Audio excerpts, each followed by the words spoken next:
día sábado 28 de febrero del año 2015. Estamos con Jesús TQ, mi nombre es Byron García, el Rabinal Baja Verapaz, Guatemala. La entrevista se realiza en idioma español. Es día sábado 28 de febrero del año 2015. El entrevistado es Jesús TQ, mi nombre es Byron García, estamos en Rabinal Baja Verapaz, Guatemala. La entrevista se desarrolla en idioma español. Por favor, don Jesús, si me puede decir su nombre completo y si me puede deletrear, por favor. Mi nombre es Jesús TQ Osorio. ¿Me deletrea si es posible? Jesús TQ Osorio. Es J-U-S-U-S. Bueno, empieza con J-S-U-S, T-E-C-U,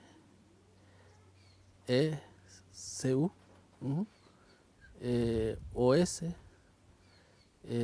R-U-I-O. Jesús Osorio, Jesús TQ Osorio.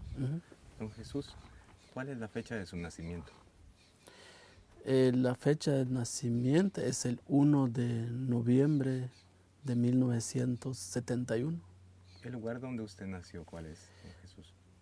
Nací en la aldea de Río Negro, Rabinal Baja Verapaz. ¿Me puede decir el nombre de sus padres, por favor?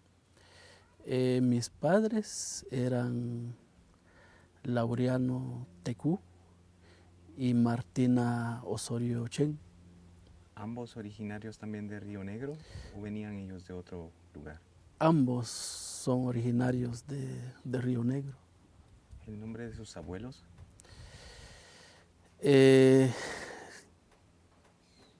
Ya no me recuerdo muy bien, pero mi abuelo se llama Jorge Sánchez y mi abuela se llama Juana Chen. ¿Por el lado de su papá? De mi mamá. De su mamá. Ahora de mi papá ya no me recuerdo. No lo recuerdo. ¿Sabe usted cómo se conocieron sus papás? Se conocieron más en la aldea de Río Negro, cuando eran jóvenes. ¿Usted es el primer hijo de la familia o hay más hermanos con usted? No, soy creo que soy el quinto de la familia. El quinto. Habían ya otras hermanas ya mayores. ¿Puede contarme, por favor, algún recuerdo, los primeros recuerdos que usted tiene de su niñez, cuando usted es pequeño, cuando recuerda a sus padres? Bueno, desde un principio, cuando era como un sueño, más que todo, porque en Río Negro antes las casas eran dispersas en toda la comunidad. Entonces, le contaba es como un sueño, porque para ir a un velorio, un ejemplo, tenía que caminar 1 hora o media hora para ir hasta la otra casa. Entonces, un día de que mi papá me llevó a un velorio, solo me recordé de que estaba despertando en la mañana, me estaban levantando para ir a casa. Y otras veces también cuando solo sentí cuando me fui en horas de la tarde, como a las 6, 7 de la noche. Pero después el siguiente día, cuando despertaba, ya estaba en la casa. Saber cómo llegué a la casa. Y otras veces me despertaba también, a veces en la espalda de mi papá, que me cargaba para ir a la casa. ¿Cuántos años tenía usted más o menos con este recuerdo? Tenía tal vez como unos 4 o 5 años, aproximadamente. ¿Me puede contar un poco cómo era su casa, cómo era la familia suya? Ujú. Eh, la- bueno, mi familia era una familia bien, bien pobre, ujú, porque nuestra casa estaba construida o sea, lo que ahora le dice pared, que se construye con bloc. Nuestra casa antes era de madera, ujú, de roíz, se le decía así parado. Y el techo es de paja. Y el suelo es de tierra como esto. Entonces, y por otro lado, era una familia de 6 personas. Ujú. Y mis papás siempre en los días, o sea, en, en épocas de verano, pues trabajaba en la casa, cultivaba maíz y frijol bueno, para nosotros. Ujú. Y en la época de verano, pues viajábamos en la costa sur, en las cortes de caña, ujú, más en las cortes de caña, donde me recordaba todavía viajamos como 2 veces. Ujú. Y bueno, el dinero que se ganaba de la costa sur era para comprar eh, ropas, medicinas como jabón y, bueno, lo que es la canasta básica. Ujú. Entonces, de esa forma, pues sobrevivíamos. Y ya el resto del verano, bueno, estábamos hablando cuando viajamos en la costa, deben ser los meses de noviembre, diciembre, incluso enero. Ya el mes de febrero, marzo, abril, entonces mi papá se dedicaba en la recolección de palmas en la comunidad, que son materiales que se utilizaban para hacer petates, otras colchonetas que mucha gente utilizaba como colchonetas para descansarse. Ahora mi mamá pues también se dedicaba en la elaboración de petates, como colchonetas y bueno, es un oficio de todos los días. Principalmente cuando los jóvenes, los niños, muchas veces de eso sobrevivían la gentes de Río Negro. Ujú.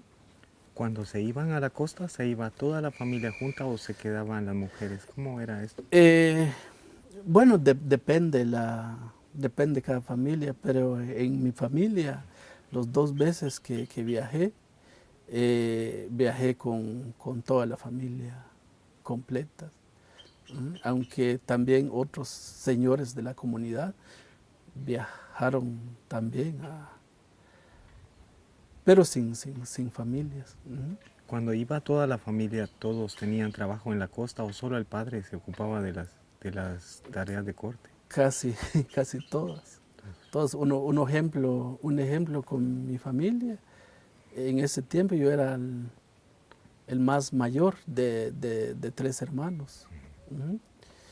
Y, y yo me dedicaba a cuidar el más pequeño. Ujú. Ahora mis papás se dedicaban a la recolección de algodón. Ujú. Y era una vida difícil porque en la costa sur, el calor es muy fuerte. Y como nosotros los niños estamos hablando de 5, de 6 años, el calor era insoportable, era como un castigo. Entonces era una vida difícil. Ujú. Y, y aparte de eso, bueno, eso es para nosotros, sin, sin sentir más que todo el,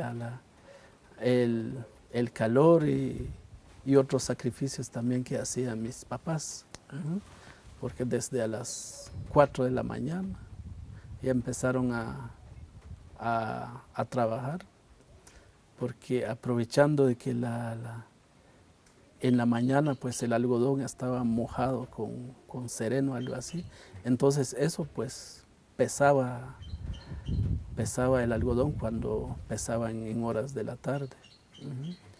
Pero aparte de eso salían como a las 4 o 5 de la tarde el corte de algodón y hay que ir a hacer colas también en la oficina para pesar lo que se recolectó todo el día. Y total de que llegaban hasta en la galera, le decían, donde descansaban, hasta 8, 9 de la noche. Entonces, en ese tiempo apenas se ganaba 80, 90 centavos al día y un gran sacrificio que se hacía para ganar esa cantidad de dinero. Y aparte de eso, sin hablar de la enfermedad que pueden traer uno también, porque uno solo tomaba agua puramente del chorro. Nada de que hay agua pura o el agua pues se han echado cloro, ¿no? Si quieres vivir y sobrevivir, pues tienes que tomar lo que está a tu alcance.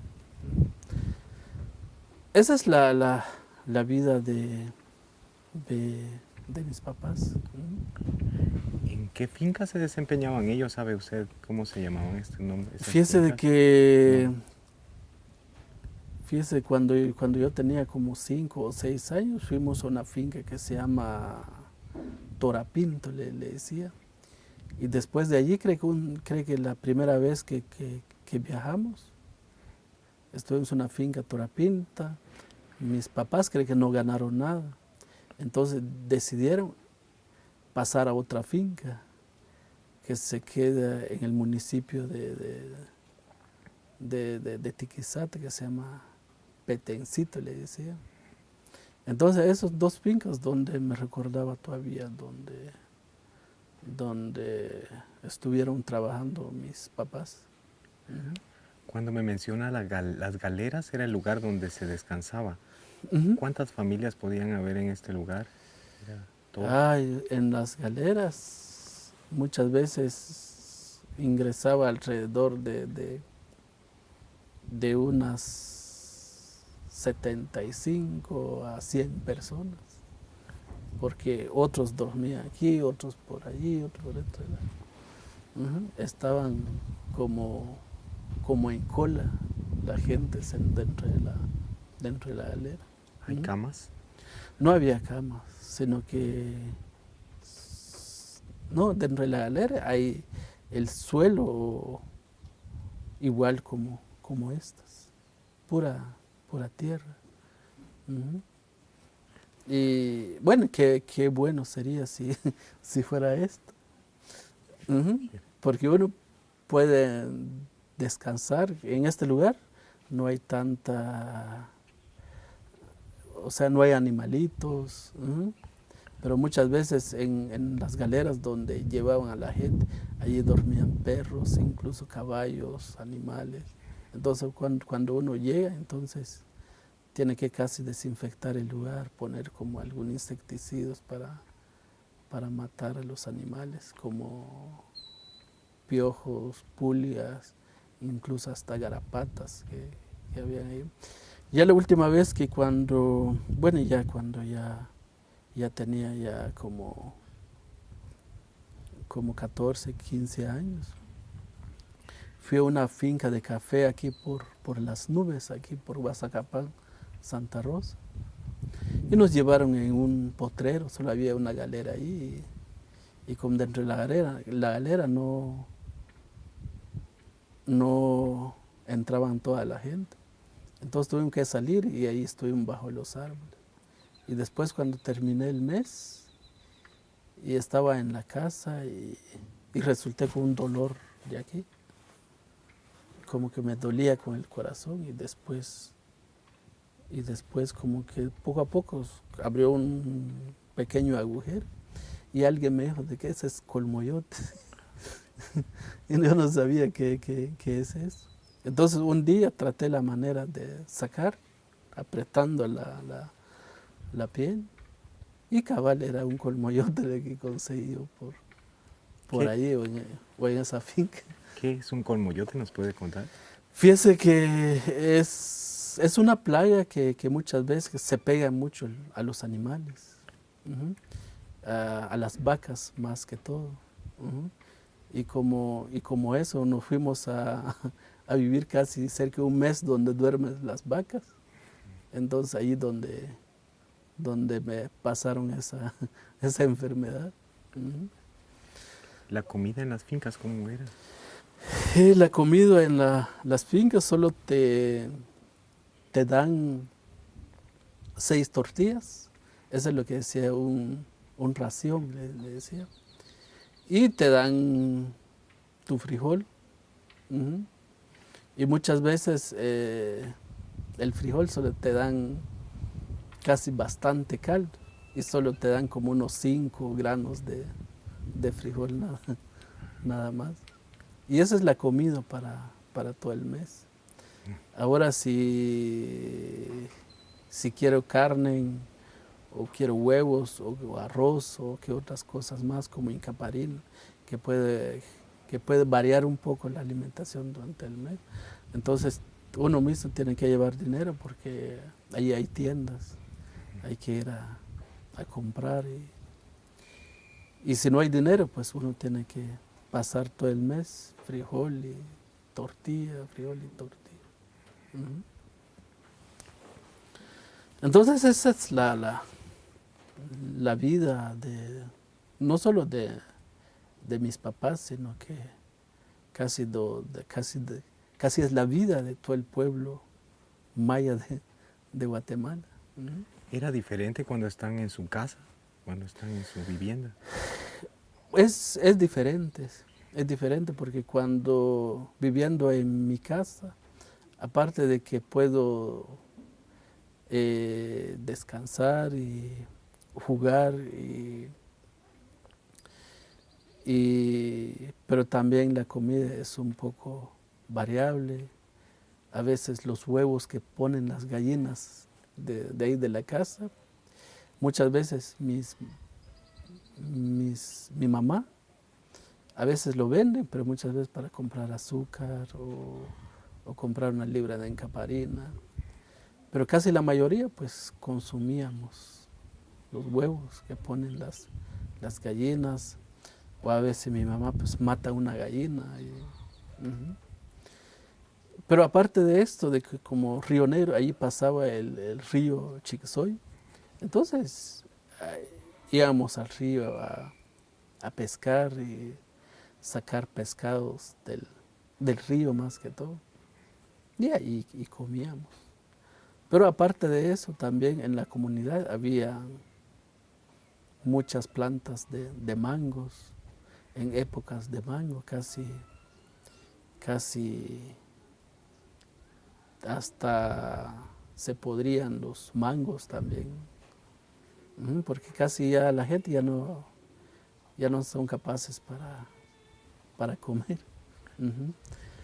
Entonces, esas son la vida en la comunidad, que en las fincas es diferente. Ujú. Cuando usted es niño, ¿recuerda a sus amigos, a sus compañeros en su lugar? Eh, la, la, sí, no me recuerda muy bien de que allí en Río Negro, estábamos hablando como de 5, de 6 años, entonces la única forma para ir a jugar, muchas veces ir a jugar fútbol o ir a bañarse en el río. Muchas veces cargaba mi lazo y como allí pasaba el río, entonces con el lazo me salía desde afuera y con eso me tiraba hasta el río. Era grande el río. Ujú. Era grande el río. Y por eso de cuando yo era patoje, pues mucha gente de Río Negro me extrañaba mucho porque desde 5 o 6 años yo podía nadar. Ujú. Y mis papás no. Y ahí nacieron Sí. en Río Negro. Ujú. Entonces era una admiración total de la gente. Y no solo yo, sino que a veces mis hermanos también y otras señoritas de ahí de Río Negro y no tienen temor cruzar el, el río. Ujú. Y es parte también de la parte de la vida cotidiana cuando uno era niños. Ujú. ¿En la escuela? ¿Fue en la escuela usted, don Ahora en la Jesús? escuela es otra, es otra historia, porque Río Negro se encontraba casi a 30 kilómetros de Rabinal. No hay acceso a carretera, casi es una comunidad muy abandonada. Ujú. Y los maestros no llegaban. Y si llegaban, solo llegaban a trabajar 1 o 2 días a la semana y se venían para sus casas. Y yo ya tenía ya casi 10 años. Tenían 10 años cuando salí de Río Negro y nunca fui a la escuela. Ujú. Igual que a mis hermanos. Y casi por todas, digo yo, o a nivel de la comunidad, casi pocas personas saben, sabían leer y escribir. Y son los que han ocupado algún puesto en la comunidad como alcaldes auxiliares o como comités o como comisionados militares. Ujú. Pero no casi toda la mayoría no saben leer ni escribir.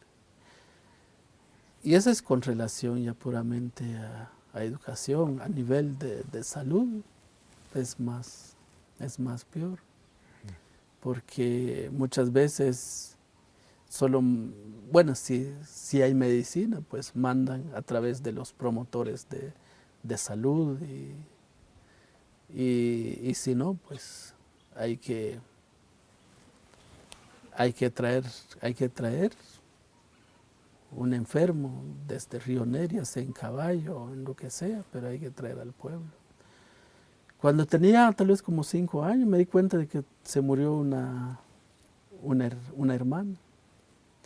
Creo que ya llevaba casi 2 días que tenían calenturas y después un día como que se le quitó y se fue a bañarse en el río. Y después ya en horas de la tarde se empeoró, mucha fiebre y después a través de mis papás y otras personas también lo trajeron al pueblo. Y después el siguiente día cuando regresó ya estaba muerto. Ujú. Es su hermana. Porque ya no le dio tiempo para ir con un médico. Ujú. Entonces, ese es ¿cómo se llama? El tipo de desarrollo que teníamos antes en Río Negro. Ujú. ¿Y cuándo se incorpora usted al trabajo con la familia, digamos, a apoyar a su familia con el trabajo agrícola o qué tipo de trabajo hacía usted? Casi nunca los apoyé a mi familia. Solo me recordaba una vez que cuando mis papás, o más que todo mi papá, subía al cerro, o más que todo creo que una vez mi papá fue contratado para ir al cerro a traer pajas como techo de la casa. Entonces me fui con él y lo ayudé. Y como era para todo, solo trabajé con media hora y después como, como el material que le decía pajas era montes, hay que arrancar con las manos. Ujú. Entonces no aguanté mucho. Si es mucho, es como media hora, digo yo. Y ella me dio las manos y me dijo, no tenés derecho de trabajar todavía, me decía mi papá. Entonces anda a descansar y después nos vamos a ir al rato. Pasó como 2 veces así. A veces cuando subía él o cuando lo contrato para ir a trabajar con algunas personas y pasaba lo mismo. Agarraba un surque y me ponía adelante, a ayudar un poco. Y ese es un poco el trabajo que le hacía. Ujú. Le decía eso, casi nunca lo ayudé a mis papás, porque cuando fue la tercera masacre, más que todo en Río Negro, entonces ya como que ahí nos separamos más que todo, porque mis papás se murieron en otras masacres, eh, nosotros nos quedamos en las casas como hijos y después se murieron mis hermanas y cada quien por su lado. Ujú. Sí. Pero ya estamos adelantando. No, está bien. Ujú. Solo quería preguntarle, en su casa tenían gallinas, me decía, ¿tenían algún otro animal de algún otro ganado? No, casi solo gallinas tenía mi mamá. Otros animales como ganado, no. ¿Y el terreno que ustedes estaban ocupando era propiedad de la familia o era prestado? ¿Cómo era esta parte? Fíjense que eran fincas indígenas. Ujú. Eran fincas indígenas que nadie tiene. Bueno, tenemos derechos como, como pueblos más que todo, pero bueno, también se puede vender. Ujú. Pero no tenemos un título o un documento en nuestro poder. Ujú. Como es como una finca con derecho de propiedad. Ujú. De grupo. De grupo. Ujú. ¿Cuál es el idioma que se habla en Río Negro? ¿Qué idioma nació usted Es hablando? el idioma achí. Ujú. ¿Cuántas familias más o menos ocupaban el área de Río Negro? Estamos hablando de más de 150 familias. Son los que tienen casas, sin tomar en cuenta que más que todo a los recién casados. Ujú. Como hay casos, vivían hasta 2, 3 familias. Ujú. Entonces estamos hablando como más de 200 familias. Ujú. Pero lo que sí hasta ahora hay un registro, es de 150 familias. Pues,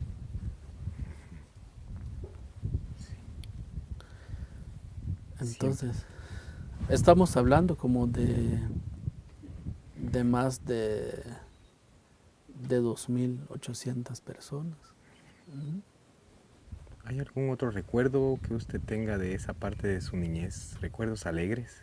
Como con sus amigos en el río, con sus hermanos, Ujú. que me pueda contar alguna Lo que anécdota. me recordaba mucho todavía era cuando subíamos a jugar pelotas con los compañeros.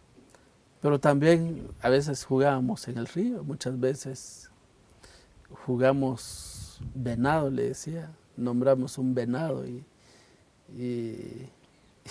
y al venado tenemos que agarrar dentro del río. Era un juego muy divertido porque a pesar de que tenemos que atrapar el venado, pero por otro lado estamos aprendiendo a nadar, conocer el área. Ujú. No es lo mismo como llega a un lugar y hasta le da miedo meterse dentro del río porque uno no sabe qué hay allá abajo, culebras o piedras o palos. Pero eso como que ya conocemos el área donde podemos bañar y existía confianza más que todo. Pero llegó un momento de que eso terminó. Terminó porque aparte de que se terminó porque sobre el río Chixoy se construyó la represa. En ese tiempo estaba hablando de la represa más grande de Centroamérica.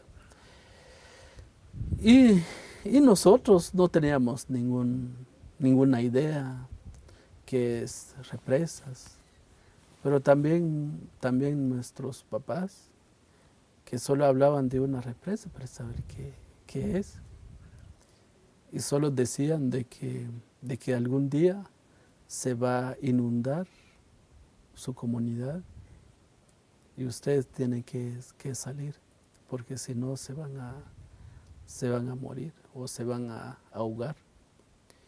Y nuestros abuelos no creían porque ¿y cómo puede ser eso de que la obra del ser humano puede llenar casi una vacía de una montaña? Entonces la gente no creía. Pero después se dieron cuenta, bueno, los que sobrevivieron se dieron cuenta y los que no, pues hasta ahora se están dando cuenta de que es una represa y con la obra del ser humano hace muchas cosas, hasta destruyen la vida, la historia de una comunidad, como lo que pasó en Chixoy.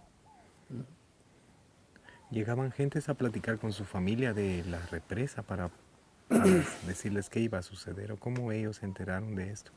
Fíjese de que solo escuché de que comentaban nuestros papás, eran de que cuando empezaron a llegar era como turistas, utilizando palabras vulgarmente, llegaron gringos de turistas sobre el río Chixoy. Caminaron como kilómetros. Estamos hablando desde Pueblo Viejos. Estamos hablando como desde casi desde San Cristóbal y caminando, saliendo hasta por Quiché, hasta por Zacapules, porque el río que pasa por Zacapules es el mismo que pasa por Río Negro. Entonces armaron investigaciones para saber cómo es el río Chixoy, si tiene capacidad para generar energía para todo el año. Entonces, pero nuestros abuelos hablaban de eso, de que eran como turistas, que empezaron a llegar como turistas. Los primeros. Y después, cuando ya empezaron a decir de que aquí se va a construir una represa, y luego cuando era patojo, solo escuchaba las bombas que explotaban en horas de la mañana o en horas de la noche. Y como dentro de las montañas se escucha, tal vez por las montañas, digo yo, se escuchan los ruidos de las montañas, pero también mueve la tierra. ¿Cuántos años tenía usted ahí? Tal vez tenía ya como 7 o 8 años. Estamos hablando desde 1975, 76, 78. Entonces, sin pensar que si algún día pues salimos o abandonamos la comunidad por la fuerza, por las masacres, nunca uno imaginó eso. ¿Cuántas otras comunidades habían también de pueblos achís, de vecinos de Río Negro que son afectados por la hidroeléctrica?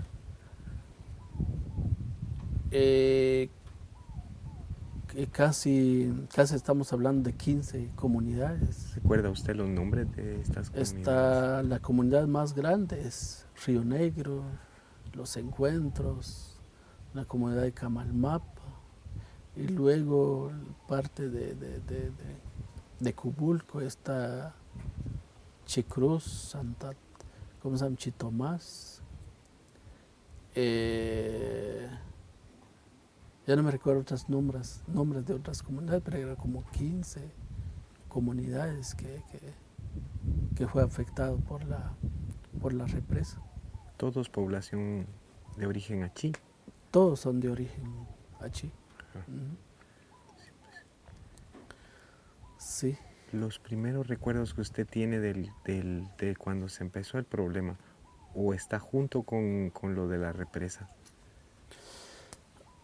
Solo me di cuenta de que varias veces subí con mis papás en las reuniones, y muchas veces las reuniones de la misma comunidad a veces se convertían conflictivos. Por lo mismo de que un grupo apoyaba la represa y un grupo no, o un grupo o no es porque un grupo que querían salir, sino que sí, un grupo quieren salir y un grupo que no vamos a abandonar nuestras tierras. Aquí nacieron nuestros abuelos y aquí nacerán nuestros nietos. Y eso significa de no abandonar el territorio. Entonces se convertía en conflictivos, y varias veces también hasta llegaban, ¿cómo se llama?, helicópteros del INDE. Y igual las reuniones se convertían con conflictivos. Aunque desde un principio, cuando hablaron de que al ingresar la represa en el lugar, pues generaba desarrollo para la comunidad, y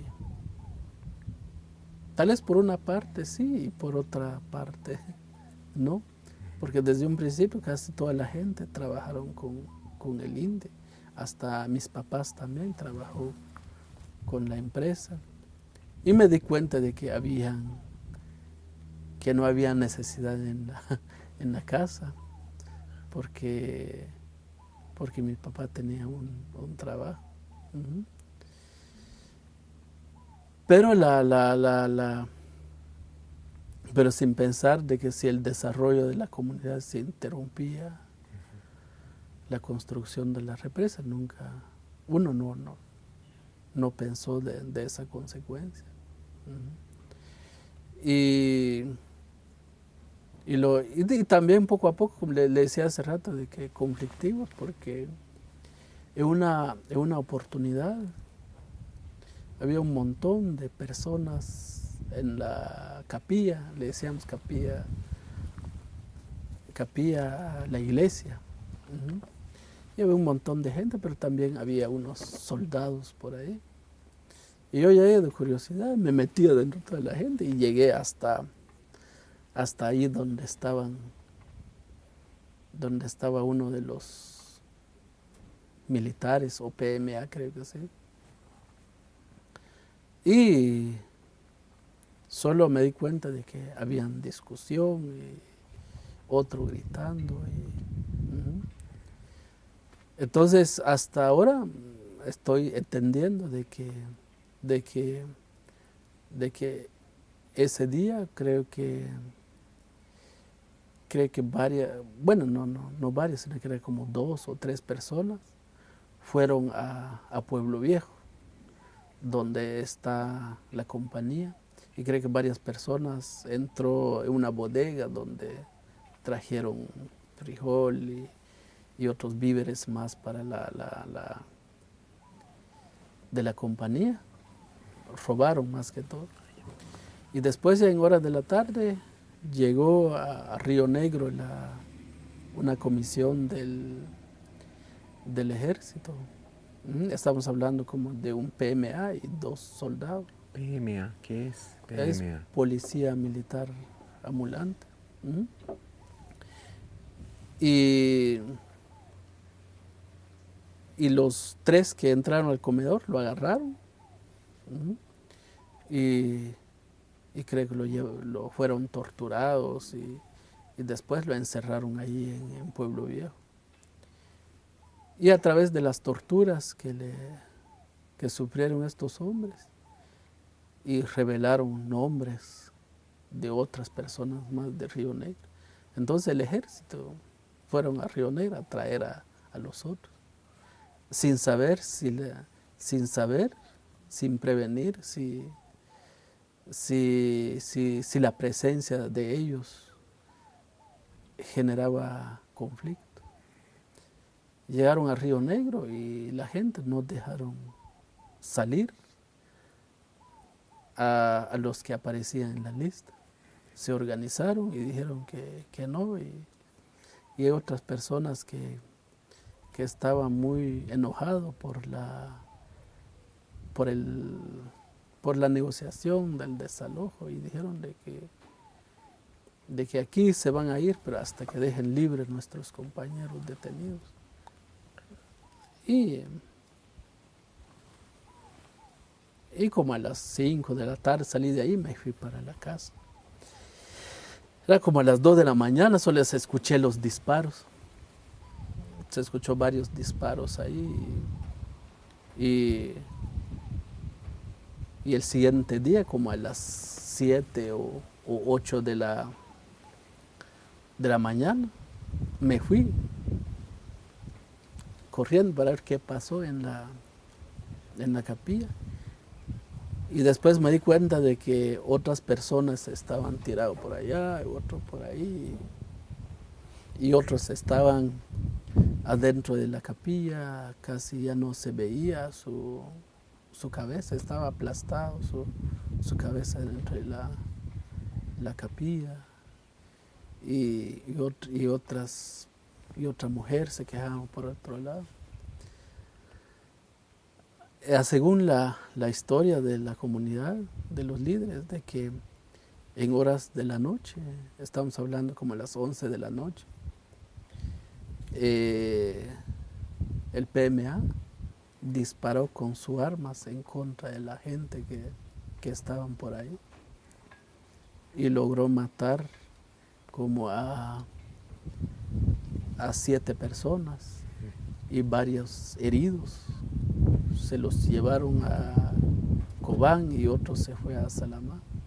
Pero también fueron perseguidos por el ejército y ahí fueron asesinados. Eso es lo que me recordaba de eso cuando era patoja. Estamos hablando como de tal vez tenía como 8 o 9 años. Esa era la primera vez que cometía un asesinato, digamos. Esa es la primera masacre que sufrió Río Negro. Y después de eso, las visitas constantes del ejército en la comunidad era muy, muy violenta, porque como le decía hace rato, nuestra casa estaba construida con pajas, con montes más que todo. Y los helicópteros cuando subían a la casa, casi el aire volaba el techo de la casa.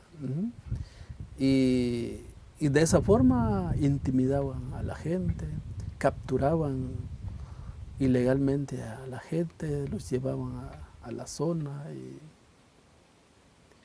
y después ya llegó un momento de que la gente empezó a tener miedo, temor ante todo eso. Entonces cada vez cuando llegaban el ejército, ya todos los hombres subían a las montañas o en el monte, le decimos nosotros, a esconderse de las visitas del ejército.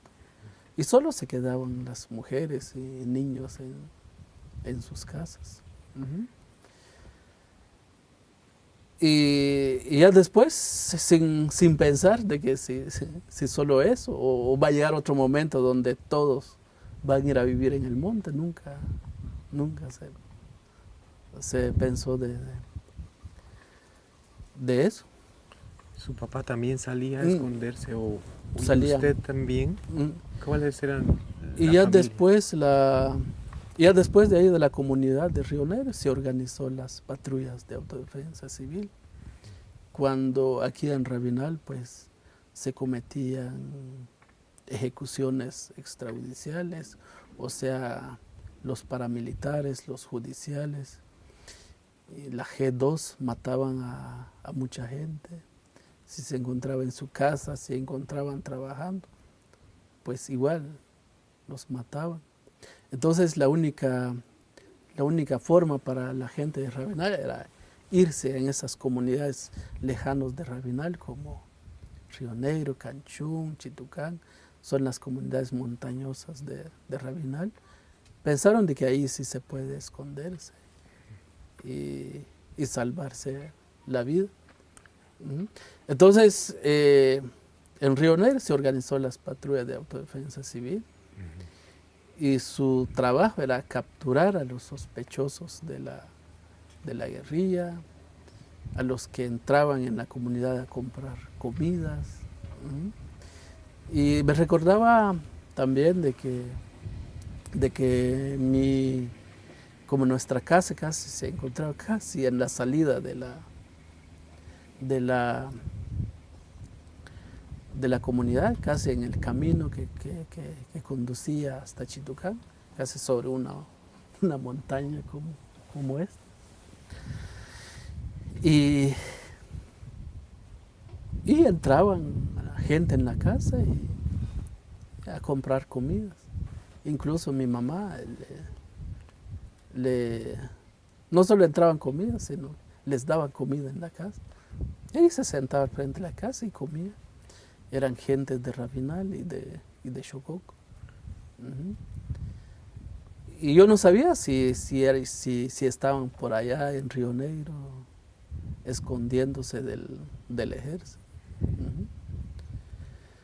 Entonces así pasó desde un principio, pero ya después de que ya la gente ya no dormía en sus casas, incluso subían en las montañas también a dormir. ¿Así hacía su familia también? Sí, incluso mi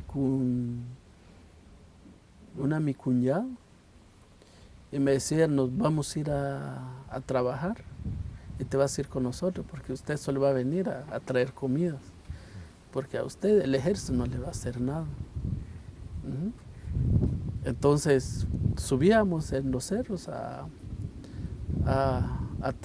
trabajar, a preparar el terreno más que todo para sembrar milpa en el invierno, y terminaba la comida y me mandaban para la casa.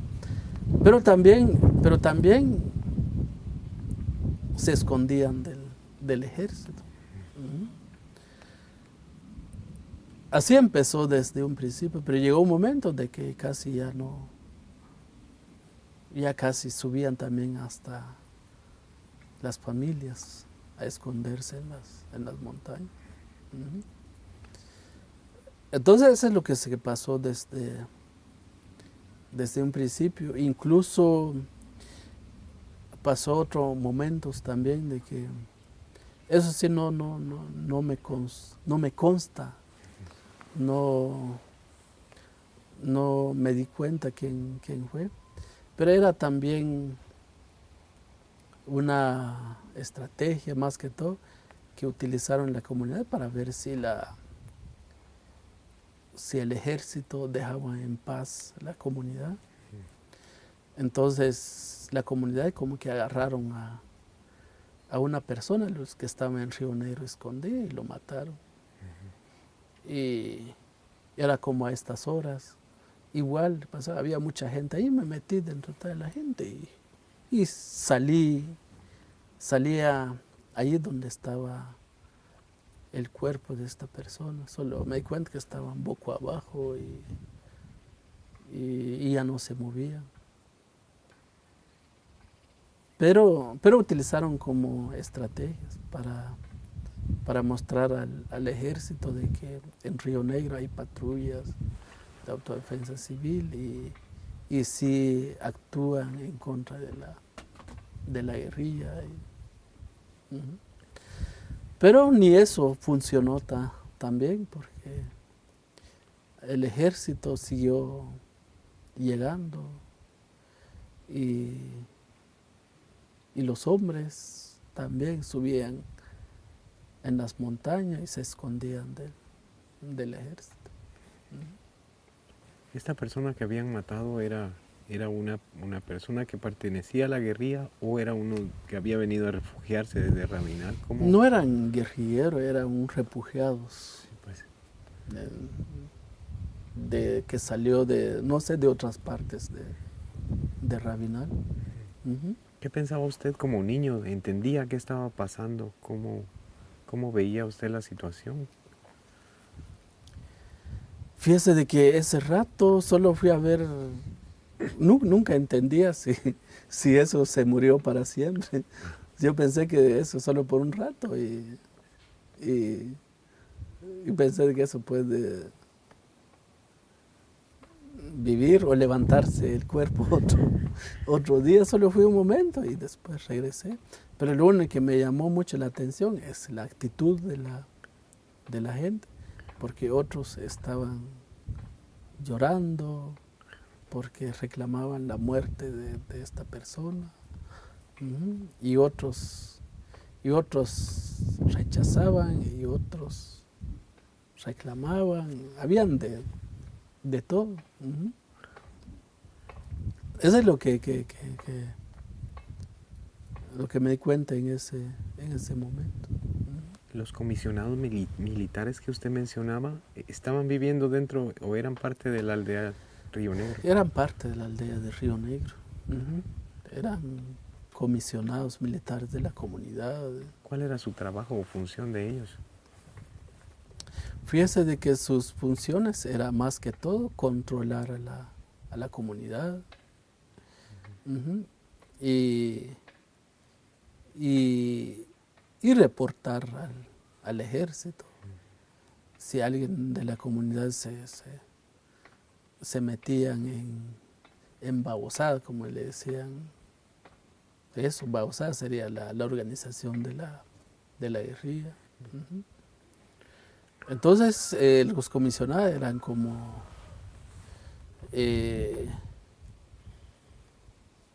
ojos y oídos del ejército en la comunidad. Pero creo que en Río Negro no les funcionó tan bien, porque incluso más después los comisionados militares los mataron. ¿De los patrulleros? Igual, porque casi a todos. En una masacre, creo que la segunda masacre que sufrió Río Negro, donde se murieron casi la mayoría de hombres. Estamos hablando de 75 hombres. Entonces todos los problemas que surgió en la comunidad, casi por un lado fue provocado por la misma presencia del Instituto Nacional de Electrificación en Río Negro, pero también de la misma, también del ejército, que son los que cuidaban los intereses económicos en el país. ¿Y de la presencia de la guerrilla dentro de Río Negro o en los alrededores? ¿Qué me puede contar, don Jesús? Casi no hubo presencia de la guerrilla en la comunidad. Había personas que tenían, no sé si le puede decir armas, pero algunas personas tenían como un rifle o una escopeta, pero muchas veces lo utilizaban para cazar, más que todo para cazar animales, pero ya directamente para combatir al ejército con una escopeta, hechizos, algo así. no sé si se llama, yo creo hechizas, porque me recordaba una vez que mi cuñada que se fue al campo a cazar algún venado, le colocó, como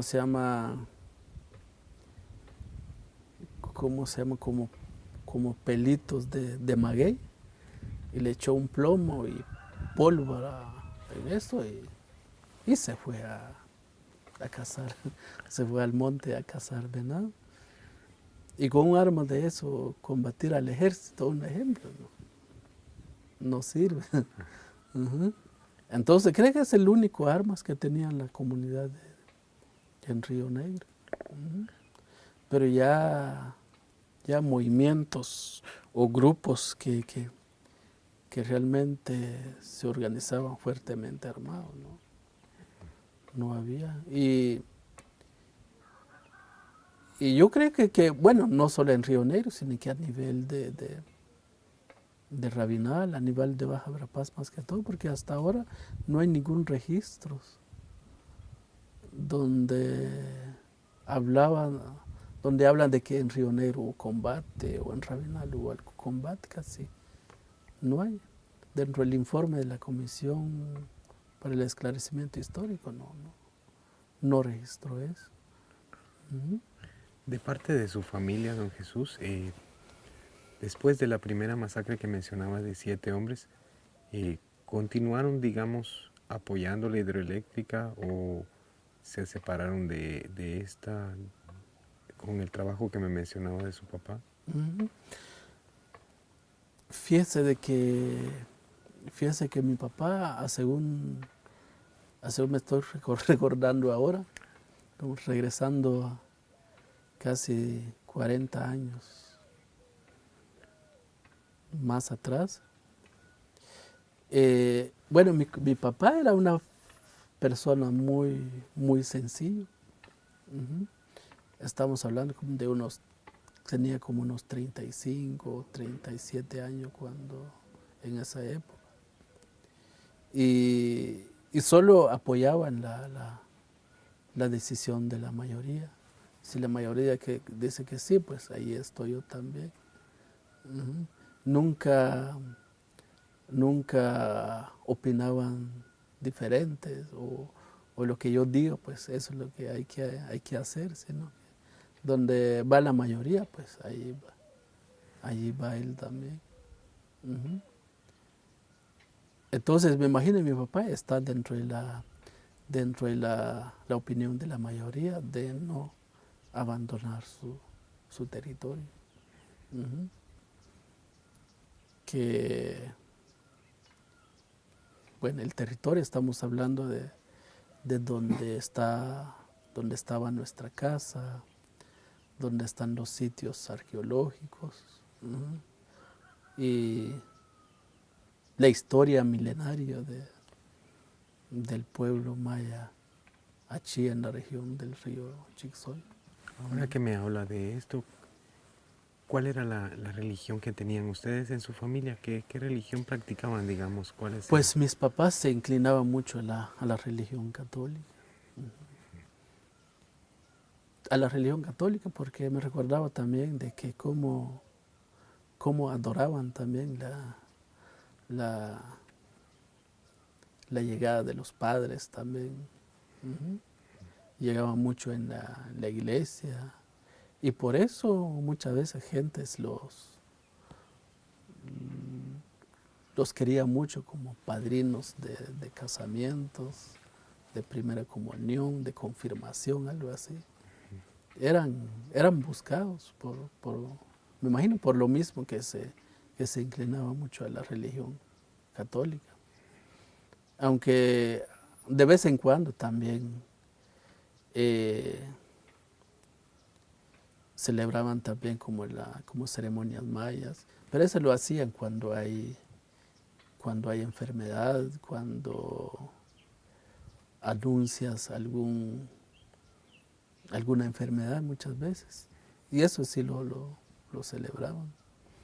Porque incluso como 2 veces también logré ver todavía, subimos en las montañas a celebrar 2 ceremonias. Uh-huh. Muy bien. Tal vez si quiere podemos hacer una pausa un momento, tomamos un poco de agua y continuamos en unos segundos, ¿le parece, don Jesús? Continuamos entonces con la entrevista a don Jesús Tecú. ¿Me puede seguir contando en el punto donde quedamos antes respecto a la primera masacre y ampliar un poquito al respecto? Pues fíjese de que cuando sucedió esa masacres, como le decía, de que en horas de la mañana llegué en la capilla y vi a personas que estaban ya sin vidas, otros por aquí y otros por otro lado. Y casi todo, habían otras personas ahí, pero eran otros llorando. Entonces era como a las 10 de la mañana, algo así, saber cómo llegaron a saber,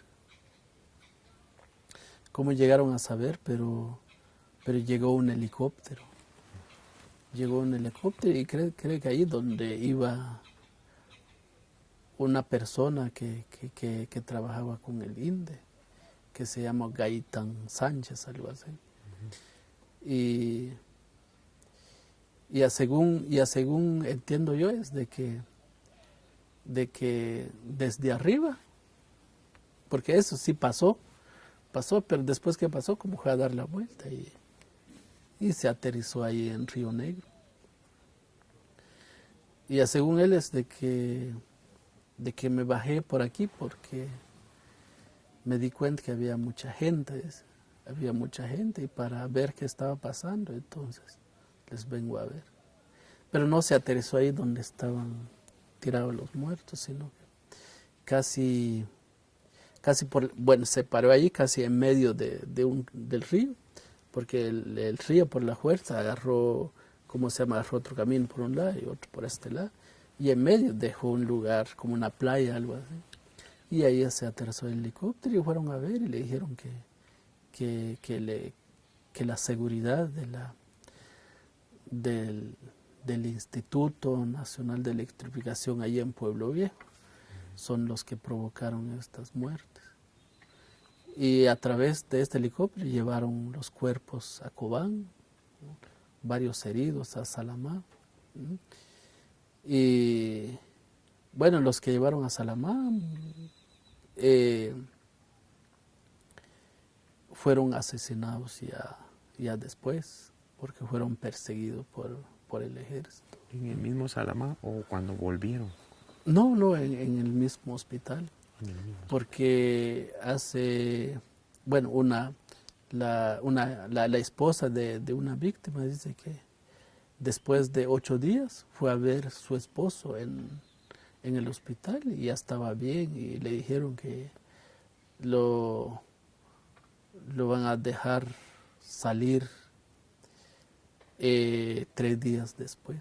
Y después lo mandaron a llamar que vayan a traer porque se murió su esposo. Entonces, la señora asegura de que su esposo fue asesinado por el ejército. Entonces, así sucedió y hace como 10 años, creo que sí, hace como 10 años, un señor que me decía de que, bueno, contábamos la historia de lo que pasó ese día, porque esa masacre ocurrió el 4 de marzo de 1980 y me comentaba qué pasó y él me dijo de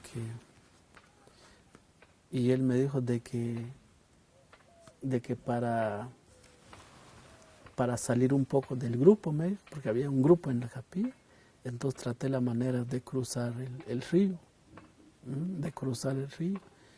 y que dentro del río, el cincho de un arma se me atravesó de los pies.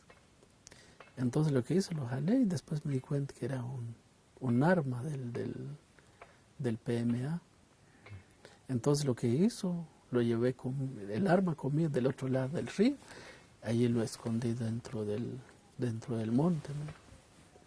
Y después le pregunté, entonces el arma no fue recuperado directamente por la comunidad. No, me dijo. Es que después de que cuando ocurrió después de la muerte de toda esta gente, después de que el PMA se quedó sin balas, entonces trató la manera de huirse de la capilla y se lanzó al río. Y como no sabe el lugar, cómo era el río, entonces aparte el arma y aparte la ropa y zapatos que llevaba, y como que eso le ahogó. Uh-huh. Se ahogó por eso. ¿Y qué sucedió? Como 3 días después, el cuerpo del PMA apareció ahí cerca de la represa. Como ese tiempo, creo que ya el río ya no pasaba en su lugar, sino que solo buscaba un desvío, pero aparte de eso había como un lugar donde se depositaba el agua, como una pequeña laguna, y ahí donde se quedó el cuerpo. Y después las personas que trabajaban ahí en el lugar y fueran a ver qué era. Y después le dieron cuenta que era el cuerpo del PMA que se ahogó dentro del río. Uh-huh. Pero después le dieron cuenta también de que también habían heridos dentro de la cabeza, no sé si piedra, no sé qué es lo con qué fue provocado, o con palos, ¿sabes? Pero sí habían heridos dentro de la cabeza. Entonces, el ejército dijeron de que el PMA se murió dentro de la turba que él mismo provocó en el Río Negro.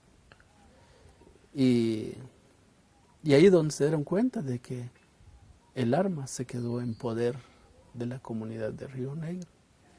Y esas 2 armas están hablando como de un rifle, algo así, y de un galil, creo que sí, que son 2.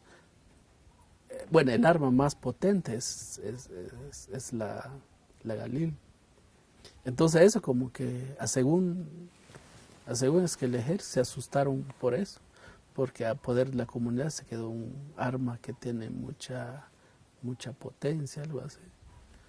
Entonces, y por eso empezó, como se llama, una persecución sistemática en contra de la comunidad de Río Negro. ¿Qué fue lo que pasó después, digamos, de ese marzo del año 80?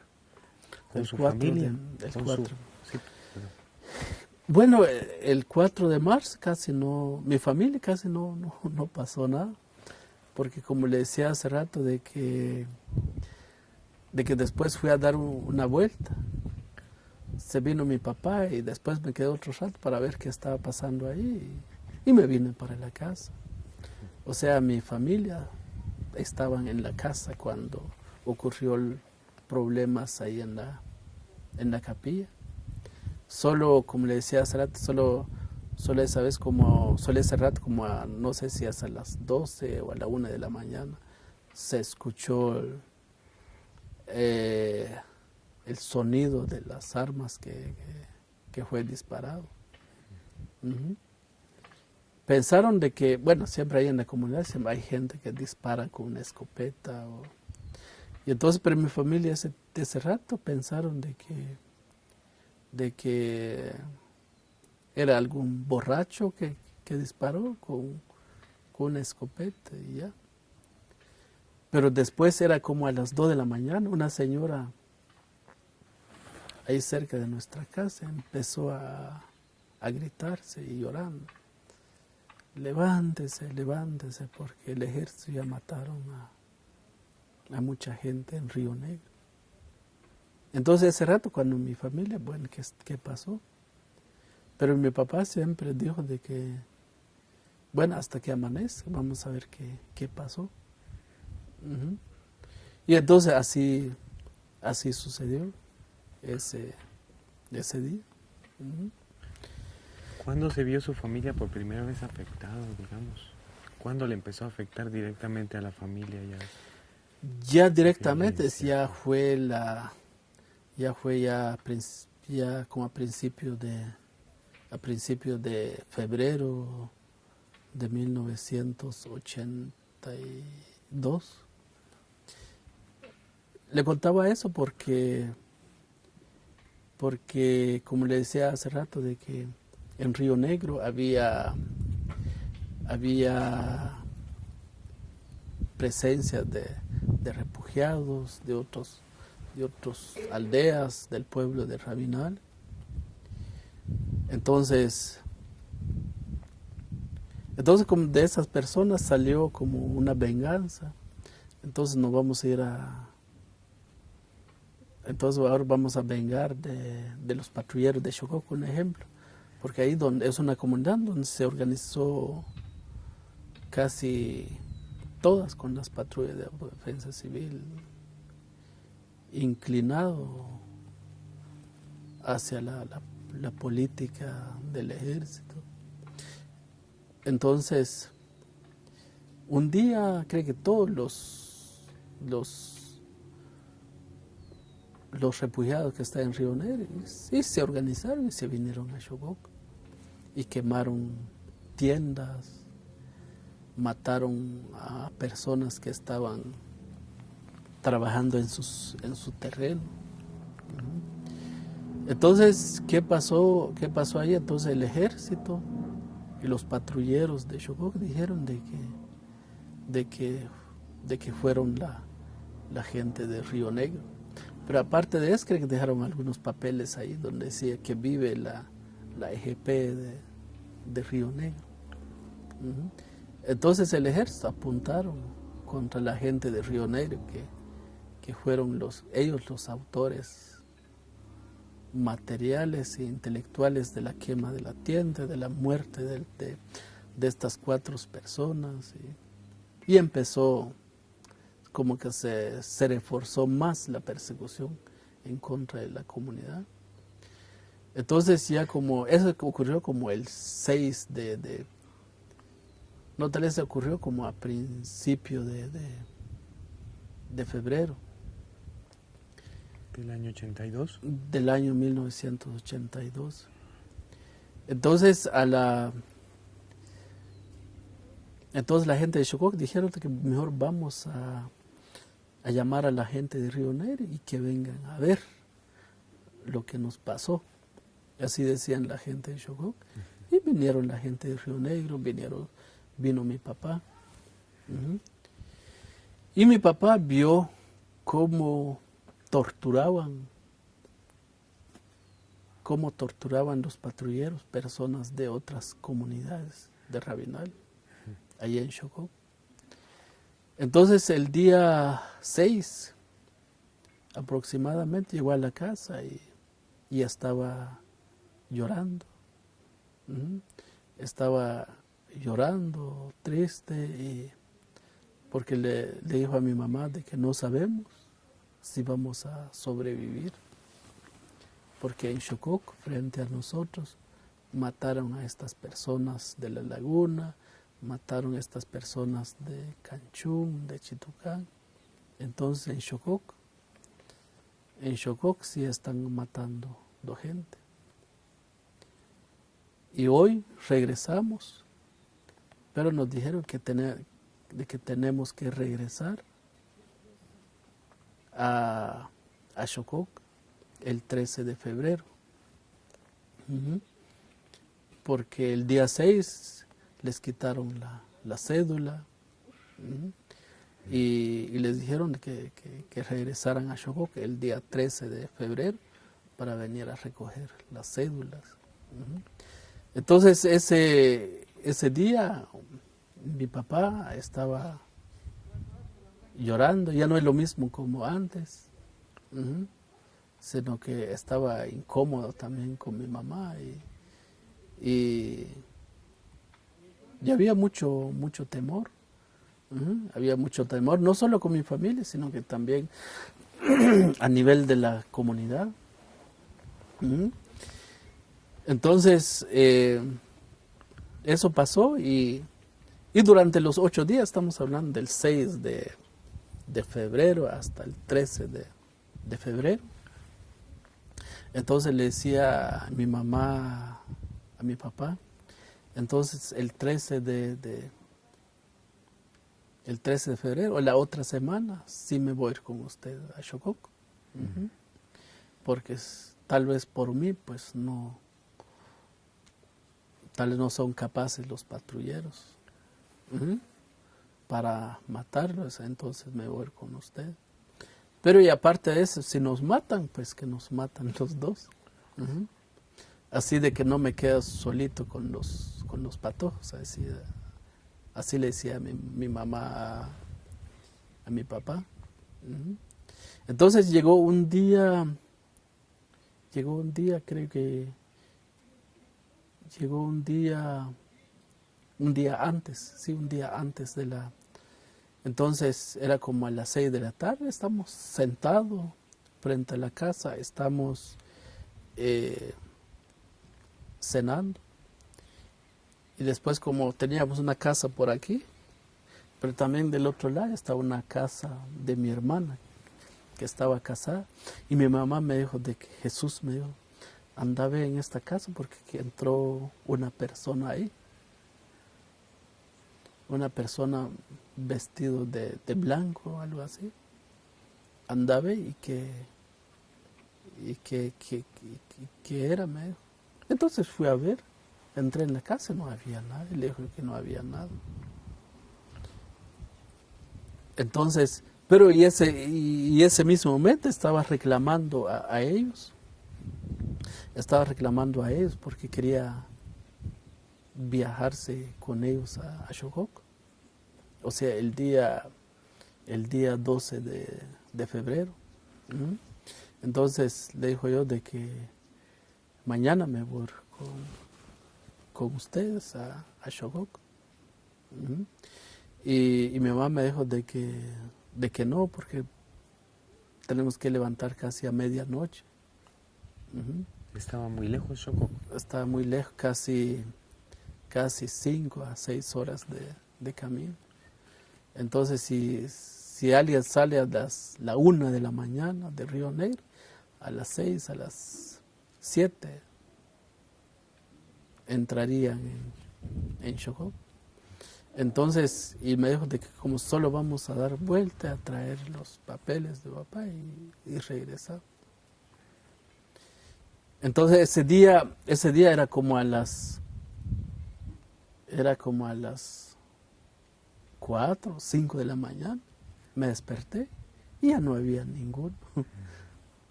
Ya estaban llegando en Xococo cuando yo desperté.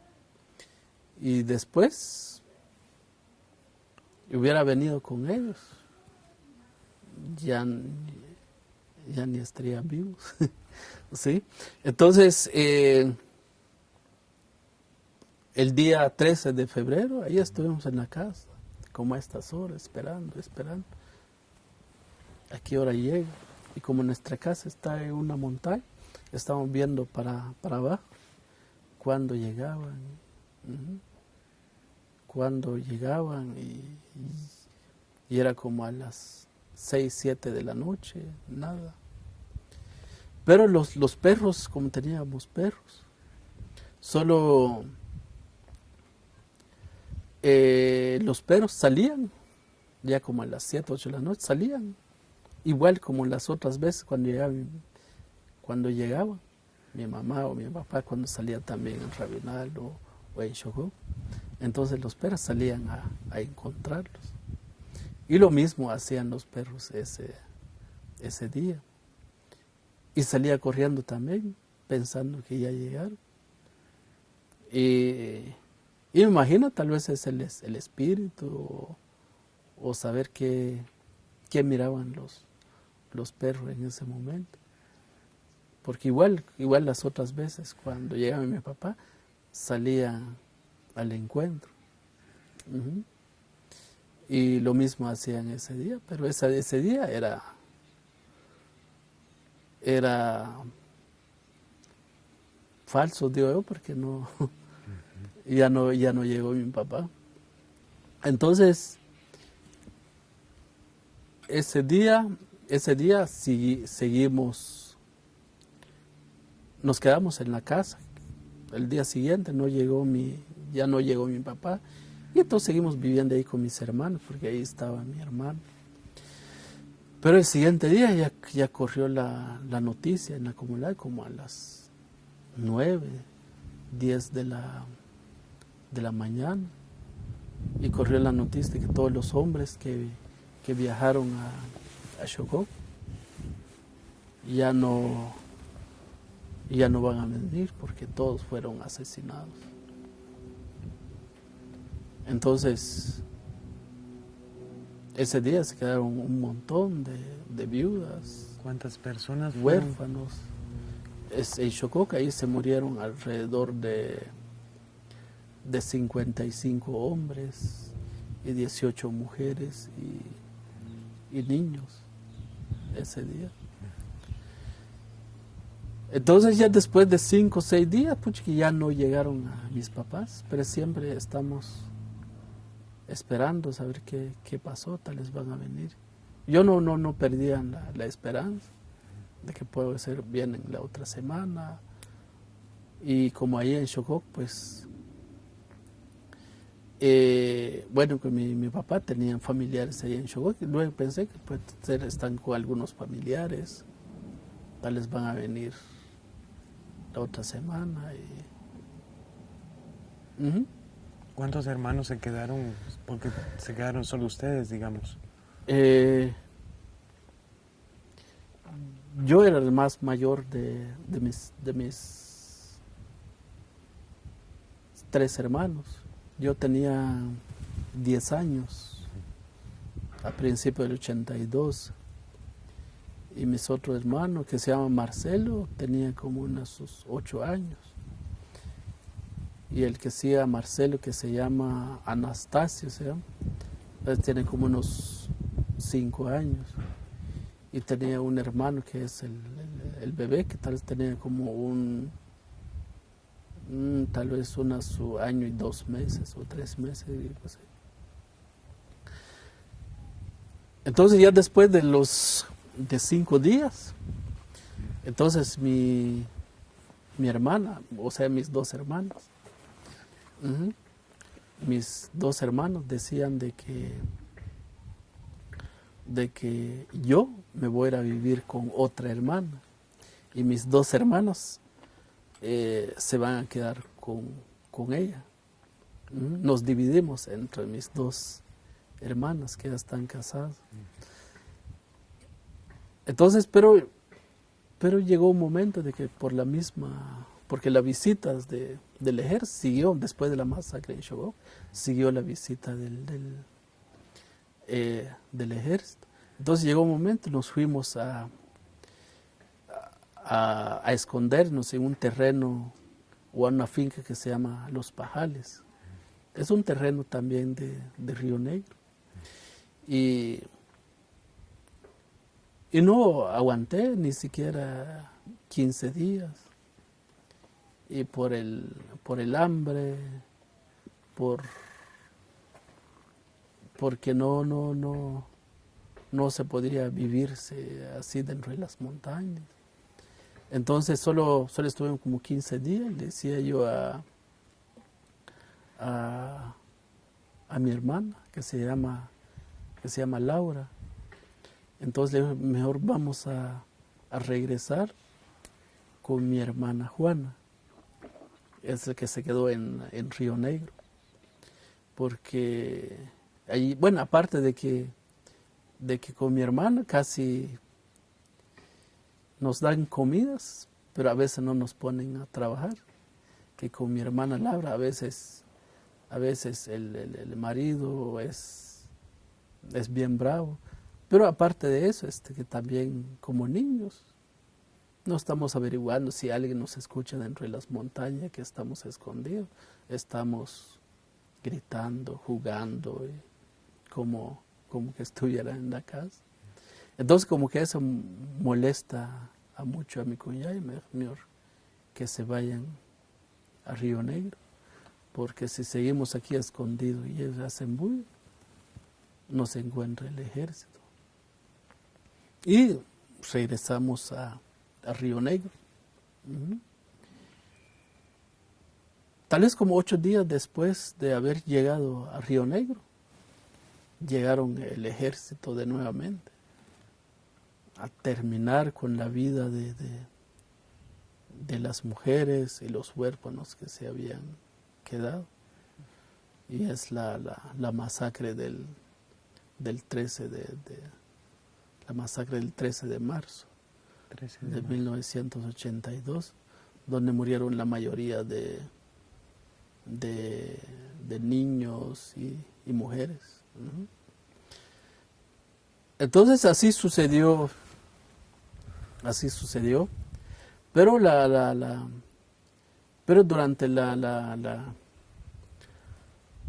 vez antes de la masacre del 13 de marzo, tal vez llegué como 8 días antes con mi hermana Juana. Y dentro de los 8 días soñé soñé, y es un sueño, casi me recuerdo cada momento. Entonces soñé que estaba en la casa, era como a mediodía y estaba con mi mamá y llegó una señora, una vecina, y llevaba como un plato de ¿cómo se llama? De comida, que era caldo de res. Y yo exigía a mi mamá que me diera un poco de esa comida. Y mi mamá me dijo que no, y no me dio nada. Solo les dio a mis hermanos y allí nada más. Entonces un anciano me dijo de que solo le comenté, y eso es lo que soñé. Entonces tenés mucho cuidado, me dijo, porque, bueno, en tu caso, me dijo, tu mamá no te dio nada, pero a tus hermanos sí. Entonces no sabemos qué va a pasar, si van a matar a tus hermanos o a ti también, no sabemos. Interpretó él. Antes de que suceda. Antes que suceda la masacre de Río Negro. Y bueno, eso es lo que sucedió. Se apagó Vamos a detener otro momento entonces. Me hablaba don Jesús del día 13 de marzo del año 1982. ¿Puede contarme cómo empezó esa mañana, ese día 13 de marzo? Fíjese de que, bueno, antes de esa masacre, que, o sea, tal vez un poco la intención más que todo de mi mamá, porque mi papá me dijo de que no te vas a ir conmigo. A Shogok le decía a mi mamá, porque si algo pasa conmigo, entonces ¿quién va a cuidar a los patojos? Entonces mi mamá me dijo de que, bueno, si nos matan a los dos, pues que nos matan. Hablaron de eso. Que nos matan a los dos, porque si me quedo solito en medio de los patojos, ¿quién me va a ayudar a alimentar a los patojos? Entonces mi mamá insistió mucho. Insistió mucho, y lo que buscó era morirse los dos. Pero mi papá, por otro lado, dice que no, porque los patojos. Entonces, pero yo creo que al final de cuentas me estoy dando cuenta ahora, y pensando lo que que buscaba era más que todo morirse juntos, porque no, yo creo que se quería mucho. Se quería mucho, y si se muera mi papá y después mi mamá, entonces como que sufriría más quedando sola. Entonces, ahora lo que sucedió el día 13 era, bueno, el día 12, como era la época de sequía, el calor, bueno, no solo en Río Negro, también en Rabinal, es la época más dura del invierno. Es la época más dura del invierno. Entonces, el día 12 mi hermano me decía mi hermana Juana me dijo de que mañana temprano te vas a ir a buscar leña en el monte, ¿verdad? Vas a ir a traer leño o a buscar leño en el cerro, porque si te vas a las 5 de la mañana, ya a las 8, a las 9 ya estás en la casa. Entonces, por el calor, y entonces así pasó, y con otros patojos de ahí de la casa, y fuimos al cerro, como teníamos los 3 perros, y llevamos perros, y estamos en el cerro, como que sin nada, gritando, y los perros encontraban, ¿cómo se llama? No sé cómo se llaman estos animales que muchas veces, que es difícil agarrarlos. No me recuerdo, por el momento no me recuerdo el nombre. Puede decirlo en su idioma si lo quiere. Pero es una clase de animales como le decimos en Achí, como cuc, esos animalitos. Y ahí estaban los perros ladrando ahí, y al rato un señor de la comunidad que se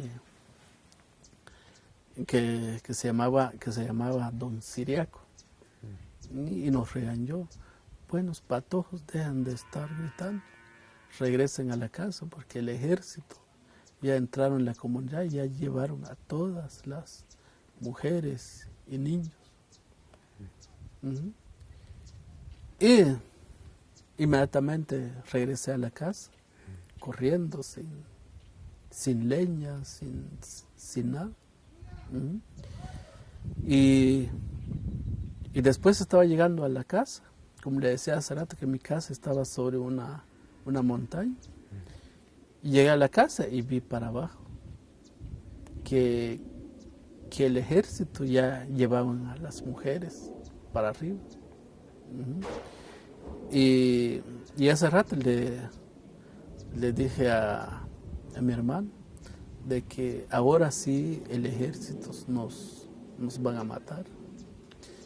Entonces vamos a escondernos en el monte.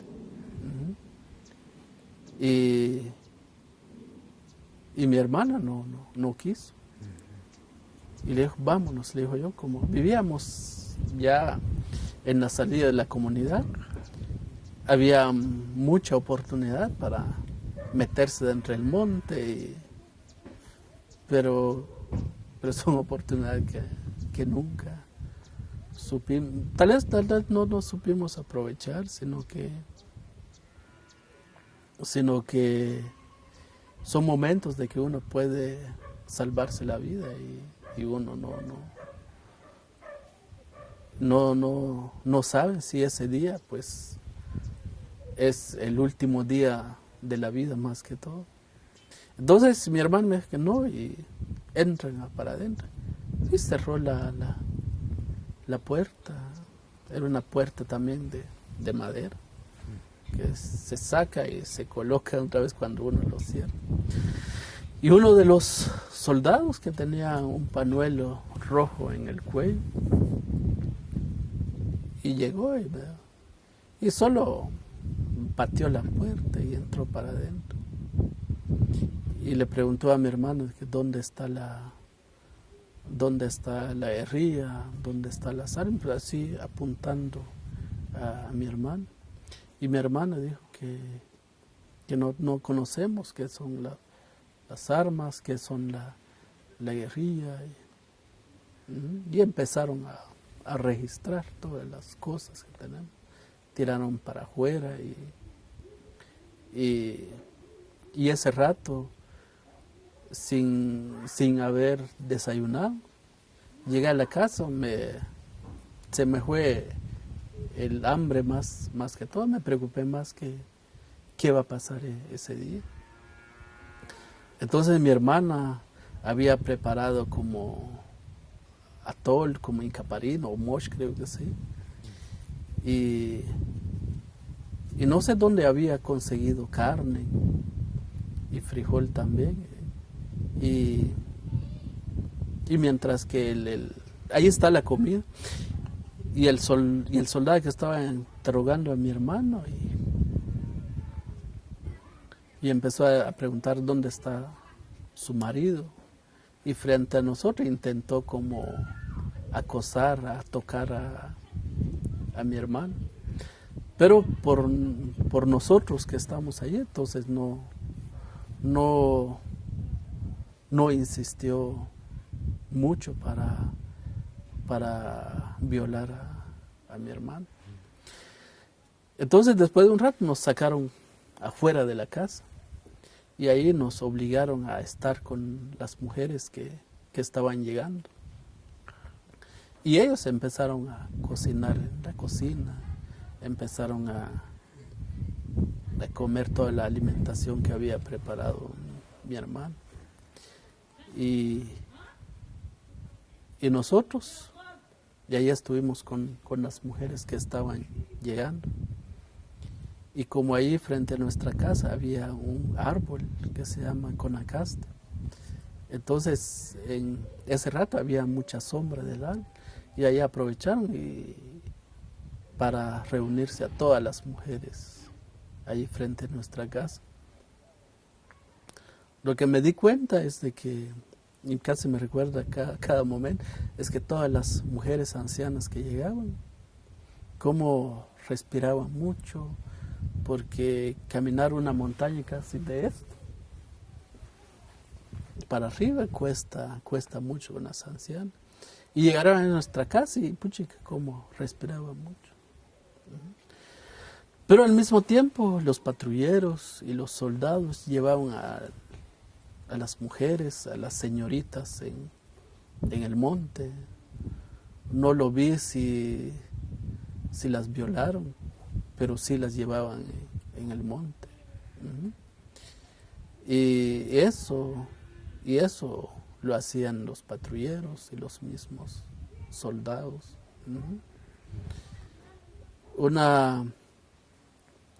Un patrullero que se llama Ambrosio Pérez, Pérez Lajú, creo que sí, y estaba sentado a la par mía una señorita, tal vez tenía como unas 16 o 17 años. Y llegó y dijo que vamos conmigo, y se la llevó al monte. Y después al rato regresó a su lugar donde estaba sentada y hablaban de ella. Decían de que ya lo habían violado, algo así. Porque ella es del mero centro de la comunidad y desde cuando la sacaron de su casa también la violaron frente a su mamá. Entonces, y esa vez también la violaron cuando le llevaron al monte y hablaban de ella, de que ya no es virgen y es una vieja, algo así. Entonces, pero ahí ya estando todas las mujeres y les decían de que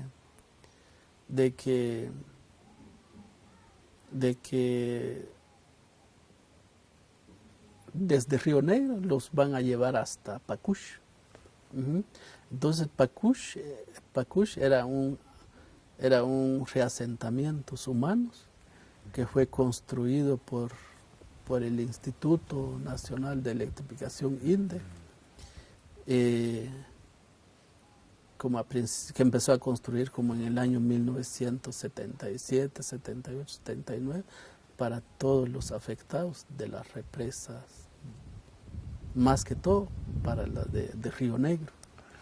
Entonces, estando allí en ¿cómo se llama? En nuestra casa, le decían de que ahora las van a llevar a Pacush, o los vamos allá a llevar a Pacush, porque allá hay casas de ustedes, no entendemos qué están haciendo aquí. Si en Pacush ustedes tienen casas, entonces ahora nos vamos a ir para allá. ¿Quién decía eso, el ejército o los patrulleros? El ejército también, los patrulleros. Así manifestaban a las mujeres. Pero saber dónde escucharon a las mujeres, de que ese día no las iban a llevar a Pacush, sino que les iban a matar, no sé dónde, pero ese día las iban a matar a todas. Entonces otras mujeres estaban llorando, incluso con lazos robados de la comunidad también, llevaban amarrados las mujeres. Incluso en un solo lazo llevan amarradas a 5, 6, 7 mujeres para que no podían escapar cuando quieren las mujeres.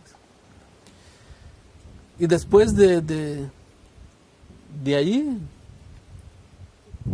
y decían a las mujeres que sus esposos se encontraban en otras partes de Guatemala, como el Quiché, combatiendo al ejército. Y a mi hermana le decía, tenés un montón de patos, porque sus papás están combatiendo al ejército. Y no es así, sino que un mes antes habían asesinados o masacrados a todos los hombres. Entonces después de ahí nos obligaron a caminar más arriba de nuestra casa, donde vivíamos. Y durante toda la caminata estamos hablando como de unas 2 kilómetros aproximadamente, ahí sí caminando para arriba sobre una montaña. Y con la intención de que de ahí de Río Negro hasta Pacush. Y durante toda la caminata pegaban a los niños, porque les decían de que sus papás estaban combatiendo el ejército en otras partes del Quiché. Y si no entregan las armas, se van a morir. Entonces, y eso ocurrió hasta sobre una montaña que se llama Pacoshom. Pacoshom es casi a la mitad de una montaña. Entonces, llegando a Pacoshom, como ahí habían unas quebradas, en el invierno, pues ahí corrían agua que salen del cerro. Entonces en el invierno se seca la quebrada. Entonces ahí pero también había un pequeño campo por ahí. Entonces ahí donde aprovecharon y donde mataron a todas las mujeres. Entonces ese día era como a las 11, 12 del mediodía aproximadamente. estábamos llegando ahí sobre la montaña que se llama Pacoshom. Y ahí conforme llegaban a las mujeres y interrogaban, si no decían nada del paradero de la guerrilla, pues se van a morir. Es su última oportunidad. Si no dicen dónde están las armas, dónde están la guerrilla, quién son las mujeres que les daban comida a la guerrilla, y si no dicen la verdad, pues hoy se van a morir. Y nadie hablaban de eso. Nadie hablaban de quién daba comida al ejército, quién tiene las armas, quién son la guerrilla. O sea, no hay nada, nadie les daba respuestas. Y o sea, la persona que llevaba las órdenes tenía unas bombas aquí en el pecho, y la sacó y con eso empezó a amenazar a las mujeres. Si no dicen la verdad, ahorita mismo les voy a matar con esa bomba. Y llegó un momento como que intentó lanzar la bomba en medio de las mujeres. Y las mujeres se gritaron del susto. Pero no lo hizo, era como una amenaza. Pero en el mismo momento, cuando estaban dando eso, las interrogaciones, soldados y patrulleros llevaban a las mujeres también, mujeres y señoritas al monte donde fueron violadas. Entonces, nos bajaron un poco más para abajo, más cerca de la quebrada. Y ahí empezaron a matar a todas las mujeres. Yo estaba casi adelante del grupo, entonces, y para que o sea, no nos dejaba mirar qué hacían para matar a la gente. Y nos así sentados, y solo nos poníamos así en el suelo, y como cuando uno se pone de lado para ver en el suelo, uno dolía la parte de aquí. Entonces hay rato pues uno voltean a ver, y uno pues miraban lo que hacían para matar a las mujeres y a los niños. Entonces cuando yo ya me di cuenta de que sí ya se estaban matando a las mujeres, entonces así sentado empecé a moverse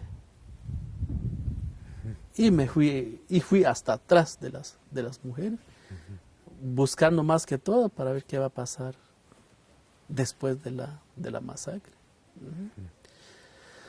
Entonces ese día, desde que salimos de la casa, no me di cuenta dónde se fueron mis dos hermanos. Se perdieron dentro de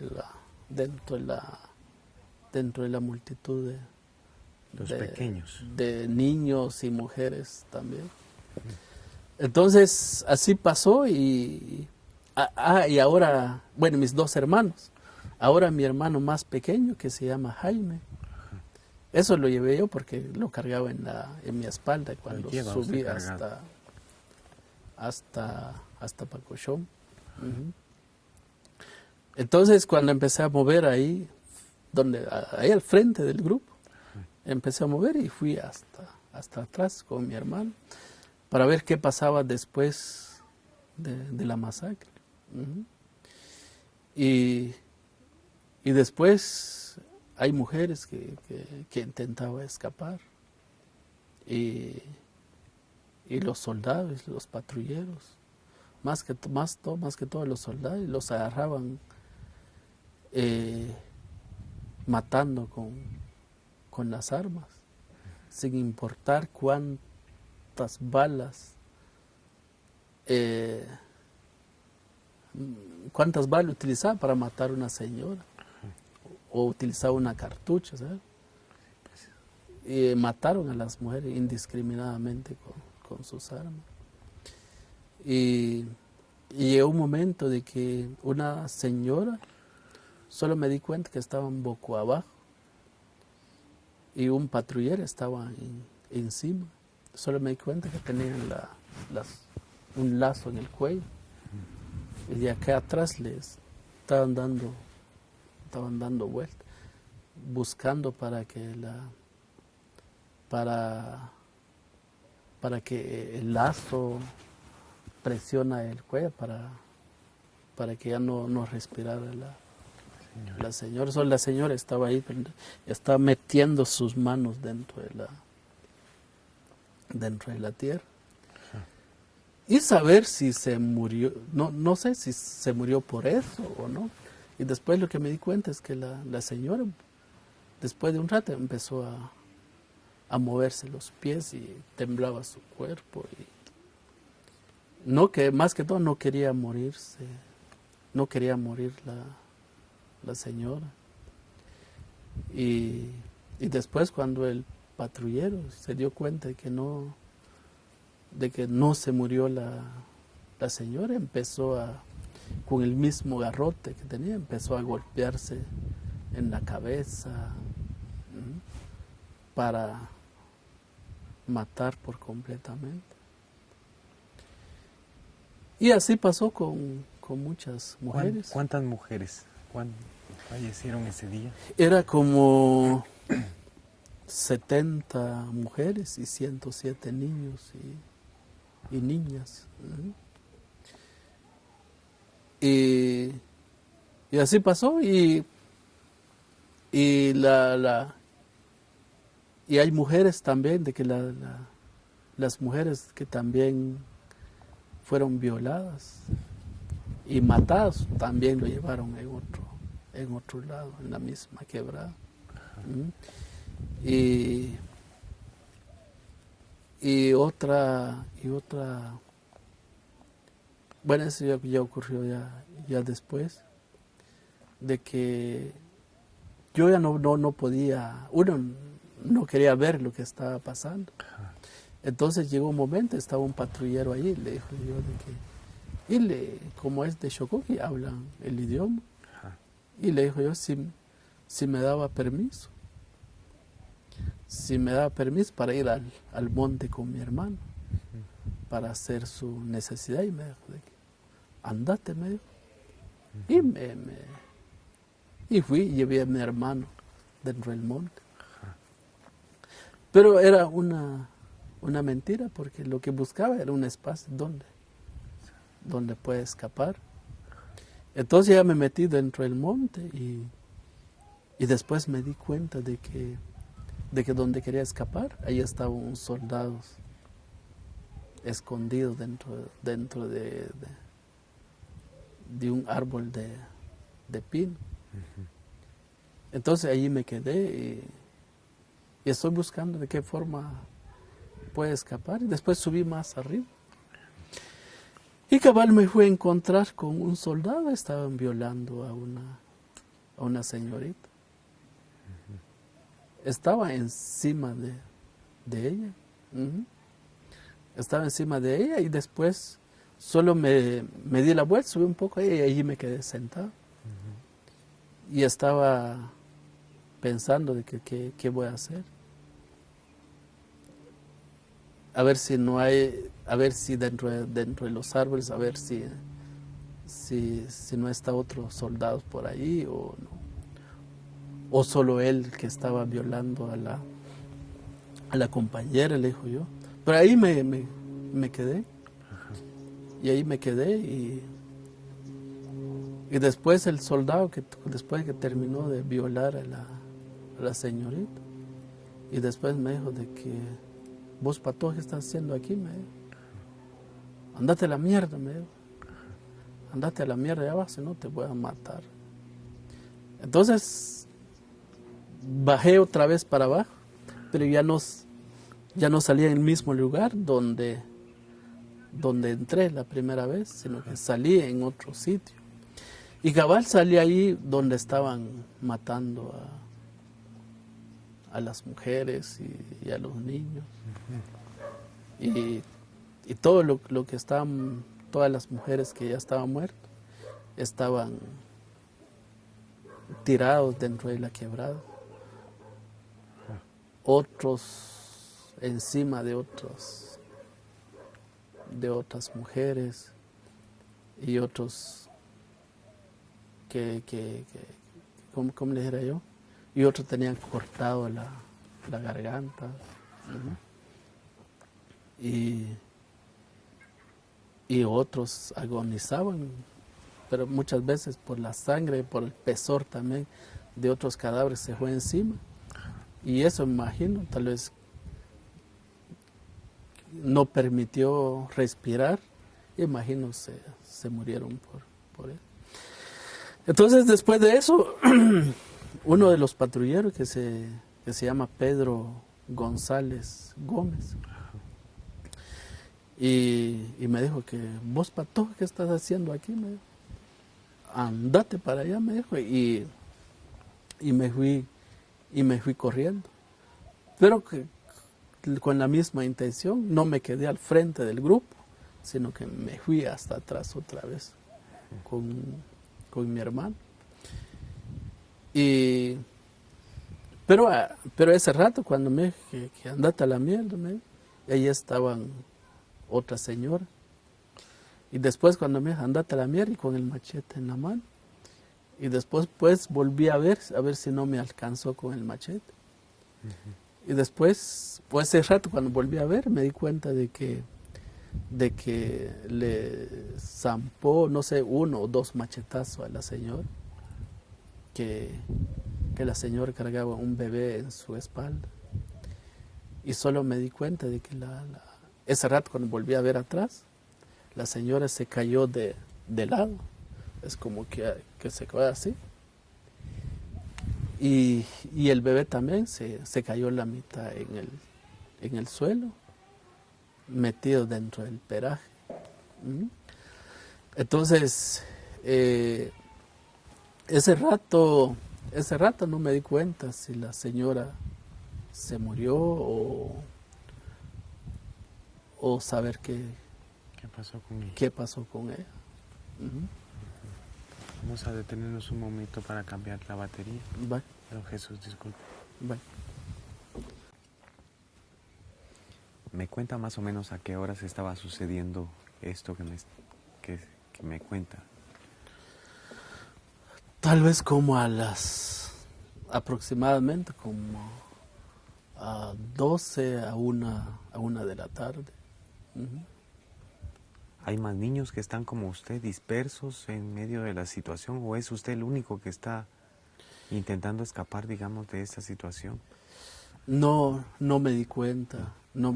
Ahí ese rato solo buscaba, solo esperaba en qué momento le tocaba su turno.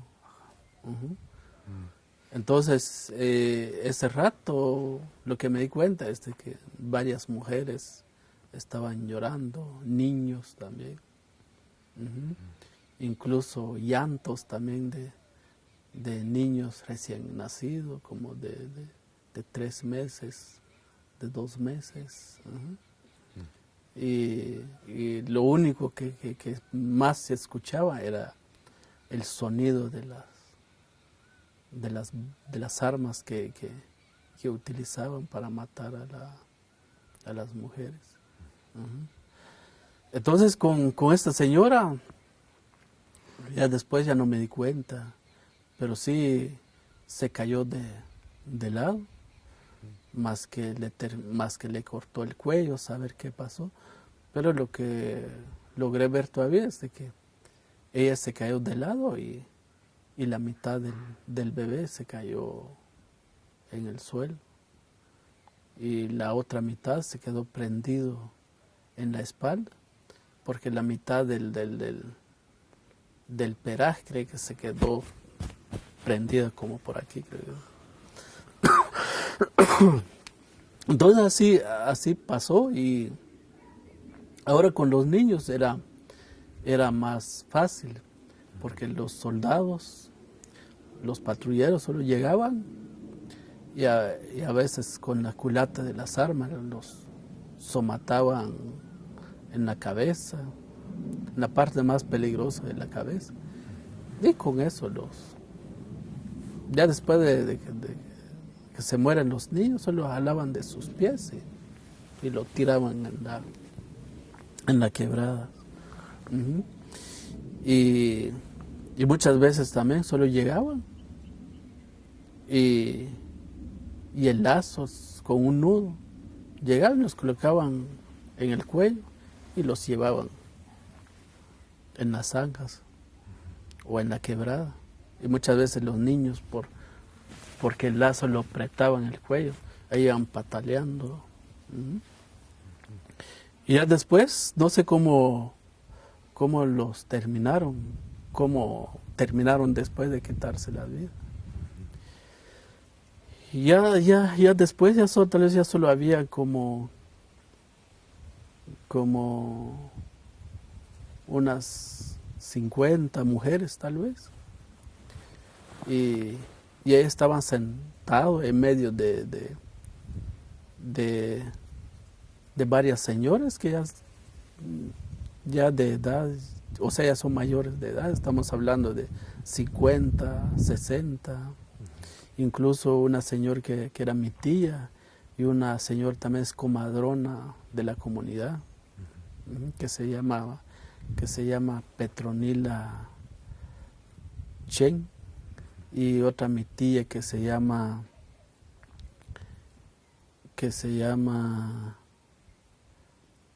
Pascuala Osorio, creo, y otra señora, y llegaron los patrulleros. Entonces ahora les toca, ustedes, póngase de boca abajo en el monte. Y una señora le decía, ahorita le decía a la señora, pero déjame de colocar mi peraje. Entonces la señora le amarró su peraje en la cintura. Y la otra señora creo que lo amarró su peraje de aquí en la cabeza. Y entonces la señora dijo, ahora pues les toca a usted. Y la misma forma, amarraron el lazo en el cuello.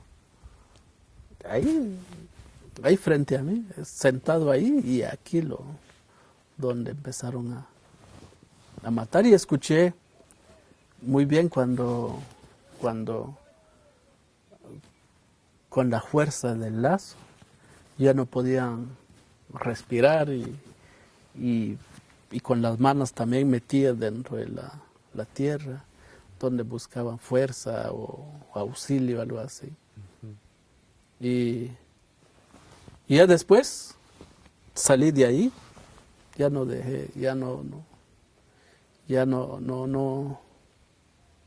quería ver, entonces me fui, volteé para el otro lado. Y ya después, ya cuando mataron, o sea, se murieron estas mujeres y los llevaron así igual. Los tomaron de sus pies así arrastrados y a tirarse dentro de la quebrada como si fuera cualquier animal salvaje, más que todo. Entonces así pasó con todas las mujeres. Ya solo había como unas 15 mujeres tal vez. Y un patrullero me dijo, y se me acercó y me dijo, mirás, Patojo, vení para acá, me dijo. Y me fui corriendo con él, pensando que ese rato pues ya me van a matar. Y me dijo que ahora no te voy a matar, pero te vas conmigo a Xokok. ¿Mm? Te vas conmigo a Xokok, yo no tengo hijos. Uh-huh. Entonces vas a estar conmigo. ¿Usted lleva a su hermano todavía cargando? No. ¿Ya no tiene a su hermano? No, ahí está todavía, pero ese rato cuando me fui corriendo con él no lo llevé. Quedó su hermanito. Uh-huh. Ahí. Uh-huh. Entonces le dijo que sí. Uh-huh. Uh-huh. Entonces, y ese rato le dijo que me apartó del grupo de mujeres y me dijo que andate allá arriba. Entonces caminé como unas tal vez como unos 50 metros más arribita. Y ahí estaba un árbol de pino que estaba, que el viento lo botó, creo que sí. Entonces ahí me quedé un rato con mi hermano. Y después al rato llegaron otros niños. Ujú. Pero antes de que me fuera donde está el árbol tirado por ahí, entonces después otros patrulleros se acercaron y entraron y le dijeron de que, y un patrullero que se llama Macario Alvarado Toje, y se acercó a una señora y dijo, a usted sí le voy a llevar a su hija, está muy bonito a su hija, entonces le voy a llevar conmigo como mi hija, algo así. Y la señora dijo, ay, por favor, llévenlo a mi hija, no lo van a matar. Solo mátame a mí, pero a mi hija no. Y así otros patrulleros se acercaron y ese día pues trajeron desde Río Negro, los patrulleros trajeron desde Río Negro 17 niños y niñas y una compañera también que tenía tal vez como unos 14 años, que fue objetos de varias violaciones. Y ella dice que me pueden violar, pero van a salvar la vida de mis hermanos. Entonces por eso creo que salvó la vida de sus casi de 4 hermanos.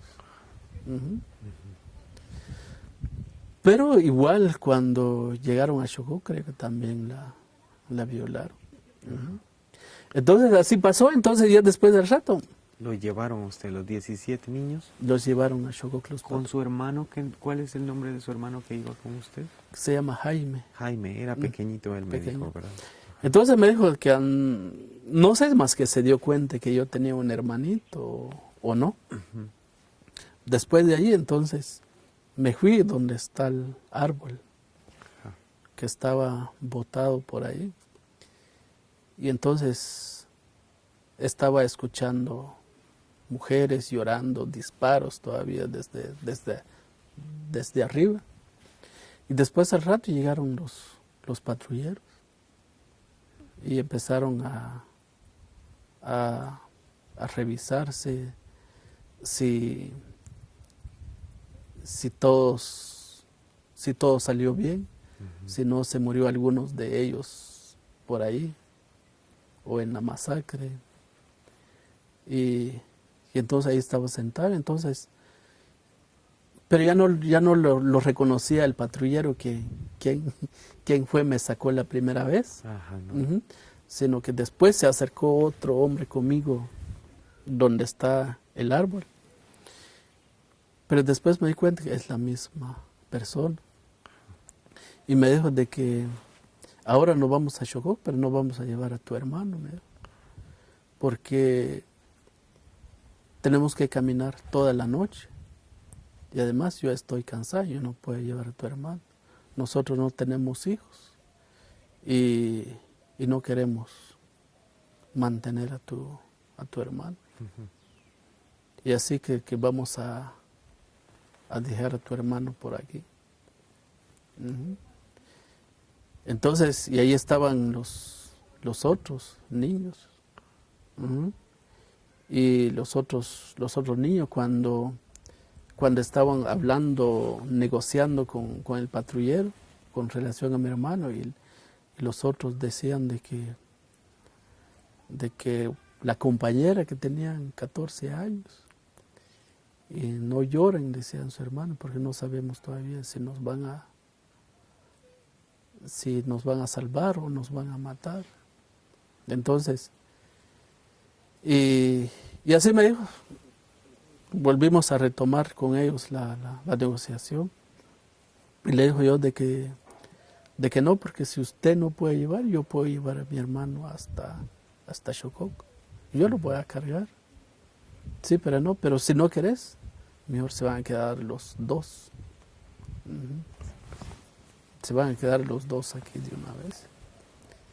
Entonces yo estaba sentado ahí sobre el árbol el botá y llegó y colocó el lazo en el cuello de mi hermano y lo llevó. Y ya no lo viste qué pasó.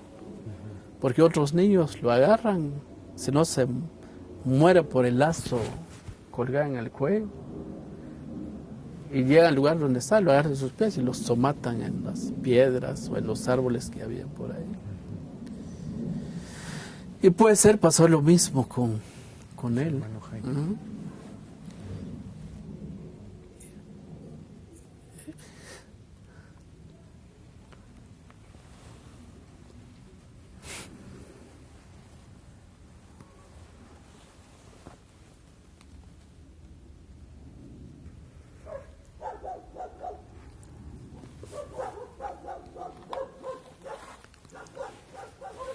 ¿Quiere que detengamos un momento la cámara?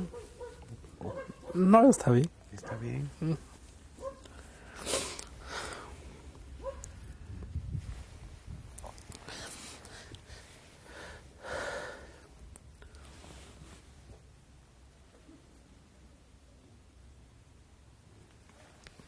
Entonces, bueno, así pasó. Y después llegó y bueno, ahora nos vamos a Shogok. Y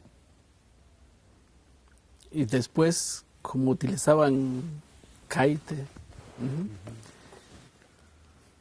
y era un pantalón, ¿cómo se llama? Era un pantalón verde, creo que sí. Y se miraba la parte de aquí.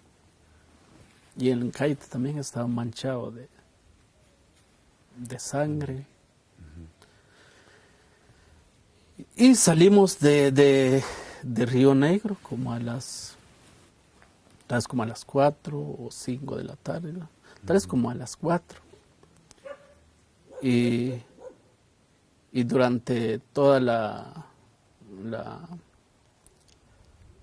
la caminata, desde Río Negro hasta una comunidad cercana de Río Negro que se llama Chitucán, y era un camino, era muy duro porque era una montaña muy, muy inclinada. Pero contaban entre ellos la cantidad que mataron cada uno. Otro decía de que mató 20, otro 15, otro 10, otro 12. Y contaban entre ellos la cantidad que mataron a cada uno. Y era como a las 5, a las 5:30. Estamos llegando en Chitucán. Todo el día no había comido ni tomado agua. Entonces, como ya estaba dentro de los patrulleros, entonces traté la manera de ver qué se puede hacer para sobrevivir. No solo de ellos, de los soldados, de los patrulleros, sino que también para tomar un poco de agua. Entré a una casa, encontré como una plangana que estaba por ahí. Agua, pero también con jabón. Ahí tomé un poco porque no había agua. Y después de allí, en un pequeño campo que había sobre la aldea, y ahí se reunieron a todos los soldados y los patrulleros, porque en esa comunidad también había, o sea, todo el día estuvieron el ejército también y patrulleros, pero solamente allí no mataron ninguno, no. Porque salieron la gente de la comunidad antes, abandonaron la comunidad antes, que en Río Negro casi lo mataron a todo porque no salieron de la comunidad. Y ahí uno de los patrulleros y se desmayó. se desmayó, no sé más que del sed, de hambre, o por toda la masacre que hizo en Río Negro, saber. Pero los patrulleros, otros se orinó y le dieron orina para recuperarse. Y salimos de allí tal vez como a las 6 de la tarde. Y estábamos llegando como hasta la aldea Xococa, como a la 1 de la mañana. Allí en Buenavista, es una comunidad antes de Xococa. Y los patrulleros de ahí de la comunidad fueron a traer 2 tinajas de fresca y les dieron a los soldados y dijeron de que, solo escuché yo de que vayan a traer fresco, vayan a traer agua para nuestros soldados, decían los patrulleros. Y nos dieron agua. Como a la 1 estábamos llegando en Xococa. Allí entramos en la iglesia y la comida que nos daron era carne de res o caldo de res, algo así. Pero después me puso a pensar de que por todo lo que pasó en Río Negro, después pensé que será que realmente es carne de res o tal vez de carne de seres humanos. Como que me afectó mucho la sangre, ver cuerpos de mujeres con heridas de machetes. Entonces, ya con la comida que nos dieron ahí, entonces ya no podía comer. Y después de eso, y aún no sabemos todavía si ya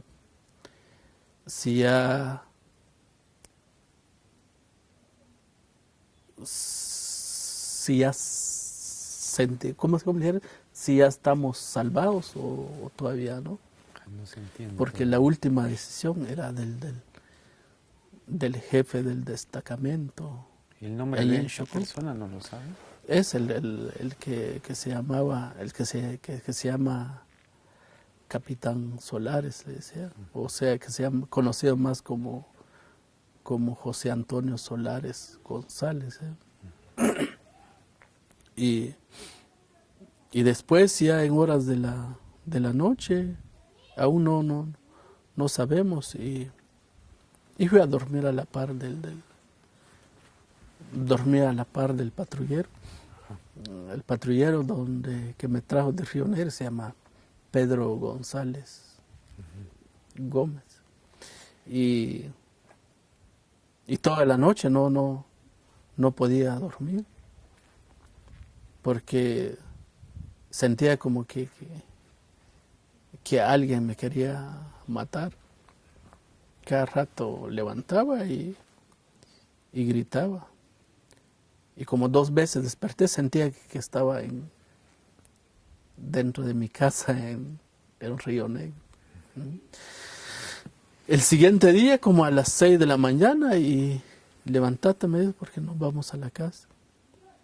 Y fui a la casa y me dijo de que, llegando a la casa, y la señora, y él dice de que aquí es tu casa, ella es tu mamá y yo soy tu papá.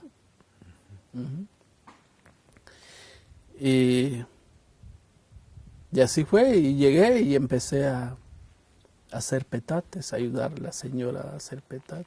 ¿Ya se había retirado el ejército para el otro día? No, ahí estaba en Xococa, porque Xococa en septiembre era como un destacamento militar. Y fui a vivir a la casa de él el siguiente día. Estaba llorando. Y después, dentro de casi una semana, le decía yo a él de que estaba acostado en una hamaca, y le dijo yo de que, ¿por qué no me deja ir a Río Negro? Yo quiero regresar a Río Negro. Y me dijo de que de que no, porque si te quieres ir, mejor le voy a avisar a los soldados para que te maten. Porque si te vas a Río Negro, vas a regresar con los guerrilleros. Y ya después ya no insistí, porque ya me dijo eso. ¿No? Y aparte de eso, no lo puedo decir de que él no me puede matar, porque ya mató a mi hermano. Entonces yo seguí de qué forma se puede olvidar un poco de lo que pasó y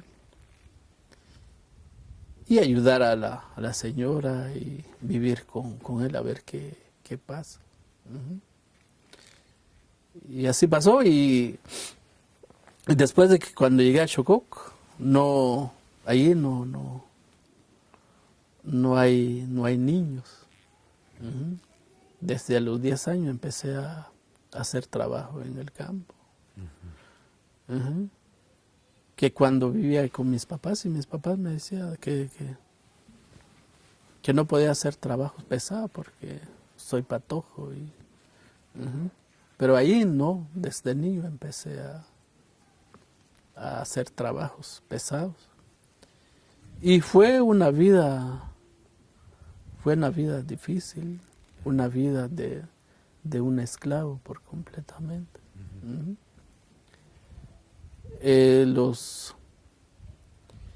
Durante el mes durante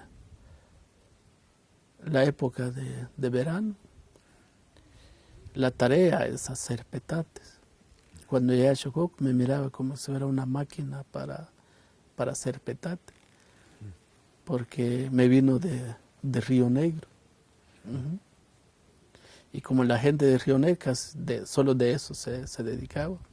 Entonces pensando que yo pues era una mano de obra más para hacer petate. Y así fue. Y durante el verano trabajamos con bueyes en el campo para cultivar la tierra. Y si no respondía al trabajo, si no trabajaba igual como él, me pegaba. Una vez que creo que subimos a cultivar la tierra y no sé, me caí sobre una piedra y sin averiguar pasaron los bueyes sobre mi persona, saber qué pasó, pero los bueyes pasaron por otro lado y yo pasé por otro lado. Creo que un buey pasó de este lado y otro pasó de este lado y yo pasé en medio. Y también ocurrió otro momento de que, y como él es muy, muy loco para guiar a los bueyes, entonces estamos limpiando la milpa también con bueyes, con arado se llama la herramienta que se llama para cultivar la tierra.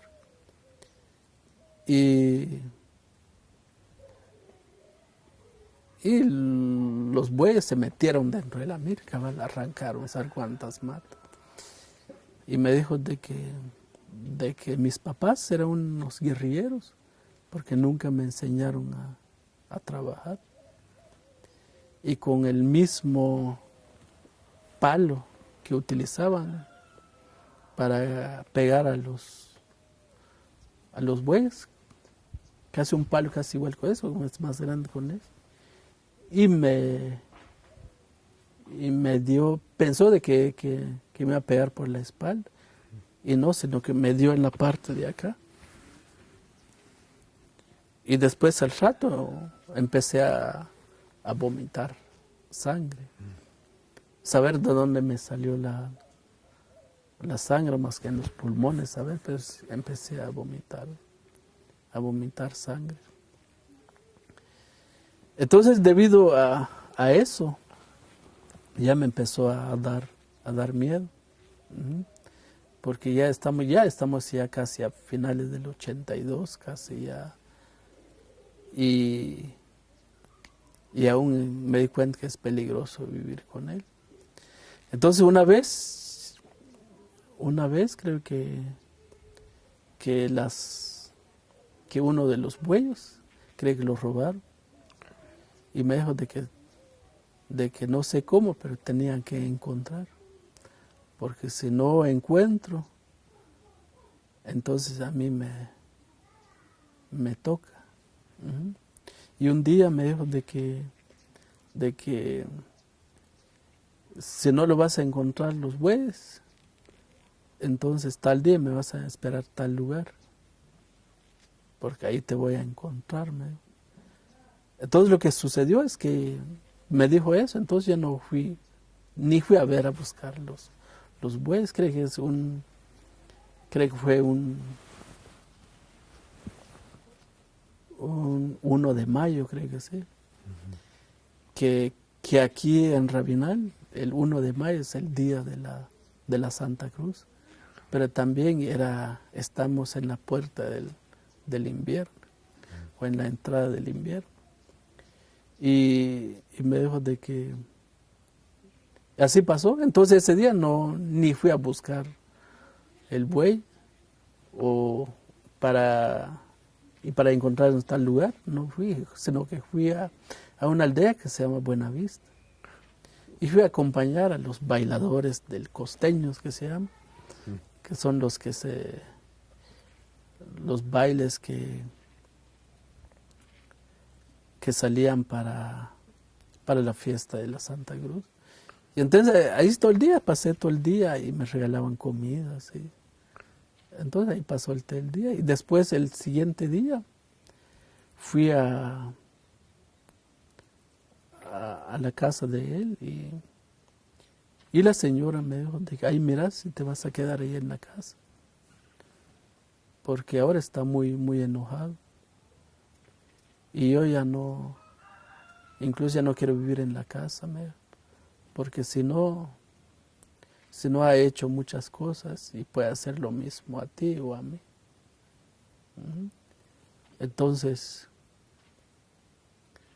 lo que hizo, fui a la iglesia, o sea, el centro de la comunidad, había una iglesia por estar al mercado, pero allí mismo donde se juntaban todos los patrulleros, y también utilizaban también un mercado como destacamento militar. Entonces fui por ahí, entonces encontré con otros pastores y solo me vio y me dijo de que encontraste los bueyes. Me dijo, no, fui a buscar, pero no los encontré. Entonces ya se los robaron. Y así fue, y después el siguiente día regresé a la casa y como que no hubiera pasado nada. Entonces así pasó. Pero otros momentos también de que ahí en Chocó, como no tienen hijos, me utilizaban para otras cosas, para hacer trabajo en el campo, pero también me mandaban a llevar maíz para hacer tortillas en el motor de Mixtamal, algo así. Así se llama en Chocó. Y como otros patojos allá en Chocó, jugaban con discos, estos discos que utilizaban para moler maíz. Y después pensé de que, pero esos patojos, esos discos que utilizaban para jugarse en las calles, entonces lo tomé uno. Y con eso empecé a jugarse en las calles con el disco. Y después la señora creo que se dio cuenta que yo tomé el disco y se quejó al patrullero. Un día bien temprano llegó y estaba, era como a las 5, ya estaba en la cocina juntando el fuego, cociendo café para ellos. Y me dijo, venite para acá. Y en mi casa no quiero un ladrón y no quiero un guerrillero. Y frente a su señora me agarró el lazo aquí en el cuello. y me colgó de la madera de la casa. Y la señora solo se reía. Se reía y después cuando... y después de un rato, cuando solo sentí de que como que perdí el control, pero también como que se me entró oscuridad. Y después al rato desperté que estaba tirado en el suelo. Y la señora ya no estaba ahí, después desperté y solo él me estaba dando un vaso de agua a la fuerza. Y la señora, después al rato, la señora llegó y me dijo, comete, anda a traer leña, ¿por qué estás llorando ahí? Y así pasó y después comí una tortilla y después fui al campo aparte a ver los bueyes, pero también a traer leña. Y después cuando llegué al frente estaba tocando la parte, y pucha, me dolía eso. Entonces así pasó. Después yo creo que fue a finales del 83. A finales, no como a principio del 83. No creo que ya fue a finales del 83. Estamos hablando como en noviembre, creo que sí, porque nos fuimos a la costa. Con él. Nos fuimos a la costa con él y te voy a enseñar a trabajar, te voy a enseñar cómo se cortan algodón, me dijo.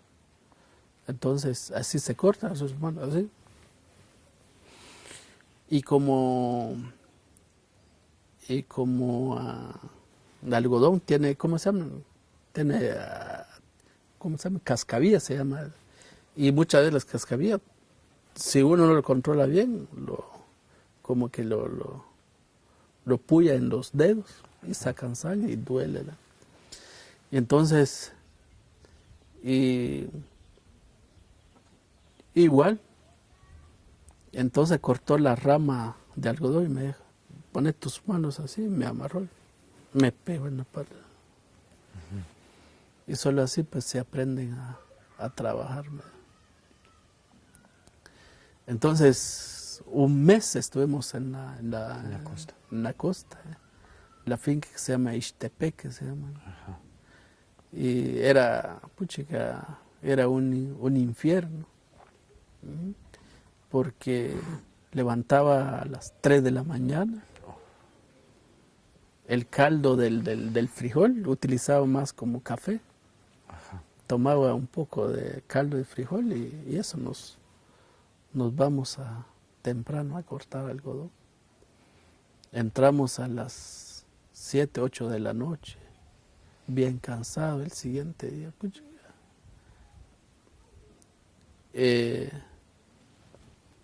Creo que entre todos que ganamos como 70 quetzales. Pero bien. De todo el mes. De todo el mes, pero bien matado. Bien matado. Y que eso cuando estaba por la costa. Y después apareció mi hermana en Chocó, Ajá. la que se llama Laura, Su hermana Laura. porque Juana se murió con mis dos hermanos en Río Negro. Ajá. Y después mi hermana llegó a Chocó, y mi hermana Laura llegó a Chocó y preguntó a los patrulleros de que yo solo vengo a buscar a mi hermano, que se llama Jesús y vive con don Pedro González. Ya lo sabía ella. Ya lo sabía. Entonces, mi hermana cuando Ríos Montt llegó en el poder, a través de un golpe de Estado, entonces decretó la ley de amnistía. Entonces, con la ley de amnistía, entonces mi hermana se entregó, le decimos, se entregó al destacamento, suena un poco feo así, se entregó como que tenía armas, Pero ahí ahí entraron al destacamento. Después del destacamento los mandaron a Pacush y formando como un aldeo modelo Pacush desde mediados del 2000, desde mediados de 1983. Estamos hablando como el mes de junio, julio del 83. Entonces, después mi hermana fue a buscarme y después cuando regresé de la costa y la señora nos estaban esperando en el pueblo. No, cree que llegamos en horas de la noche aquí en el pueblo y me dijo que mañana te vas a ir a Xococo, te vas a ir a traer a tu mamá. Aquí lo voy a esperar, me dijo, porque trajimos dinero, entonces te vamos a comprar tu ropa, me dijo, y la de ella y el mío, me dijo. Y entonces así fue. A las 6 de la mañana agarré camino para Xococo. Fui a decirle a la señora que se prepara porque nos vamos a ir al pueblo. Ajá. Y así fue, nos venimos. Y la señora empezó a decirme, ¿qué vas a hacer? Me dijo. Si algún día aparece algún familiar, ¿te irías con ella o con él? Me dijo. Y luego pensé, le dije que no. La primera vez, antes que me preguntara, le dije que no. Y aquí voy a estar con ustedes. Me siento mejor, le dijo yo. Aunque no le dije con todo el corazón. Porque un ejemplo, si aparece un familiar, posiblemente matan a mi familia o a mí. Entonces pensé mejor aquí. Decir que no. Y después fuimos al pueblo y estamos en la iglesia, estaban contando lo que fuimos a ganar. Y la señora le preguntó a él, ¿qué va a hacer usted? Porque Jesús apareció un hermano. Ya llegó a ver a Xococo y ahí empezó las amenazas de nuevamente. Pero también hasta dentro de sus palabras casi me dijo también de que ¿por qué no vas a traer a tu hermano? ¿Por qué no vas a traer a tu hermano? Así que voy a estar viviendo con ustedes, algo así. Pero su hermana ya estaba casada. Ya estaba casada, pero luego, después de que me dijo eso, y de las violaciones que también se le dio en Río Negro, y luego pensé de eso, lo que quieres, también vivir con mi hermano. Sí, pues otra mujer. Entonces, y le dijo, no me voy a un lugar. Y empezó las amenazas y me dijo, si te vas a ir con tu hermano. Solamente ya me empezó a decir un poco más suave. Y si te vas a ir a vivir con tu hermano, ten cuidado, me dijo, porque todas esas gentes que viven en Pacush, en ese tiempo estamos hablando de unos 10 o 15 personas que viven en Pacush, no familias. Pocas. Que sobrevivieron de la masacre de Río Negro. Entonces, muy pronto esta gente, el ejército, va a ir de nuevamente a terminar con estas personas, incluso hasta nosotros también. Así que piensa muy bien si te vas a ir. Y si te vas a ir, ya no te voy a salvar si te encuentro dentro de toda esa gente. Entonces, recordando la historia, pensé de que es cierto y mejor ya no. Un día también, creo que ya fue a principio de que como no tal vez no fue a principio, sino que tal vez fue como en diciembre del 83. Y estaba caminando por el parque y después desde lejos me di cuenta, es mi hermano. Y se dirigía hacia mí. Yo no le hice caso también a mi hermano, pero ella sí se emocionó mucho. Ujú. Y se me acercó y me dijo, ¿qué vas a hacer? Me dijo, te vas a ir a reconocer la casa del papá. Porque la casa, el INDE no va a entregar a mí, porque también es otra violación que cometió el INDE, el Instituto Nacional de la Investigación INDE con la gente de Pacush. Porque esa vez le dijo a mi mamá de que a usted ya tiene un esposo, su esposo tiene casa, entonces a usted ya no tiene derecho a reconocer la casa de tu papá. Solamente si aparece tu hermano o una hermana que no tiene casa, ahí sí te vamos a dar la casa. Sí, pues. Ujú. Entonces mi hermano me dijo de que te vas a ir a Pacush para que nosotros podamos recuperar la casa del papá. Después pensé, entonces tengo una casa en Pacush. Entonces digo yo, pero no me interesa la casa. Le digo yo. Ujú. Entonces ahora ya estoy en Chocó, entonces ya me siento más mejor, ya más salvado, le digo yo. Entonces así no me voy a ir a vivir con ustedes. Entonces pensando que mi hermana, pues, pensó mi hermano de que esa vez, pues, me iría de una vez con ella y no fue así, sino que fue una actitud mía también tan abusivo también, porque como que los mismos criterios del patrullero, lo mismo que utilicé yo. Y le dijo que no, porque algún día el ejército va a llegar y los van a matar. Entonces, ahí mire usted si va a ser en Pacush o va a ir a otro lugar. Le digo. Y así nada más y nos separamos. Entonces, ya creo que eso fue como en diciembre. Y ya después fue el mes de enero, creo que sí.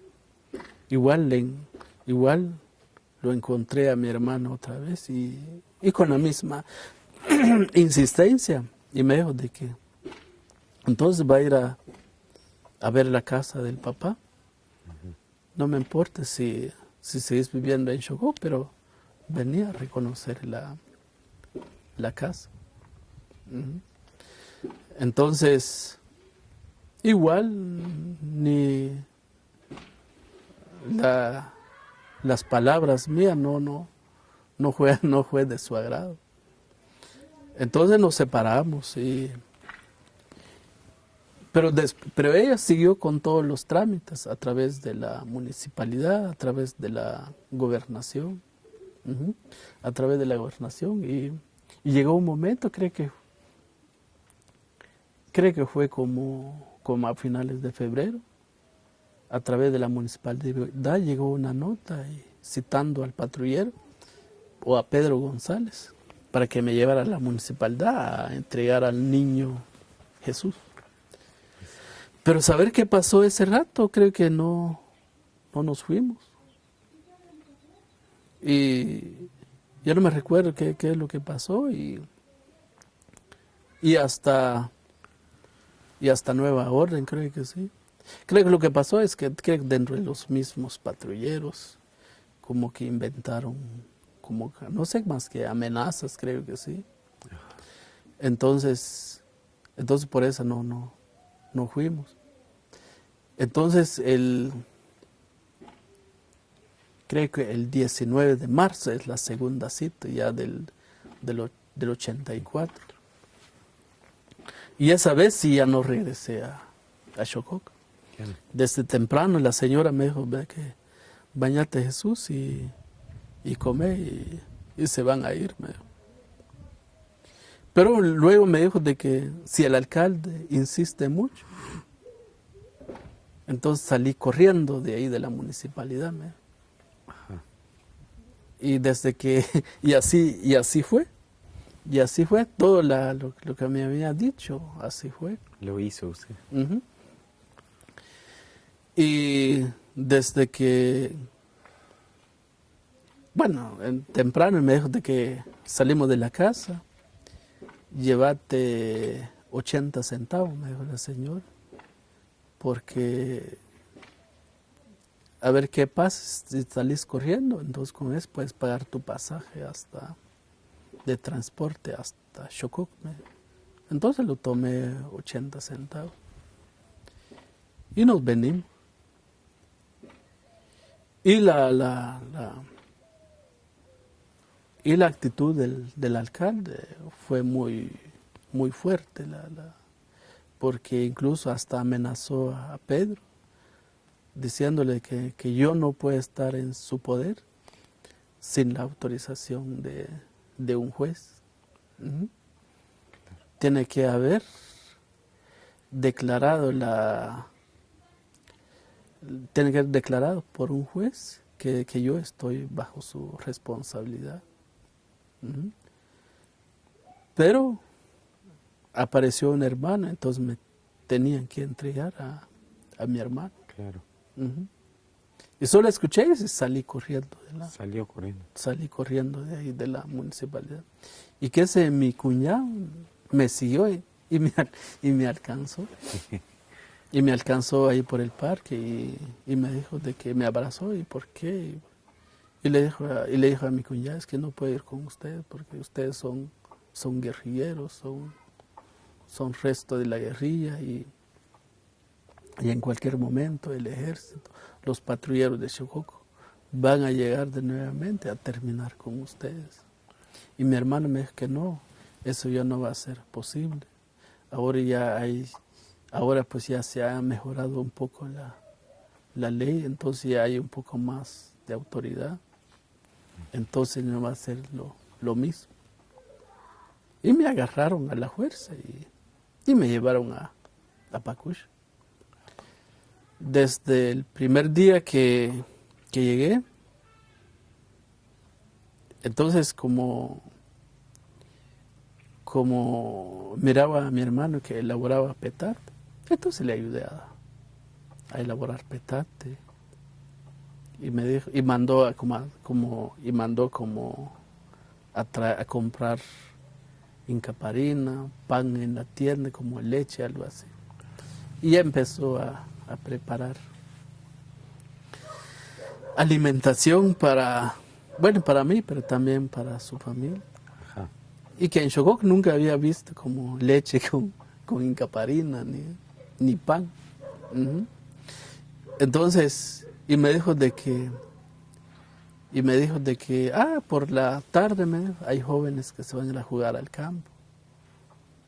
De veras, digo yo, entonces, si querés te vamos a comprar tu par de zapatos para ir a jugar con los demás jóvenes, me dijo, los más patos. Tal vez después, le dijo yo, y así fue. Pero después ya como que llegué a otra vida distinta. Ahí en Pacush. Ujú. Entonces, y eso como que me ayudó a regresar con mi hermano, a regresar a vivir con mi hermano. Y ya el siguiente día me dijo de que te vamos a llevar a la escuela, porque aquí todos los patos están estudiando. Entonces el siguiente día me compró mi cuaderno, mi lapicero y a la escuela. Y después cuando salía a la escuela, entonces solo ayudaba un poco a hacer petate, a veces subía hasta aquí a traer leña. Hasta aquí. Uh-huh. Pero también subía en otro lado a traer leña. Y también trabajaba un poco en el campo. Pero sí sacaba un tiempo para ir a jugar pelotas. Uh-huh. Entonces ya había libertad, Ujú. Entonces pensé de que no, mejor me voy a quedar aquí. Pero después cada rato llegaba a donde está la casa de mi papá, ujú, Ajá.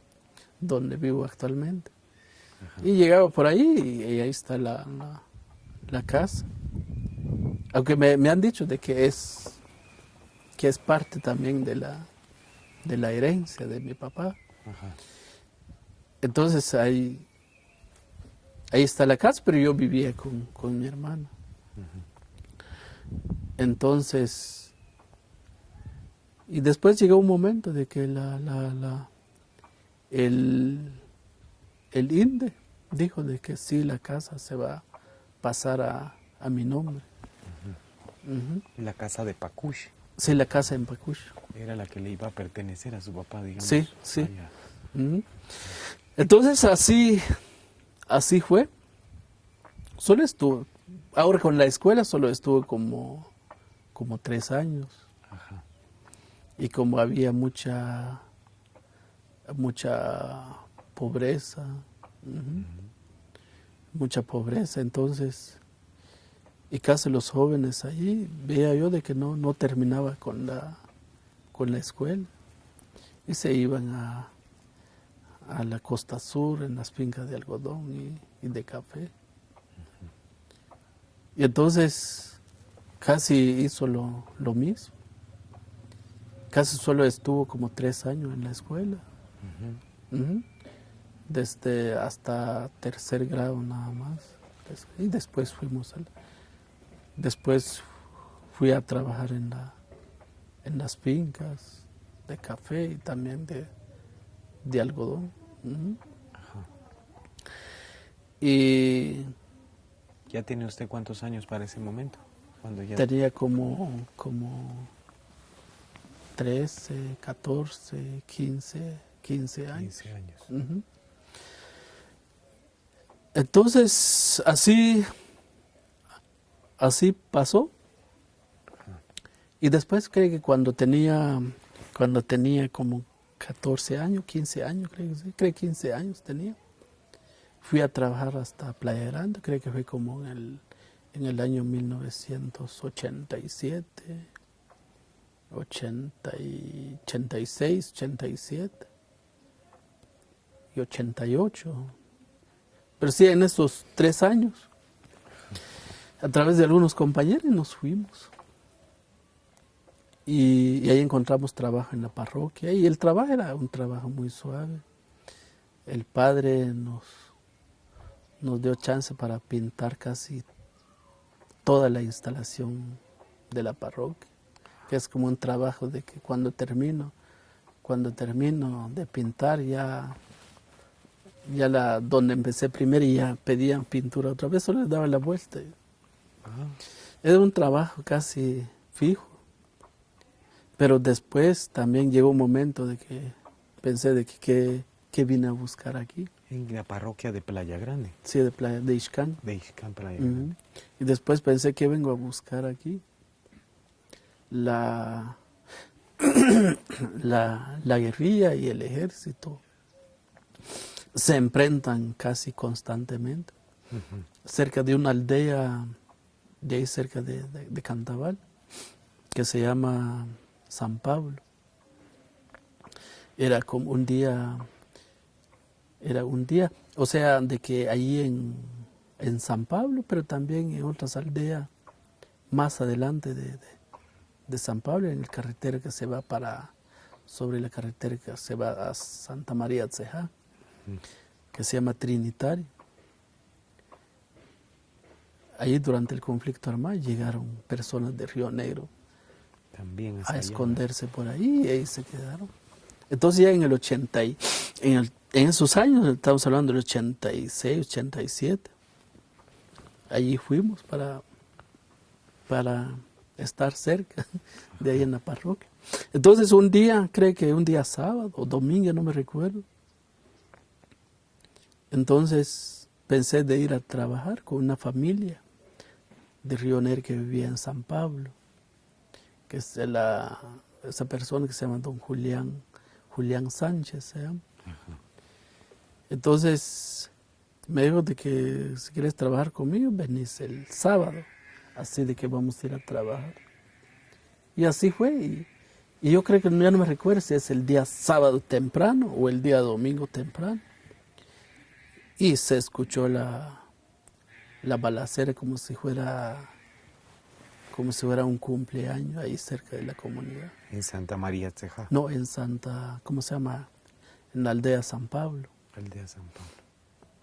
Y después ya como a las 7 de la mañana, nadie podía salir porque llegó el helicóptero casi pasaba, igual como en Río Negro, pasaba encima de las casas.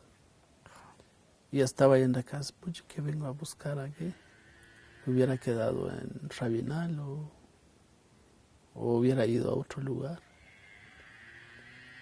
Y ya igual como pasó en Río Negro, ya pasaron el ejército, llevaron a la fuerza la gente de las casas y nos llevaron al centro ahí de la comunidad.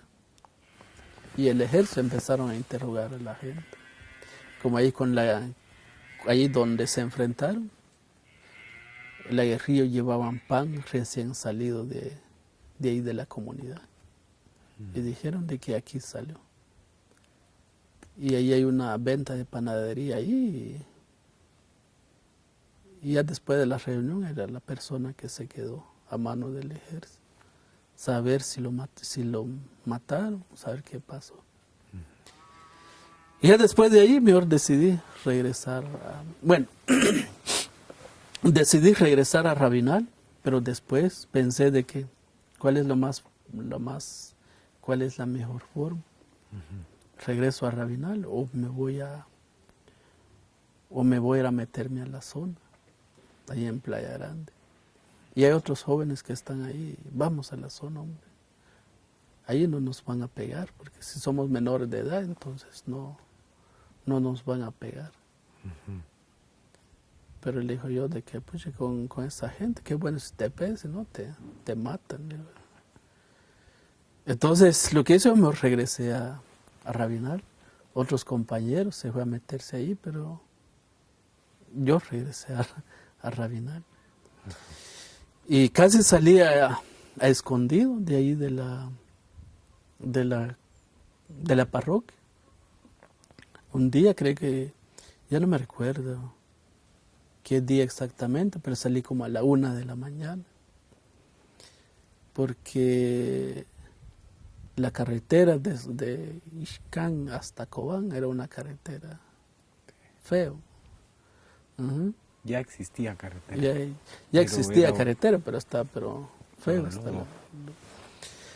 Y entonces, por otro lado, era también por una compañera que casi se enamoró mucho de mí ahí en Playa Grande, ahí en la parroquia.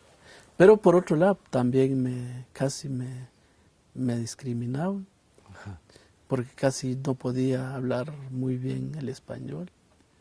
Y a veces me decía de que te quiero mucho, pero sos un indio. Ella no era achí. No era achí.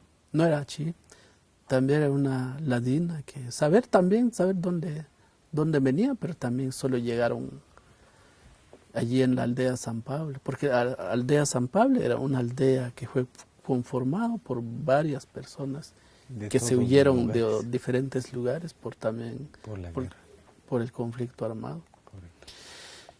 Entonces así me dijo, entonces le dijo yo de que, y cómo insistía mucho, pero también yo lo rechazaba por lo mismo que me discriminaba. ¿Cómo se llamaba ella? ¿Recuerda? Catalina se llama. Catalina. Le decía Katy. Entonces llegó un momento, no le dijo nada, entonces como hoy me pagaron, entonces pensé que mañana creo que es un buen momento para salir. Y salí a la 1 de la mañana y me vine hasta Rabinal. Hasta Rabinal. Entonces así pasó y después llegué a Rabinal otra vez. ¿Qué año regresó a Rabinal de nuevo? Como en el 87. Yo creo que más fue que en el 87, porque cuando llegué a Rabinal también me reclutaron como 2 veces. ¿Ya es mayor de edad? Todavía no es mayor de No, edad. tenía como tal vez como 16 años, tal vez. 16. 16 años. Y me reclutaron 2 veces y, y una vez me agarraron ahí en Rabinal y otra vez en la carretera a Salamá. Ajá. Ujú. La de Rabinal sí me llevaron estuve como 3 días en la zona de Salamá. De Salama. De Salamá y desde el primer día que nos llevaron, pues, nos levantaron temprano y una compañera también de Rabinal está en el ejército, una compañera, no sé si es soltera o casada, ¿no?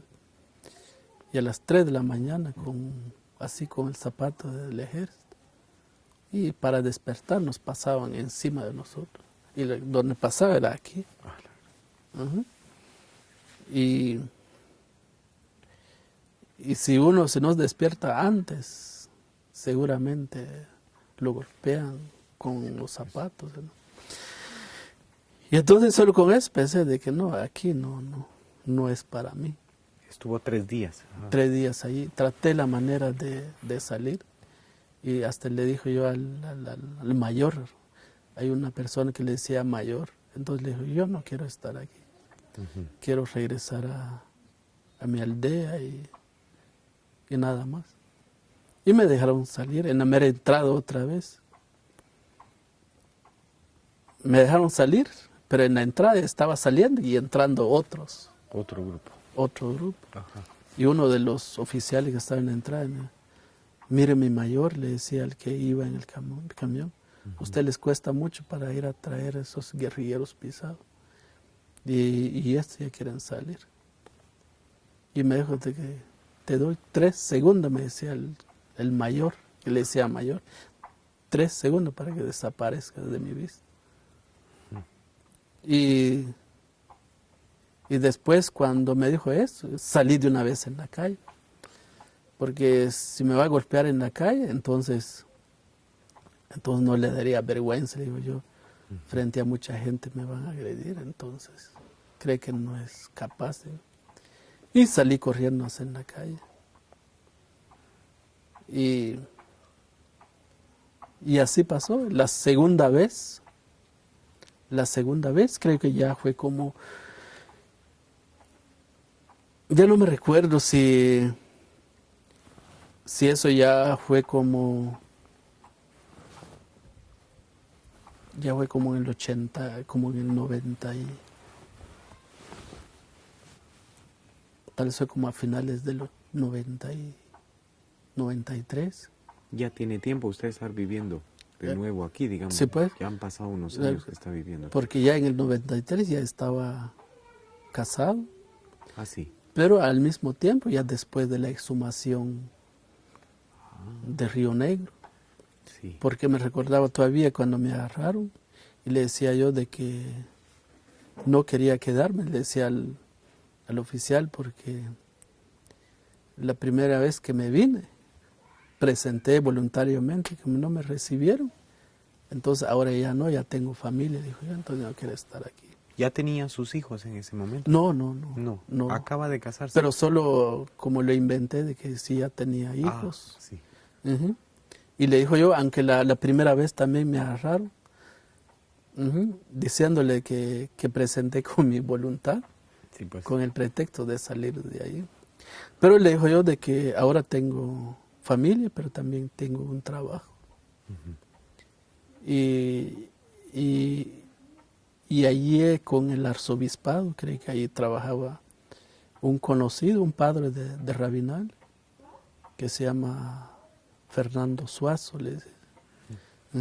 Pero también otras personas de ahí del arzobispado me conocieron cuando fue la exhumación en Río Negro. Así. Y entonces le dijo yo de que ahora ya no quiero prestar servicio militar. Aparte tengo una familia, pero también tengo un trabajo. Y me dijeron, ¿dónde estás trabajando? Y dije que soy portero de una oficina en el arzobispado. Y un oficial, vaya, estás trabajando con los con los oscuros, me dijo. Así me dijo. ¿Y tenés algún número de teléfono? Y tenía un número de teléfono, y le di el número de teléfono del arzobispado. Y le di el nombre a Fernando para ver si podía. Pensé de que tal vez pueda hablar por mí, le digo. Pero saber qué pasó, y solo con el número de teléfono, y como si fuera amigo del oficial, vení para acá, me dijo. Entonces nos fuimos caminando hasta la entrada. Y me dijo, entonces estás trabajando con el arzobispado. ¿Qué trabajas ahí? Yo estoy cuidando, soy portero nada más. Entonces ustedes que abren portones cuando entran los carros, me dijo. Y le dijo yo que sí. ¿Y cuánto ganas ahí? Me dijo. Y le dijo, gano 800 quetzales. Entonces ganas muy bien. Y mientras que aquí solo se pagan 200, 300 quetzales al ejército. Entonces, pero mira, no tengas pena, me dijo. Te vas a ir y no le digas nada lo que viste aquí. Y me acompañó hasta la entrada, o hasta la salida más que todo. Así pasó. Se acaba de juntar usted con su esposa y lo dejaron salir en ese momento. No, ni... No tenía esposa todavía. No, ni mi esposa no sabía si fue reclutado por... No sabía ella. No sabía. Sí, No pues. sabía, hasta se dio cuenta, hasta el siguiente día cuando llegué a la casa. Sí, pues. Porque ya en ese tiempo ya estaba dando vuelta por la... Ya no es por la exhumación, sino que ya por la inhumación. Ya había pasado. Ya había ¿En qué pasado. año había sido la exhumación, digamos? ¿En el año 92? Eso fue, fíjese que la denuncia presentamos como a mediados del 93. ¿Quiénes organizaron el primer paso, digamos, de la denuncia de esta exhumación? Eso fue a través del GAM. No sé si usted conoce la licenciada Tebalán, la licenciada Lesbia Tebalán, a través del GAM. Y también el CONAVIGUA y otra organización que se llama CONDEG. Son los que colaboraron en la exhumación en Río Negro. Entonces esa vez ya no me recuerdo dónde iba, pero no sé más que iba a la PDH, a la Procuraduría de Derechos Humanos en Salamá o en la capital. Pero ya después, cuando regresé a la casa, le conté a mi compañera que fui agarrado por el ejército. Entonces así pasó. Pero yo me casé como en el año 1988, como a mediados de 1988. Ya no me recuerdo, pero sí, si no fue en el 88, fue en el 99. ¿Cuántos años tenía usted? Casi tenía los 17 años. ¿Cuándo se casó? Sí, pues. Cuando me casé. Entonces así pasó con en la vida en Pacush, mi recorrido cuando era jóvenes. Y hasta ahora me pongo a pensar de que muchas veces los jóvenes, no sé, hay más libertad, pero no lo aprovechan. Que en ese tiempo no hay oportunidad, pero también no había libertad. Porque por las masacres. Entonces, pero ahora los jóvenes muchas veces quieren dinero fácil, que en ese tiempo uno quería trabajar, pero no hay oportunidad, no hay libertad. Entonces es eso, porque me quedé sin nada. Solo mi hermano me decía de que tenés que trabajar, tenés que hacer eso, no te metes en cosas que no que causan daño a otra persona. Pero nunca me metí con algún grupo como las pandillas ahora. Aunque después de la masacre de Río Negro, estando en Chocó, traté la manera de buscar, de preguntar. Bueno, en caso no le preguntar, sino que solo estaba escuchando las conversaciones de la gente. ¿Dónde están la guerrilla? Para ver si puedo ir con ellos. ¿Está pensando usted en ese momento?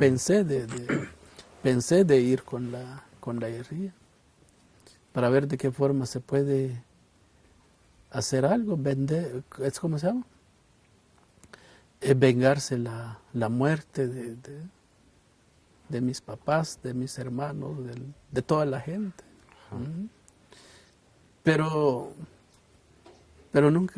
nunca conseguí la oportunidad, porque hubiera conseguido la oportunidad, saber dónde estaría. ¿Dónde estaría? Jugaría el mismo papel como jugaron los patrulleros, digo yo. Bueno, sí es porque uno encuentra el camino para hacer eso. Entonces así pasó. Entonces, como le decía hace rato, me casé como en el año 1988. Y después fuimos a vivir en la casa de mi papá, aunque sin documentos todavía, pero ahí fui a vivir. Y después de ahí, ya después de la exhumación, y después de que ya con familia, con una esposa, entonces creo que fue en el año 1989, que es la primera vez que regresé a Río Negro, con la intención de regresar a trabajar con un grupo de ahí de Pacush, de ir a sacar minas de yeso, algo así. Fuimos a sacar minas de yeso porque una persona lo compró. Pero mi intención mía era ir hasta Pacoshón. ¿Qué pasó con estas personas? ¿Dónde se quedaron sus cuerpos? Porque la gente ahí en Pacush comentaba de que las mujeres o los restos de las mujeres estaban tirados por todos lados. Siguiente día después de la masacre, los animales entraron ahí y sacaron los cuerpos. Y cuando después de la masacre los patrulleros solo agarraron piedras, ramas de los árboles, tiraron sobre los cadáveres y ahí dejaron nada. Así se quedaron. Entonces la primera vez que regresé en el año 1999, justamente creo que fue un mes de marzo, y fui a ver dónde vivía antes. ¿Es 89? En 89. 89, ¿verdad? Fui a ver el lugar donde vivíamos, donde estaba nuestra casa. Fui hasta ahí también donde fue la exhumación. Así hacer un recorrido, recordar de la vida cuando era niño. Y como donde estaba nuestra casa era un lugar bien bonito, a pesar de que nuestra casa era muy humilde, pero vivíamos en un lugar bonito porque había una montaña por este lado, otra montaña de este lado, como que nosotros estamos en medio. pero al mismo tiempo el río, que actualmente que casi es un lago. Entonces hacían recuerdos de todo. Y después fui hasta Pacoshom, y lo que me sorprendió mucho es de que después de casi 10 años, estamos casi 9 años, menos de 9 años, porque estábamos en el 82, 83, 84, 85, 86, 89, casi 8 años después. Llegué al lugar, puchica, me sorprendió mucho los restos, cráneo de las mujeres. Estaban en la tierra, tirados afuera. por ahí, otro tirado por ahí. Sí, pues. Y lo que le decía yo de que tal vez me inyectó energía o no sé. Ahí estaba una cabeza. Desde afuera se miraba como si fuera una piedra de cal. Ajá. Todo blanco. Blanco. Entonces fui a ver y es lo bueno porque lo agarré con mis manos. Porque si fuera otro hubiera llegado y zampar una patada. Ajá. O moverse con las patas. Pero yo llegué y lo agarré. Y después cuando me di cuenta no era una piedra, era un cráneo. Y después cuando le di cuenta era un cráneo. Y después al rato no me dio miedo, sino que recordé de todo lo que pasó ahí. Pero después al rato, después fui a sentar un rato ahí, pero que me empezó a doler las manos. Y por eso le decía, tal vez me inyectó energía. Me empezó a doler las manos y después por estar pensando muchas cosas, cuando bajé de nuevamente, y saber dónde se fue el dolor. Y después pensé de que no es justo de que los cuerpos de estas personas continúan así como está. Son seres importantes, son seres humanos y son seres humanos importantes en la comunidad. Entonces ya no es justo que continúen así los cuerpos tirados en los cerros como si fuera resto de cualquier animal salvaje. Entonces allí en Rabinal se leía por la prensa, pero también por las noticias. Como mi cuñado siempre en horas de almuerzo escuchaban las noticias de Emisoras Unidas a través de un programa que se llama el Patrullaje, algo así. Y se escuchaba de que en el área del Quiché se encontró un cementerio clandestino. Y le pregunté, ¿qué es un cementerio clandestino? Son los donde el ejército se enterraron cuerpos de mucha gente. Entonces, ¿cómo la de Río Negro? Y él ni me dijo que sí, ni no. Entonces pensé de que entonces eso entonces se puede exhumar. Entonces ya en el año 1993, entonces a través del padre de Rabinal, el padre Melchor, y le decía la misma pregunta y le dijo de que hablábamos de eso, usted el que vivió en Xococo, me dijo, con Pedro González, me dijo, sí, soy yo, le digo. Pero lo que el padre que quería era de que el señor donde vivía antes ya no, o sea, se olvidaba de todo lo que hizo en Río Negro. Y ya después se pasaba como catequistas, como mayordoma de las cofradías. Entonces que ya se veía como una persona buena, una persona respetada, digno, y no. Entonces, no, eso no se puede seguir así, me decía el padre. por un lado tiene sus propios intereses y yo tenía mis propios intereses por aparte, porque le pregunté de que en Río Negro se puede exhumar, se puede sacar los cuerpos, le decía yo. Y me dijo que sí, se puede sacar, pero usted no lo puede hacer.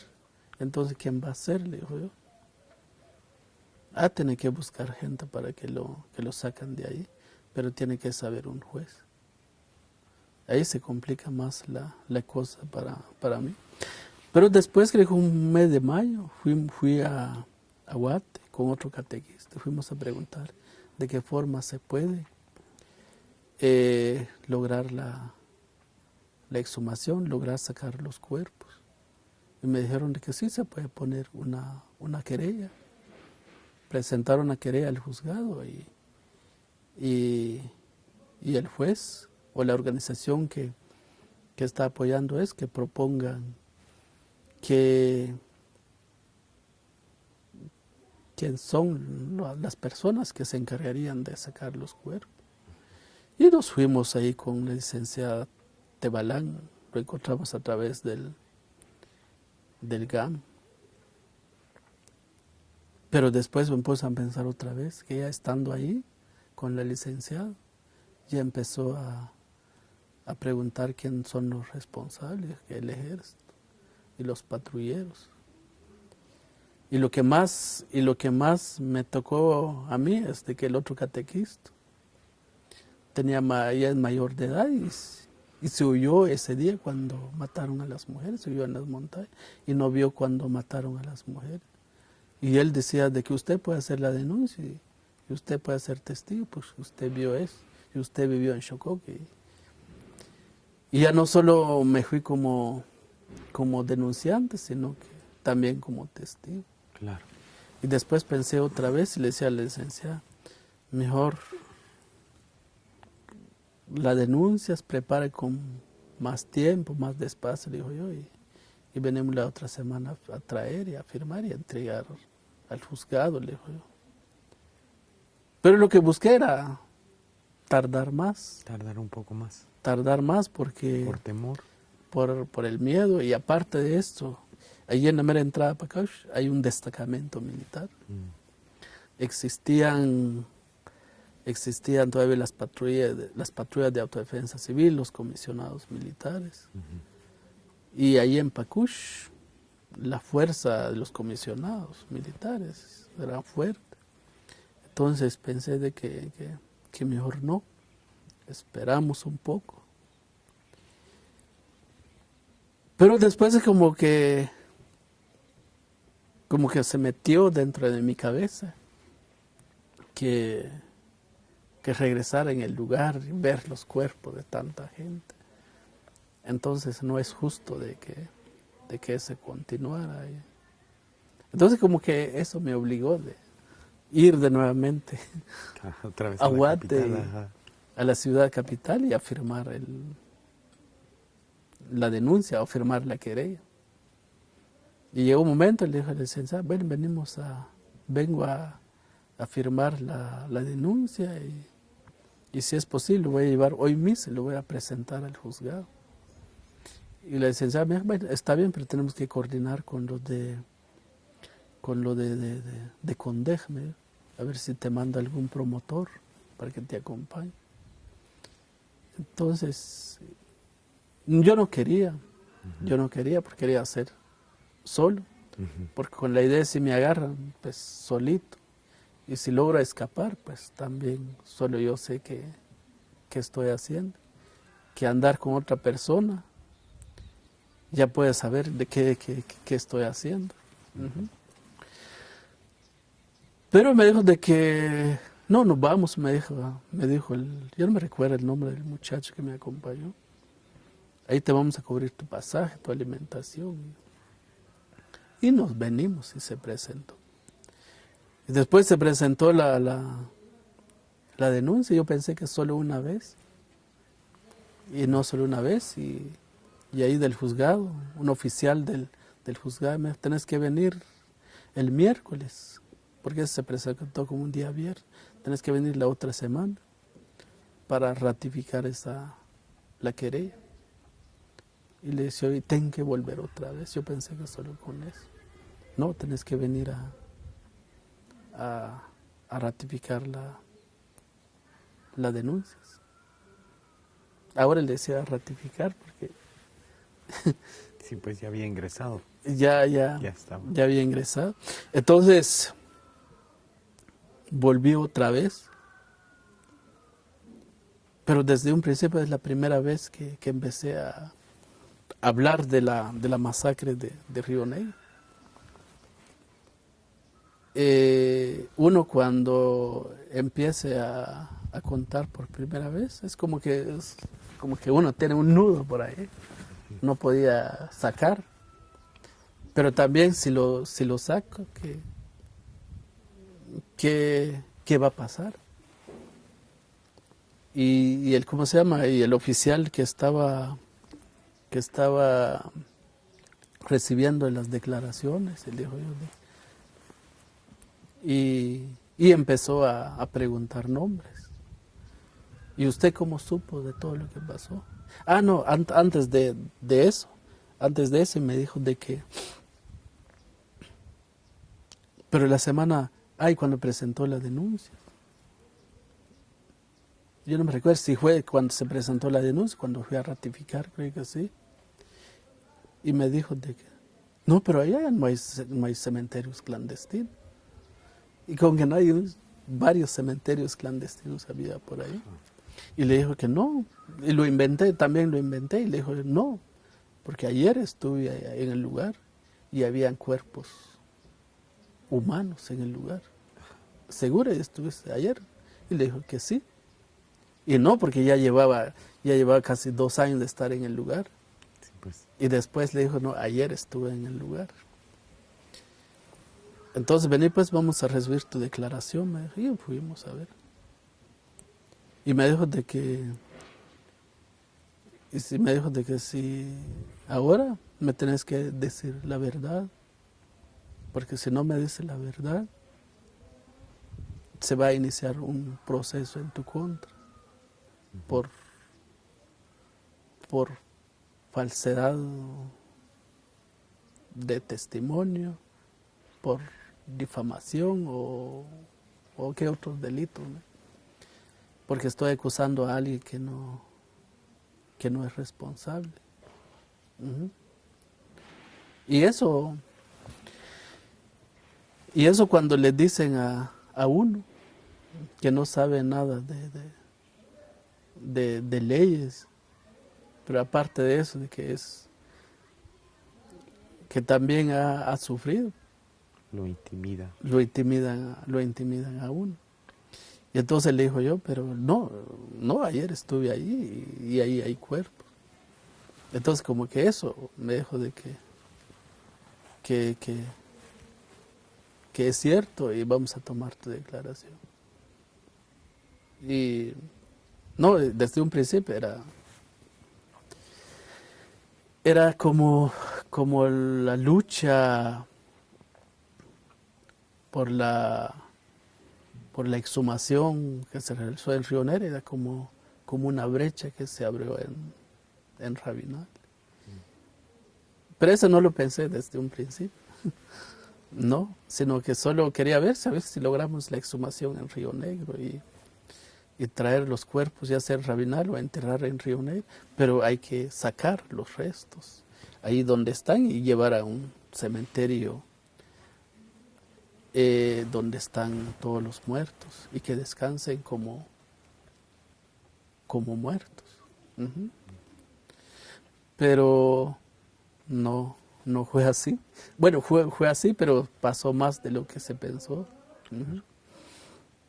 Entonces fui a ratificar la declaración y sin temor empecé a hablar de lo que pasó y por dónde viviste, quién te lo trajo, y empecé a dar los nombres. Y se logró la exhumación, aunque por otro lado, pucha, me costó mucho, sacar todo lo que tiene uno. Ujú. Pero, y eso nunca pensé de que si va a pasar lo mismo en las exhumaciones. Y ya después de que fui a ratificar la denuncia, como en julio del 93, porque creo que se presentó como sí, pues se presentó como a principios de julio, creo que sí, y fui a ratificar como el 6 o el 17 de julio, creo que una semana después. Y después tratamos la manera, a ver, que tarde un poco más para ver qué va a pasar. Ujú. Pero en la comunidad, allá en Pacush, la pregunta que hacían es de que, ¿qué está haciendo Jesús? Sale temprano y entran de noche en su casa. Ujú. Entonces ya los comisionados militares ya empezaron a preguntar. Y incluso hasta el jefe comisionado militar de Rabinal, que se llama Lucas Tecú, igual llegó a Pacush. Y hasta los jóvenes de ahí, de Pacush, que también que tienen la misma edad que yo, que se fueron al ejército y yo no fui al ejército, y empezaron a cuestionar, uh-huh, ¿qué estás haciendo? Ya te metiste nuevamente con la guerrilla. Así Le preguntaban directamente. Así, sí, así directamente. Lucas Tecú también directamente con usted le iba a preguntar. Sí, estuve hablando con él y le digo yo de que no, solo bueno, a la gente de Pacush, en una reunión le digo yo de que cuando ya casi ya iba a salir la exhumación, digo, estamos promoviendo una exhumación. Así le digo yo, una exhumación. Ya tenía una idea que es exhumación. Entonces, no sabemos qué va a pasar, si va a ser este año, el otro año, pero estamos buscando traer los cuerpos de nuestros familiares que se quedaron en Río Negro. Ya sea los traemos aquí o enterrar en el Camposanto de Río Negro. Pero lo importante es sacarlos de ahí donde están y enterrar dignamente como personas fallecidas. Y solo eso. No hablamos de justicia, no hablamos de nada más. Entonces algunos sí y algunos que no, y mejor que no se haga porque no sabemos qué va a traer para nosotros. Uh-huh. Y un cristiano o un compañero de ahí de Pacushi me dijo de que así, entre amigos, estamos platicando. Pero realmente, ¿qué estás haciendo, Jesús? Me dijo. Pues fíjate que estamos promoviendo la exhumación. Le dijo. Pensé que somos amigos con él. Uh-huh. Pero tener cuidado, me dijo, porque si algún día el ejército viene a preguntar a mí, me dijo, el ejército va a venir un día y me pregunta hacia mí, ¿dónde está tu casa? Yo mismo voy con el ejército a enseñar tu casa. Que vos sos el que promoviste la exhumación. Pucha, pensé que en Río Negro mataron a su esposa y a sus hijos. De él. De él. De su amigo. Sí. Uh-huh. Entonces, no, le dijo yo, de que todo lo que estamos haciendo sabe el Ministerio Público, sabe el juez, dijo yo, y no estamos haciendo nada escondido. Tal vez a escondido, pero de los autores, le dijo yo. Sí, pero no sabe el ejército. Tenés razón, le dijo. No tenés razón, le dijo yo. Uh-huh. Porque ¿cómo va a ser eso? Le dijo yo. Cuando quieres denunciar a alguien, no vas a pedir permiso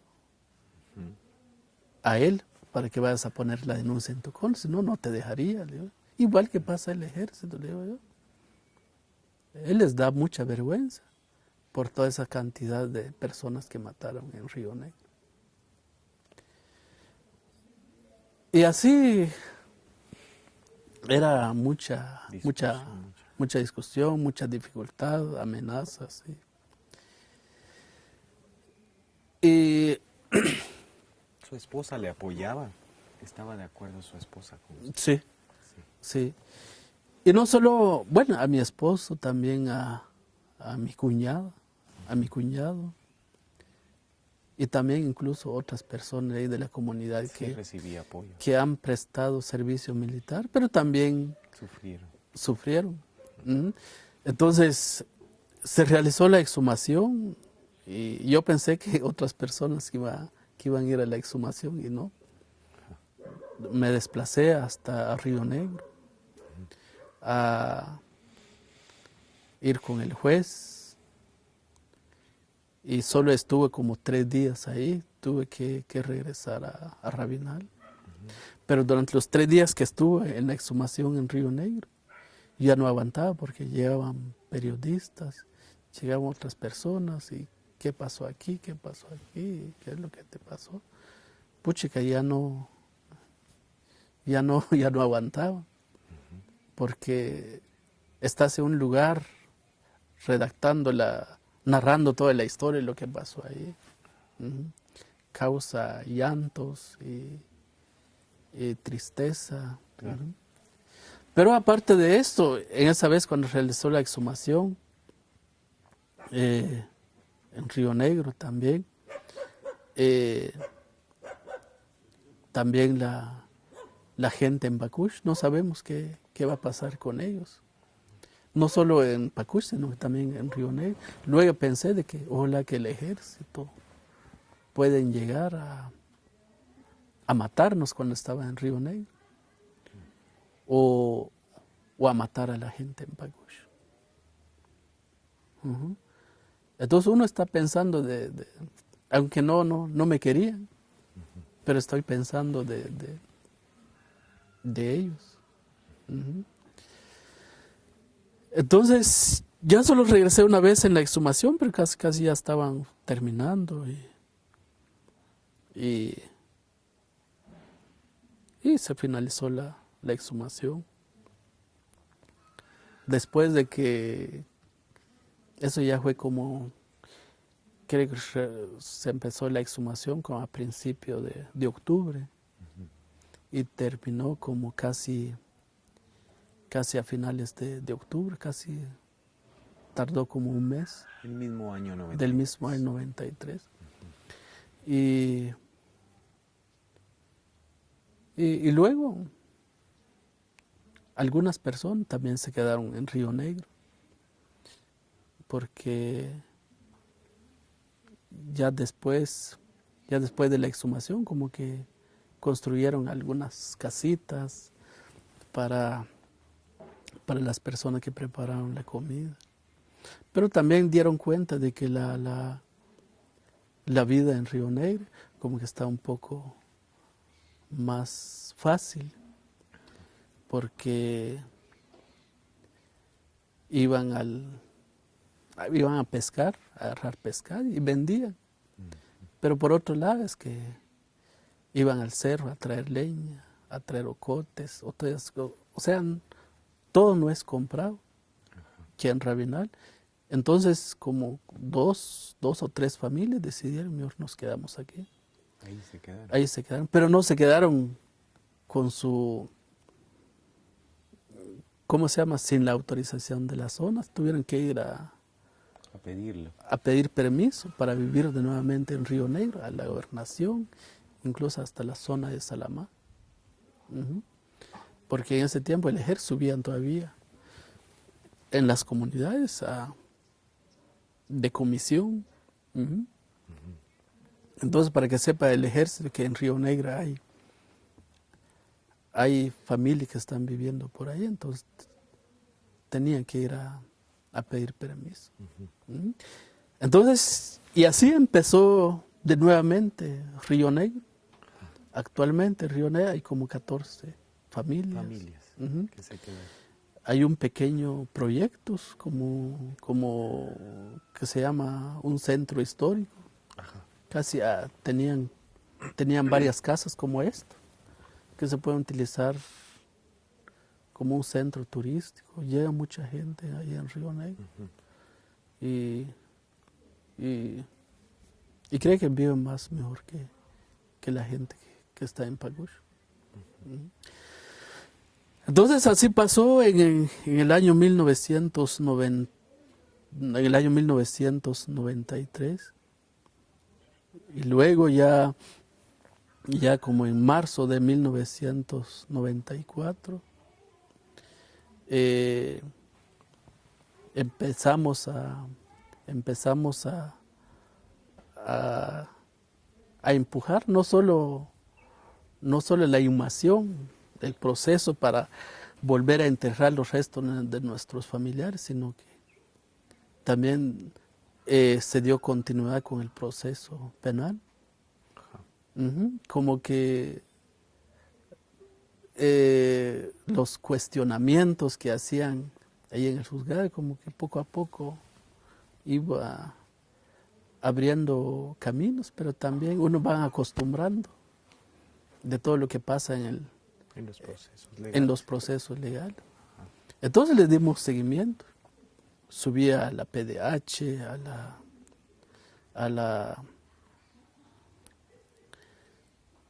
al Ministerio Público, que no es justo de que cientos de personas que fueron asesinados y los responsables siguen libres.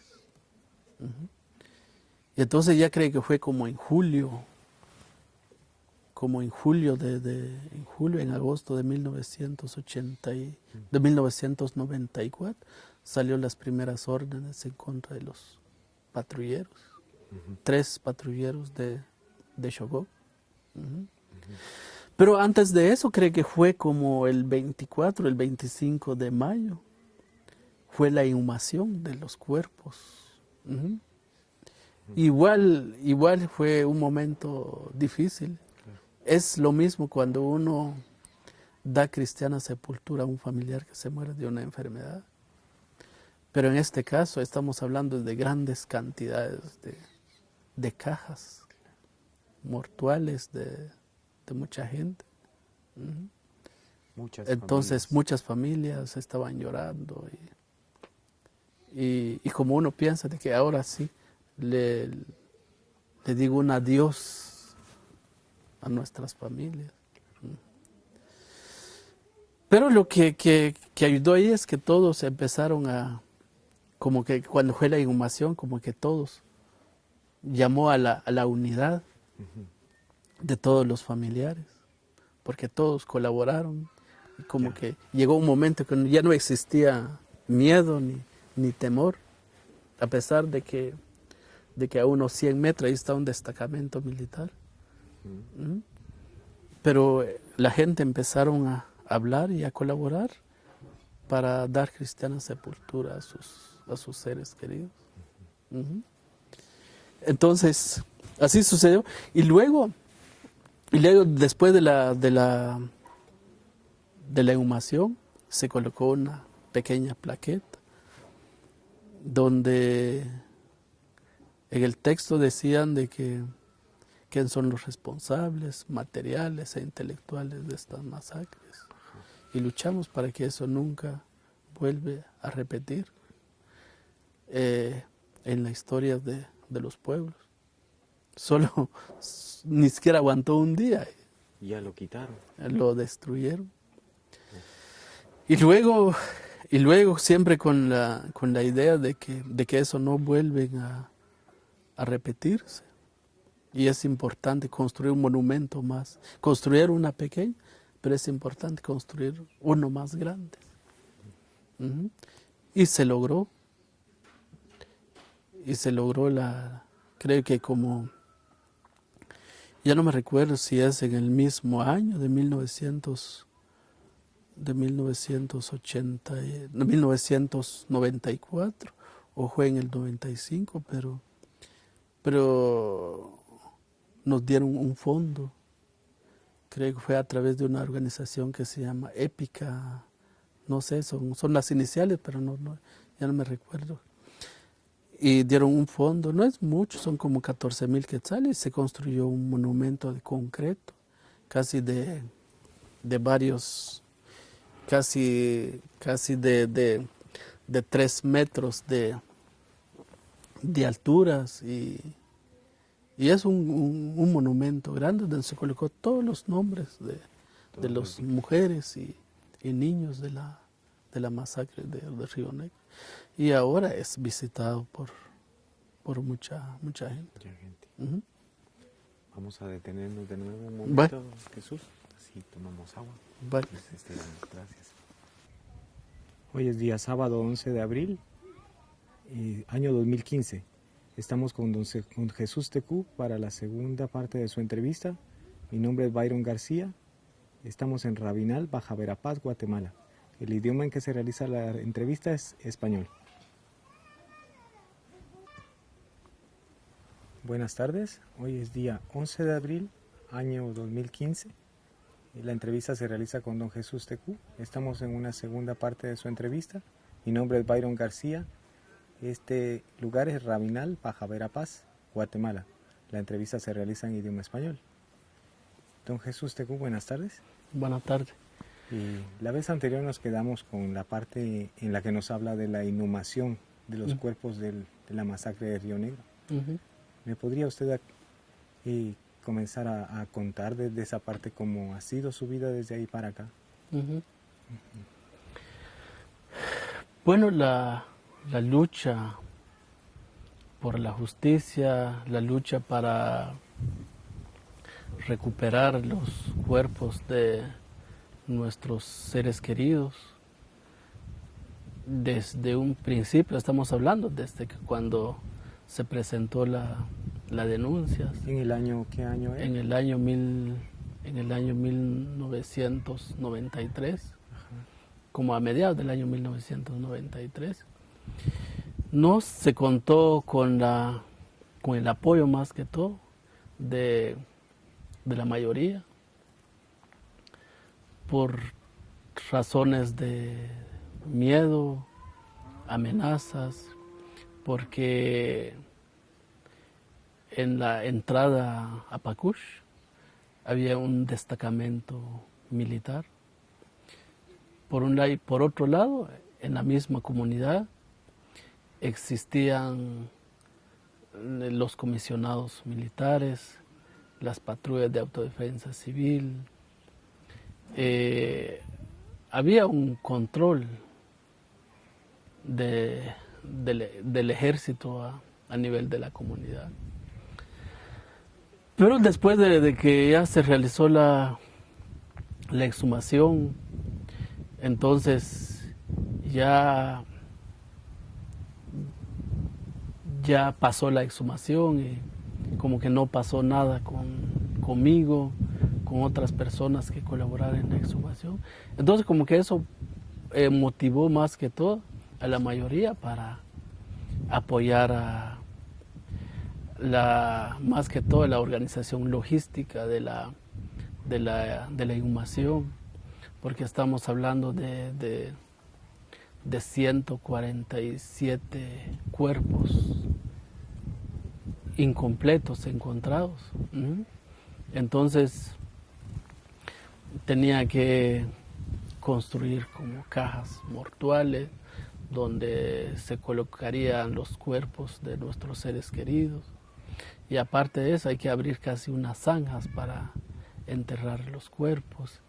Entonces todo se contó con la colaboración de la mayoría, que antes no se dio. Todos familiares de las víctimas. Todos familiares de las víctimas.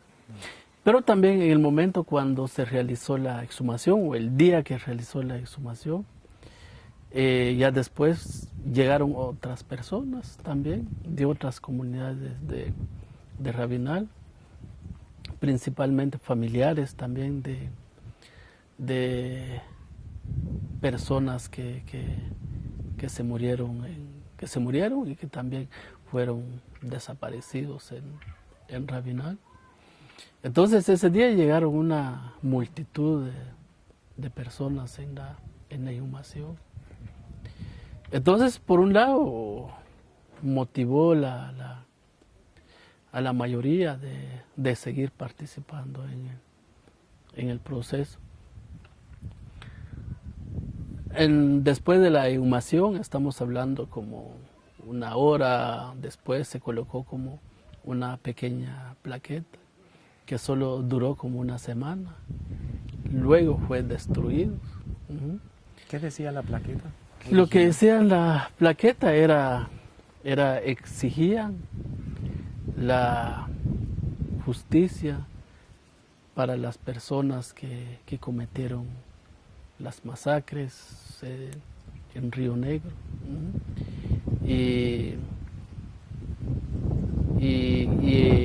Y pedían también que se esclarezcan quién son los autores materiales e intelectuales de estas masacres. Pero también la gente como que reafirmaron sus luchas para buscar e investigar quién son los responsables de estas masacres. Eso es lo que decía la plaqueta. Pero luego no nos quedamos así callados ante todo eso, sino que empezamos a buscar apoyo de qué forma podemos construir un monumento más grande donde nadie puede destruir, aunque lo tiren una bomba encima, pues que no se termina con eso. Entonces así se pensó y ahora en Rabinal hay un monumento donde están los nombres de todas las mujeres y niños que fueron masacrados en Río Negro. Estamos hablando de que la exhumación fue como el 24 de abril de 1994 y el monumento se construyó se empezó como a principios de junio.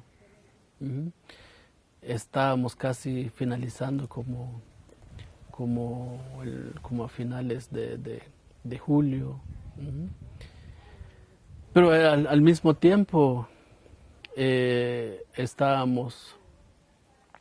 no solo estamos dando seguimiento con la construcción del monumento, sino que también estábamos incidiendo más que todo sobre el trabajo del juez, del Ministerio Público, para que investiguen quién son los responsables de las masacres de Río Negro. Hay nombres de autores materiales, hay testigos, y aparte de eso fueron identificados 3 mujeres. Entonces, con eso pensamos de que hay suficientes pruebas para juzgar a algunos autores materiales de la masacre de Río Negro. Estamos hablando que en el mes de junio y julio fueron capturados los 3 expatrulleros, excomisionados militares de la masacre de Río Negro. Son autores materiales de las masacres de Río Negro. ¿Los nombres de ellos? Los nombres de estas personas se llaman Carlos Chen Gómez, Fermín Lahu Chitimul y Pedro González Gómez. ¿Todos de aquí de Rabinal también? Sí, son pertenecen a la etnia maya Achi. Achi. ¿Y cuál era el cargo de ellos dentro de la estructura militar? Carlos Chen era comandante de las patrullas de autodefensa civil y Fermín Lahu Chitimul era comisionado militar. Y Pedro González Gómez era un colaborador eran patrulleros. Ujú. Entonces así sucedió, pero antes de que fueran capturados, el apoyo del ejército hacia ellos era muy, muy fuerte, porque antes de que eran capturados, el comandante de la zona militar de Cobán vino a Rabinal, reunió a todos los patrulleros en el campo de Rabinal, donde reafirmó de nuevamente las amenazas en contra de estas personas que querían buscar a sus seres queridos, acusándolos de sobrevivientes de la subversión. Y si no dejan de luchar por denunciar más que todo en cementerios clandestinos, eran asesinados y secuestrados desde sus casas. Entonces, pero también ante eso, también no nos quedamos callados. ¿Ya para ese momento ya era una organización con la que usted trabajaba o trabajaban solo como grupo de víctimas? No, en Rabinal no había organización todavía. En ese tiempo solo habían varias luchas, pero venían directamente de diferentes líderes, como de Río Negro, como de Plan de Sánchez, como la masacre sobrevivientes de la masacre de Chichupac. Uh-huh. Entonces están surgiendo líderes. Ahí se están juntando ustedes, uh-huh. Ya son un grupo. Uh-huh. Entonces pero las luchas más que todo para dar respuestas al comandante ante sus amenazas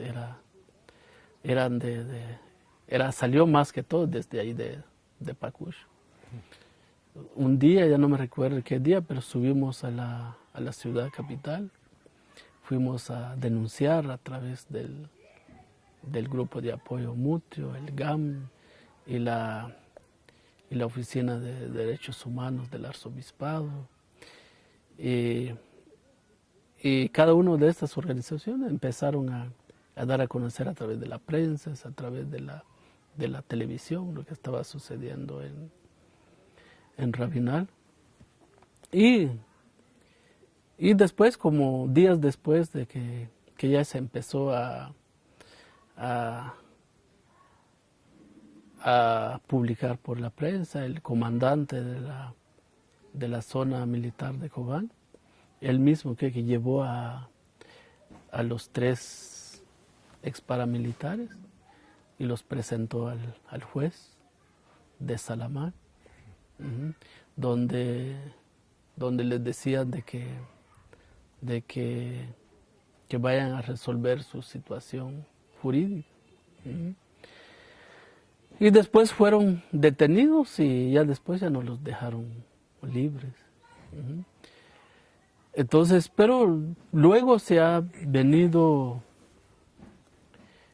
o más que todo, se ha venido pidiendo al juez, al Ministerio Público, que se esclarezca más la responsabilidad de más autores materiales, buscando de qué forma pueden culpar a algunos autores intelectuales, porque sabemos que Xococ era una comunidad, aparte de que casi la mayoría que han prestado servicios con el ejército, pero también la ideología militar se han penetrado mucho en esa comunidad.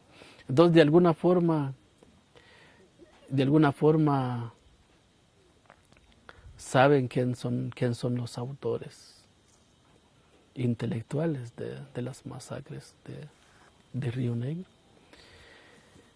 Y en el año 1998, el caso de Río Negro llegó a juicio. Estamos hablando desde 1994 fueron capturados, 2004, 2005, 6, 7, casi 5 años después llegó a juicio el caso. En el país no es porque no se cumple con los plazos establecidos por las leyes o por el Código Procesal Penal, sino que muchas veces los amparos que fueron presentados por los abogados de los exparamilitares, pagados también por los militares, entonces retrasó casi 5 años el proceso. Pero no solo los amparos también que presentaron pues retrasó el proceso, sino que también por otro lado las amenazas también en contra de la comunidad de Pacush, en contra de los líderes principalmente, eran muy fuertes, porque incluso le decían a la comunidad de Pacush que eran sobrevivientes o resto de la subversión. Entonces el ejército en cualquier momento o los patrulleros pueden llegar en cualquier momento a terminar con la vida de estas personas porque son sobrevivientes de la subversión. Son amenazas que salieron desde afuera, pero también hay amenazas que salían adentro de la misma comunidad. Dentro de Pacush. Dentro de Pacush, porque muchas veces que cuando necesitamos alguna asesoría de algunos abogados que dan las organizaciones que están en la capital, pues desde Rabinal tenemos que madrugar la 1, 2 de la mañana para estar en la capital a las 8, 9 de la mañana. Entonces la gente en Pacush empezaron a preguntar, bueno, ¿qué está pasando con Jesús? Salían temprano y entraban muy tarde en su casa. ¿Será que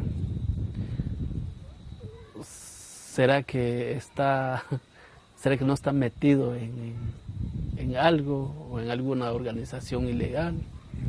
Entonces ya empezó los comentarios de la gente.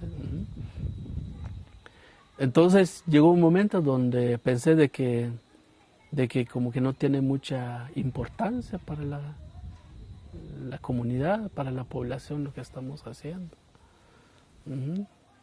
Entonces pensé de que es mejor retirarse de estas luchas, mejor ir a buscar trabajo en la capital o en las maquilas, o a ir en otro lugar donde uno puede empezar a trabajar en otras cosas que menos comentan la gente.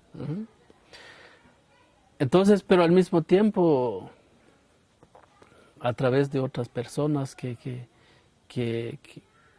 apoyaron la exhumación en Río Negro, que apoyaron la inhumación, que saben de las luchas que está empezando en Río Negro, entonces pensaron de que es importante de dar a conocer a nivel nacional e internacional todo lo que estaba pasando. Entonces, sin conocer, era a través de una persona que se llama Graham. Entonces me presentó como candidatos a un premio. Era a través de una fundación de la compañía que hace zapatos, la Reebok. Esa fundación pues dan premios a jóvenes que son activistas a derechos humanos. Entonces era un mes de octubre, creo que fue en el año 1995. No creo que fue en el 96. 96. Es en el 96. Y aquí en Rabinal pues solo habían teléfonos más que todo en ciertos lugares, solo había como 4 sitios en Rabinal donde hay teléfonos. o personas que tienen teléfono en sus casas. Y muchas veces ponían al servicio de la población que querían hacer llamadas. Entonces una vez fui a solicitar el servicio, pero me di cuenta de que la entrevista que me hacía se comprometían a mi persona. Y entonces decidí mejor subir en la capital y hacer las entrevistas en algunas organizaciones en la capital, que no aquí en Rabinal, que mucha gente escuchaba las entrevistas que daban. Por teléfono. Uh-huh. Sí, pues. Entonces fui a Guate y después me dijeron de que una persona me presentó como candidato y cabal me dieron el premio, o gané el premio más que todo. Entonces dijeron que hay que ir a traer, hay que viajar a los Estados Unidos a principios de noviembre de 1999, justamente antes de la firma de la paz. Sí, pues en el 96. En el 96.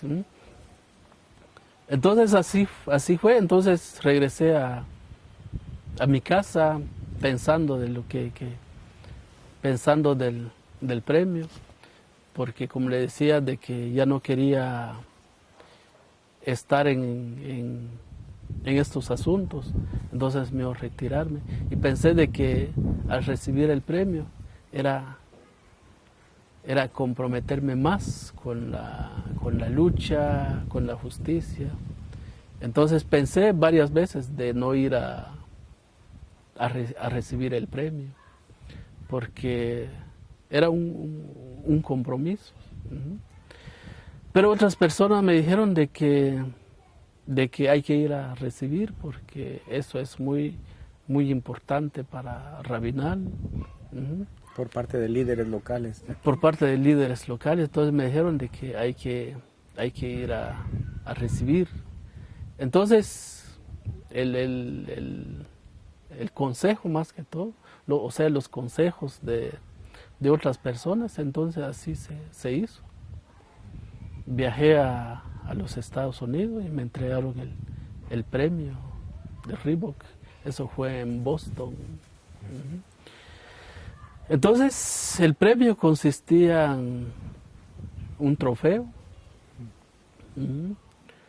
y también un fondo de $25,000. Y bueno, los fondos pues permitió la creación de este lugar, de este instituto. ¿Eso ya se tenía decidido que para eso iba a ser el dinero o se pensó después? ¿Lo pensó usted? ¿Cómo puede utilizarlo? No, eso surgió en el camino. Ajá. En el camino, porque el premio me entregaron el 11 de noviembre.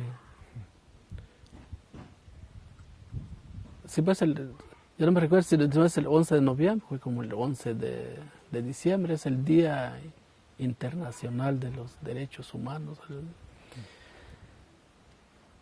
Entonces ya como a principios de 1997, ya la fundación se creó una fundación en Rabinal que se llama Fundación Nueva Esperanza, Río Negro. Entonces se pensó así, con el nombre de Río Negro, para honrar la memoria de los niños, de las mujeres, de los hombres que fueron masacrados, desaparecidos, ejecutados durante el genocidio que cometió el Estado en contra de la comunidad de Río Negro. Entonces así se quedó la fundación y empezó a trabajar con becas desde un principio. Se empezó a apoyar a jóvenes que querían estudiar básico, jóvenes que querían estudiar algún oficio como carpintería, como herrería, sastrería. Entonces ya se empezó a invertir los fondos del premio en becas y eso duró hasta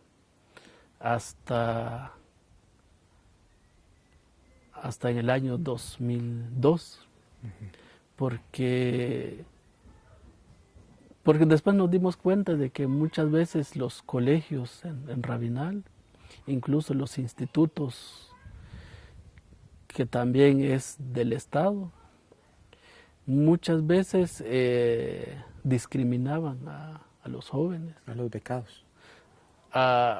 O en general. En general. Más discriminaban a los jóvenes que vienen del área rural. Ah, sí. Porque las clases o la forma en cómo enseñaba el Estado era a través de una cola o en filas, ¿no? Y muchas veces cuando llega el maestro y saca sus notas y empiecen a dictar, o no es a dictar, entonces empiecen a apuntar en la pizarra. Y si hay jóvenes, tiene capacidad para apuntar, entonces tiene material para estudiar en la hora del examen. Pero si son jóvenes que vienen del área rural, muchas veces les cuesta mucho hablar el español y aparte de eso son jóvenes que aparte de que se sentían discriminados, pero también por los mismos jóvenes del área rural, muchas veces, o del área urbana. Un ejemplo de que por qué vestías así, o por qué hablas así. Entonces en los centros educativos hay mucha discriminación. Por un lado, pero por otro lado es de que muchas veces los mismos maestros llegaban borrachos. Y muchas veces a la hora del examen pues sacrificaban a los jóvenes. Y si no ganan los jóvenes, porque ¿a quién le echaban la culpa? A los jóvenes que no estudió y él es el culpable. Entonces, y luego pues analizamos y de qué forma se puede apoyar a los jóvenes de Rabinal, brindar una buena educación. Entonces ahí es donde surgió la idea de este instituto. Entonces, eso empezó como a principios del 2003. Empezamos a trabajar con básico y después, como 5 años después, empezamos a trabajar con diversificado, buscando de qué forma los jóvenes, cuando salgan de aquí, pues pueden ir a ayudar a sus papás. Y como acá desde a nivel del básico se trabajan a nivel de agricultura, se trabajan con animales, y también ya a nivel de diversificado, también se enseñan a los jóvenes cómo utilizar la tierra, cómo mantener a los animales. Entonces, tratando la manera de que no solo los jóvenes aprenden leer y escribir, sino que también acompañado con trabajo a nivel de campo. Entonces esa es la idea. Hay muchos jóvenes que han salido del básico, también de diversificar, y ya están en la universidad.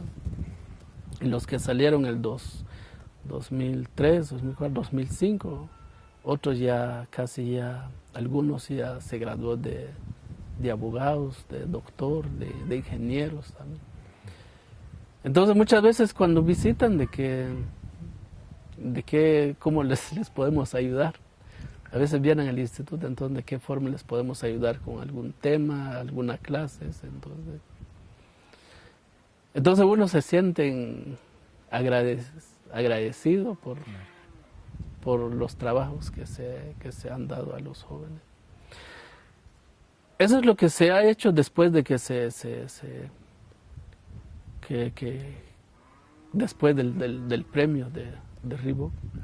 Pero también en Rabinal, por un lado, el premio permitió la creación de la fundación, de las becas, pero también en ese tiempo, estamos hablando desde 1997, Adivima, que es una asociación que se llama Asociación para el Desarrollo Integral de las Víctimas de la Violencia en Rabinal, en ese tiempo no contaba con un terreno, con un local en Rabinal. Ya existía para el 97 entonces. Ya existía Adivima porque se creó como en el año 1995, era como una coordinadora. Y después se convirtió ya en el año 1997 ya como una asociación. ¿Usted no es miembro de Adivima? Forma parte también. Soy fundador de Adivima. Entonces, ¿dónde está ahora el Adivima? La instalación. Ajá. La instalación, esa fue comprada con fondos del premio. Donde está instalada Adivima, se compró con fondos del premio de Reebok otorgado a mi persona. Y Adivima pues sigue otras luchas. Las luchas eran más que todo para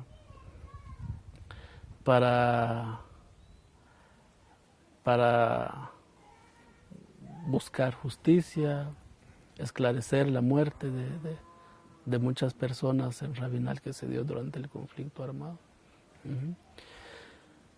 Y por un lado, pues seguí con la fundación y con el instituto, y luego con la Asociación Bufete Jurídico Popular. ¿Eso fue posterior? Eso ya fue posteriormente. Entonces ya en el año 1998,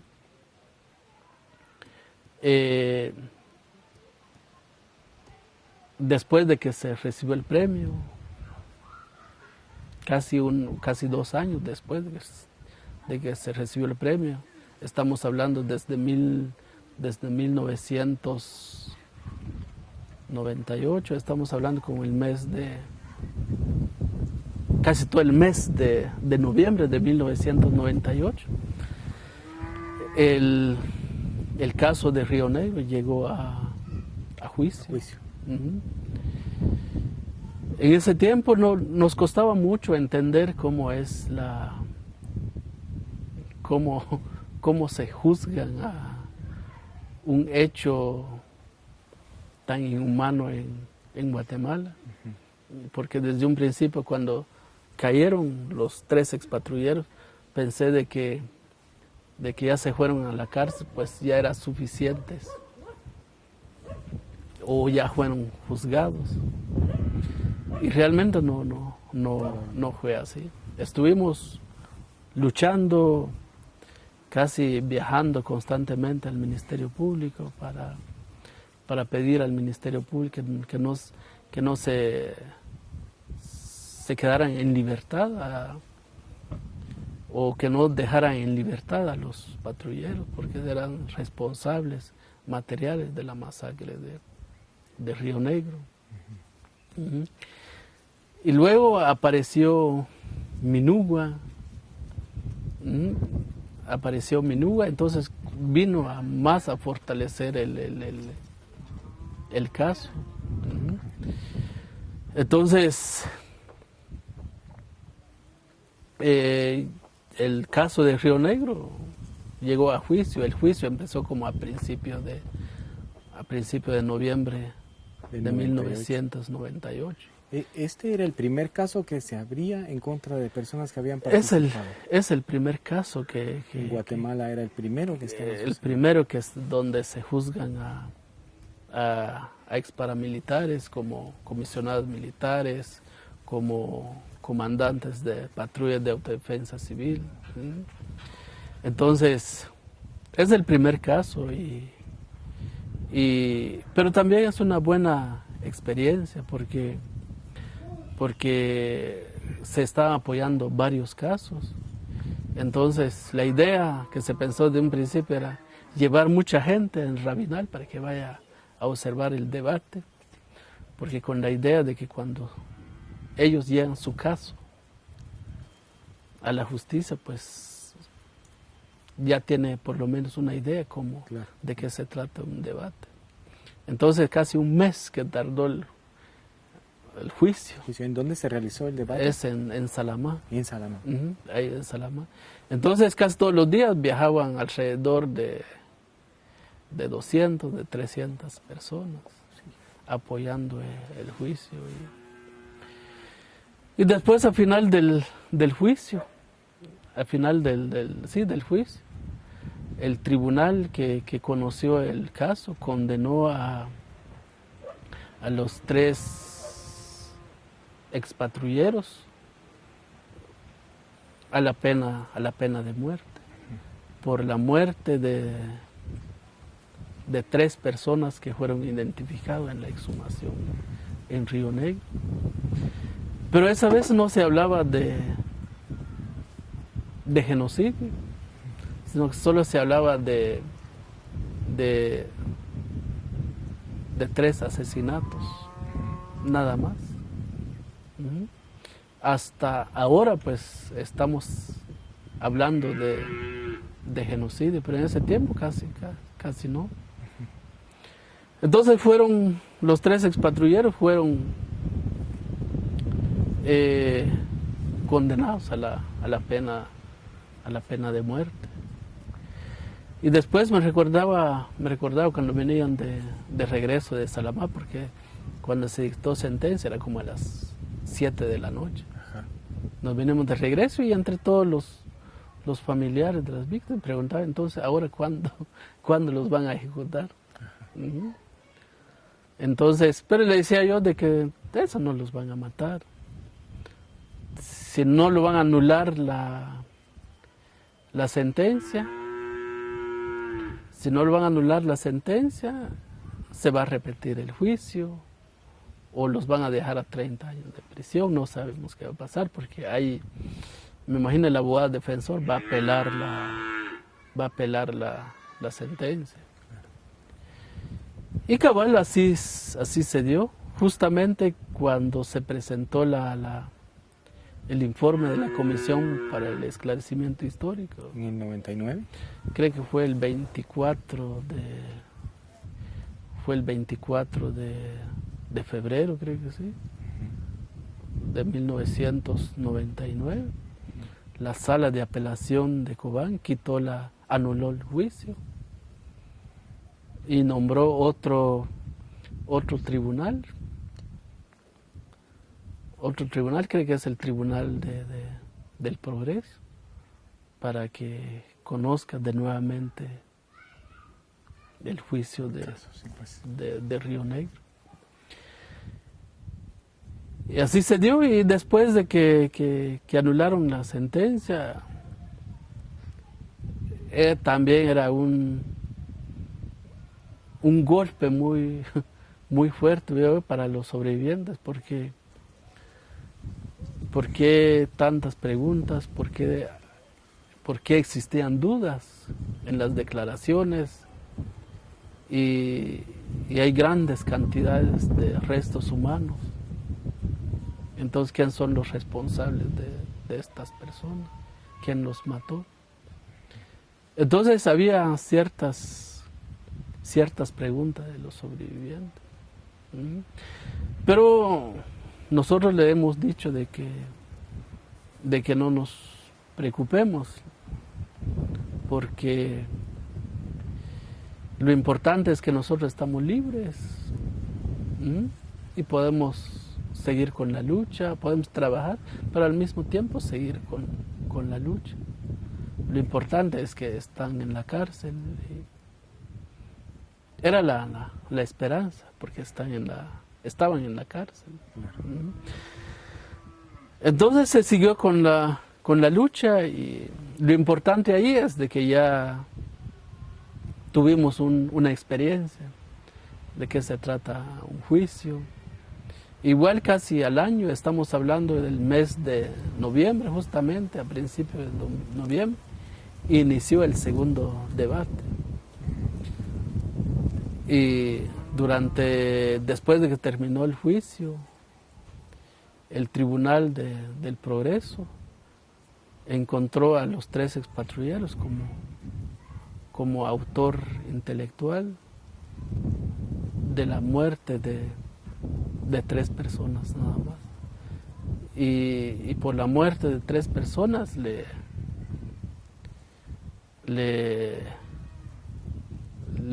pusieron una sentencia de la pena de muerte de nuevamente. Y luego la sala de apelación de Cobán quitó la pena de muerte y dejó la sentencia con 30 años de prisión por cada asesinato. Estamos hablando como de 90 años. Que a final de cuentas son 30 años, que es la pena máxima que contemplaba el Código Penal. Entonces así sucedió, pero ya no me recuerdo si es en el primer juicio, yo creo que fue en el primer juicio. Estaba sentado en la sala del tribunal y salió uno de los patrulleros la persona donde vivía, o a la persona que me trajo desde Río Negro. Sí. Y pasó ahí en la sala, custodiada por la policía. Y intentó como tirarme encima con tanto enojo y con tanta rabia en mi contra, porque ¿Quién de los 3 era él? Pedro González. Pedro González. Y decía de que por qué no lo maté. Si hubiera matado no estaría... ¿A usted? ¿Por qué no le había matado a usted? Sí, ¿por qué no lo había matado? Hubiera matado no estaría aquí en la cárcel. Entonces intentó agredirme en el pleno debate. Entonces ahí me di cuenta de que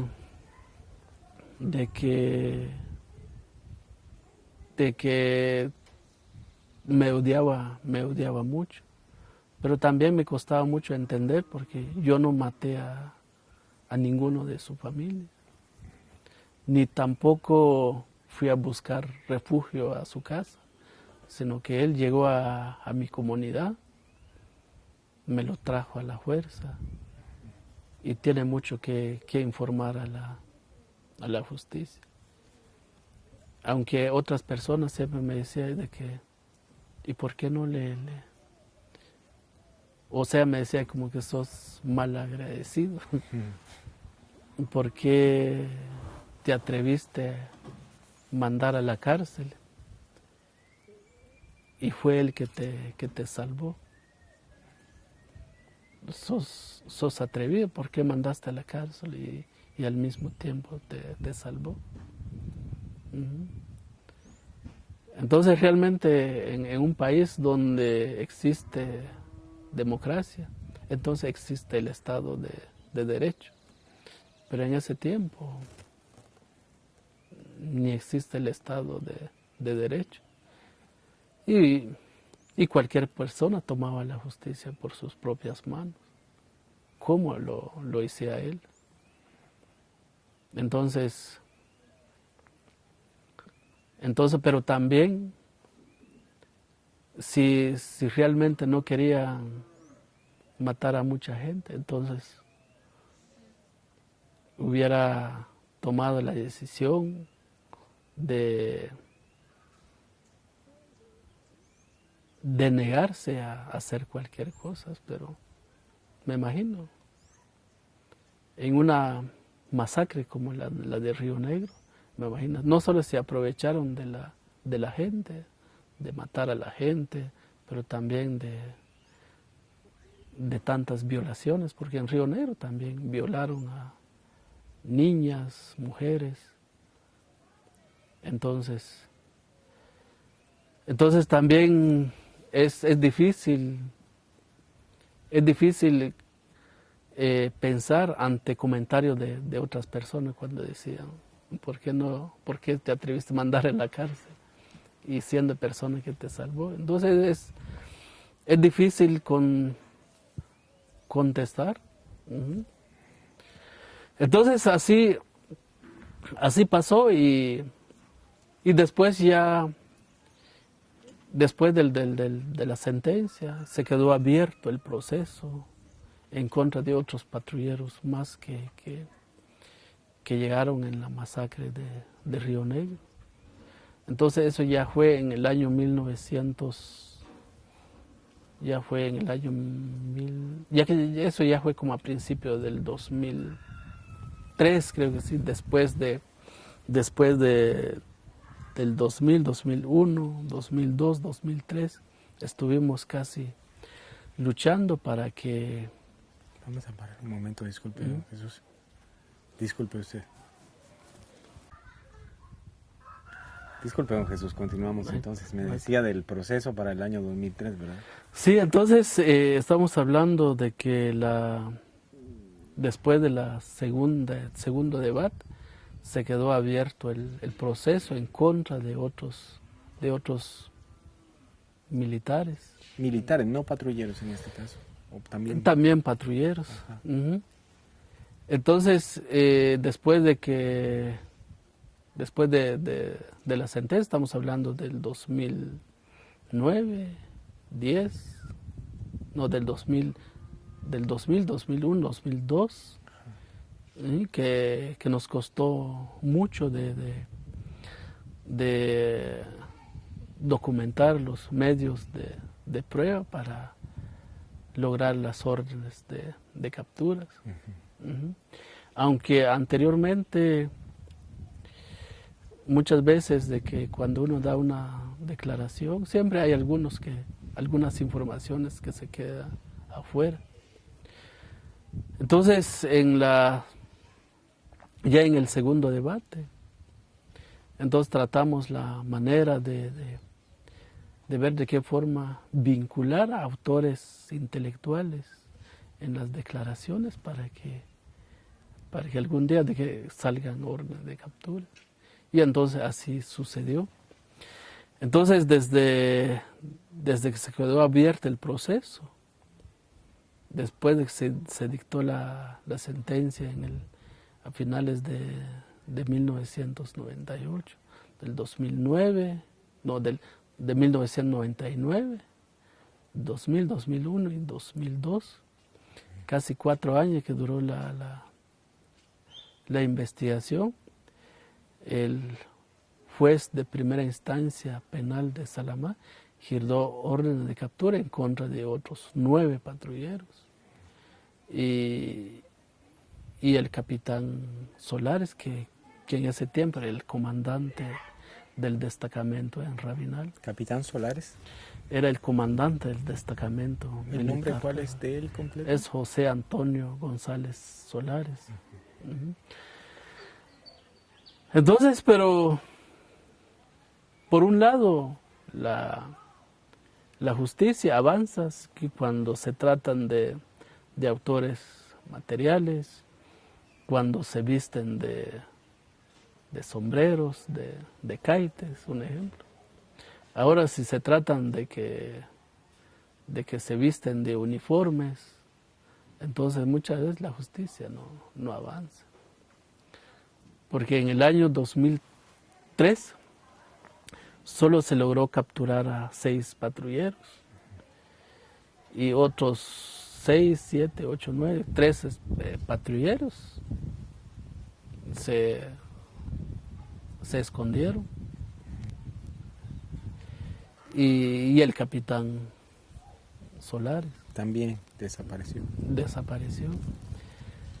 Ahora con el capitán Solares es otra es otra historia, porque con los otros 3 patrulleros sabemos dónde están, pero ya no seguimos el proceso en contra de ellos, porque nos dimos cuenta de que a ellos es fácil de juzgar y es fácil de capturar y juzgarlos, que al capitán Solares. Muchas veces la misma policía, las mismas autoridades los protegen. Y les decía eso porque actualmente hay orden de capturas vigente en contra de ese militar. Y aún el Estado todavía deposita su pensión en su cuenta. Y no saben dónde está. Y el Ministerio Público dice que no sabemos dónde está. Pero por otro lado, a través de los actos administrativos, depositan su cheque en su cuenta bancaria. Incluso cuando cambian ciertos tiempos licencias para conducir y llega personalmente a cambiar su licencia de conducir. Entonces, pero por otra el Estado dice que no está. Lo esconde.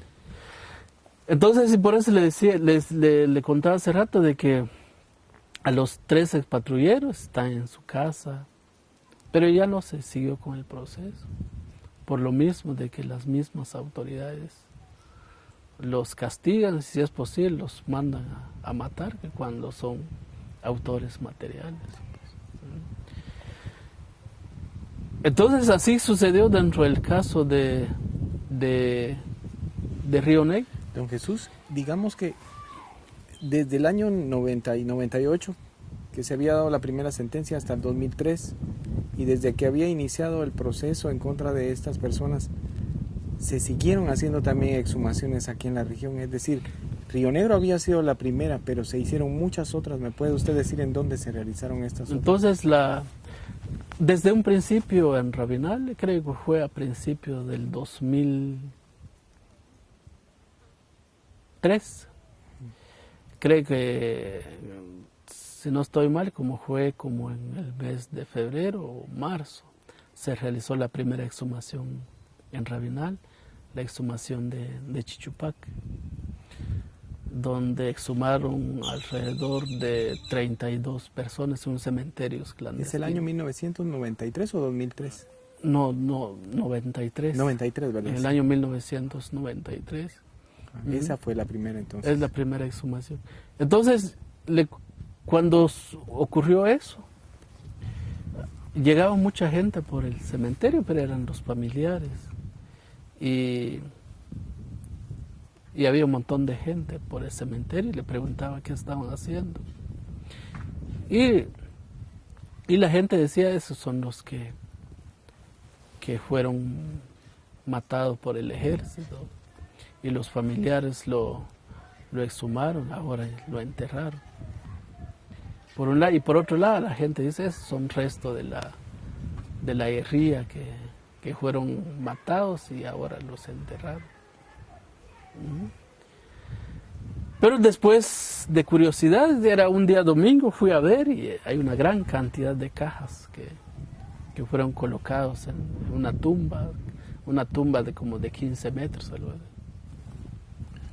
Entonces, mucha gente lloraban y le preguntaban de que eso eran personas que fueron masacrados por el ejército. Y entonces después nos dimos cuenta de que no pasó nada.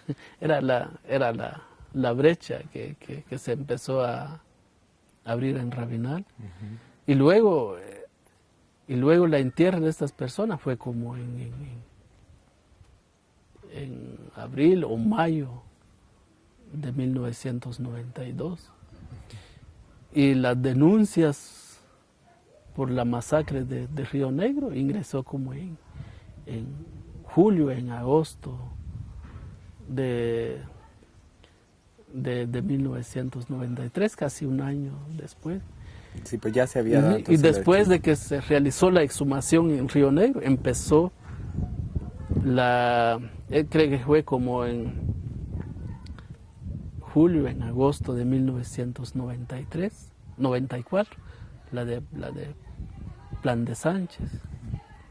Y luego se dio continuidad con la exhumación de Agua Fría, la de Pichec y la de Panacal. Todos son cementerios clandestinos. Estamos hablando de 15, de 90 personas que estaban en los cementerios clandestinos. que habían muerto masacrados. Digamos, Masacrados. ejecutados. No habían muerto por hambre o por enfermedad. No, Por masacre. todo masacre. Un ejemplo, la de Plan de Sánchez, estamos hablando de más de 260 personas. La de Agua Fría, estamos hablando de 90 personas, entre hombres, mujeres y niños. Ahora la de Picheque, estamos hablando de más de 45 hombres que fueron lanzados en un pozo. Y la de Panacal, igual, estamos hablando de 70 personas. Estamos hablando de jóvenes y adultos.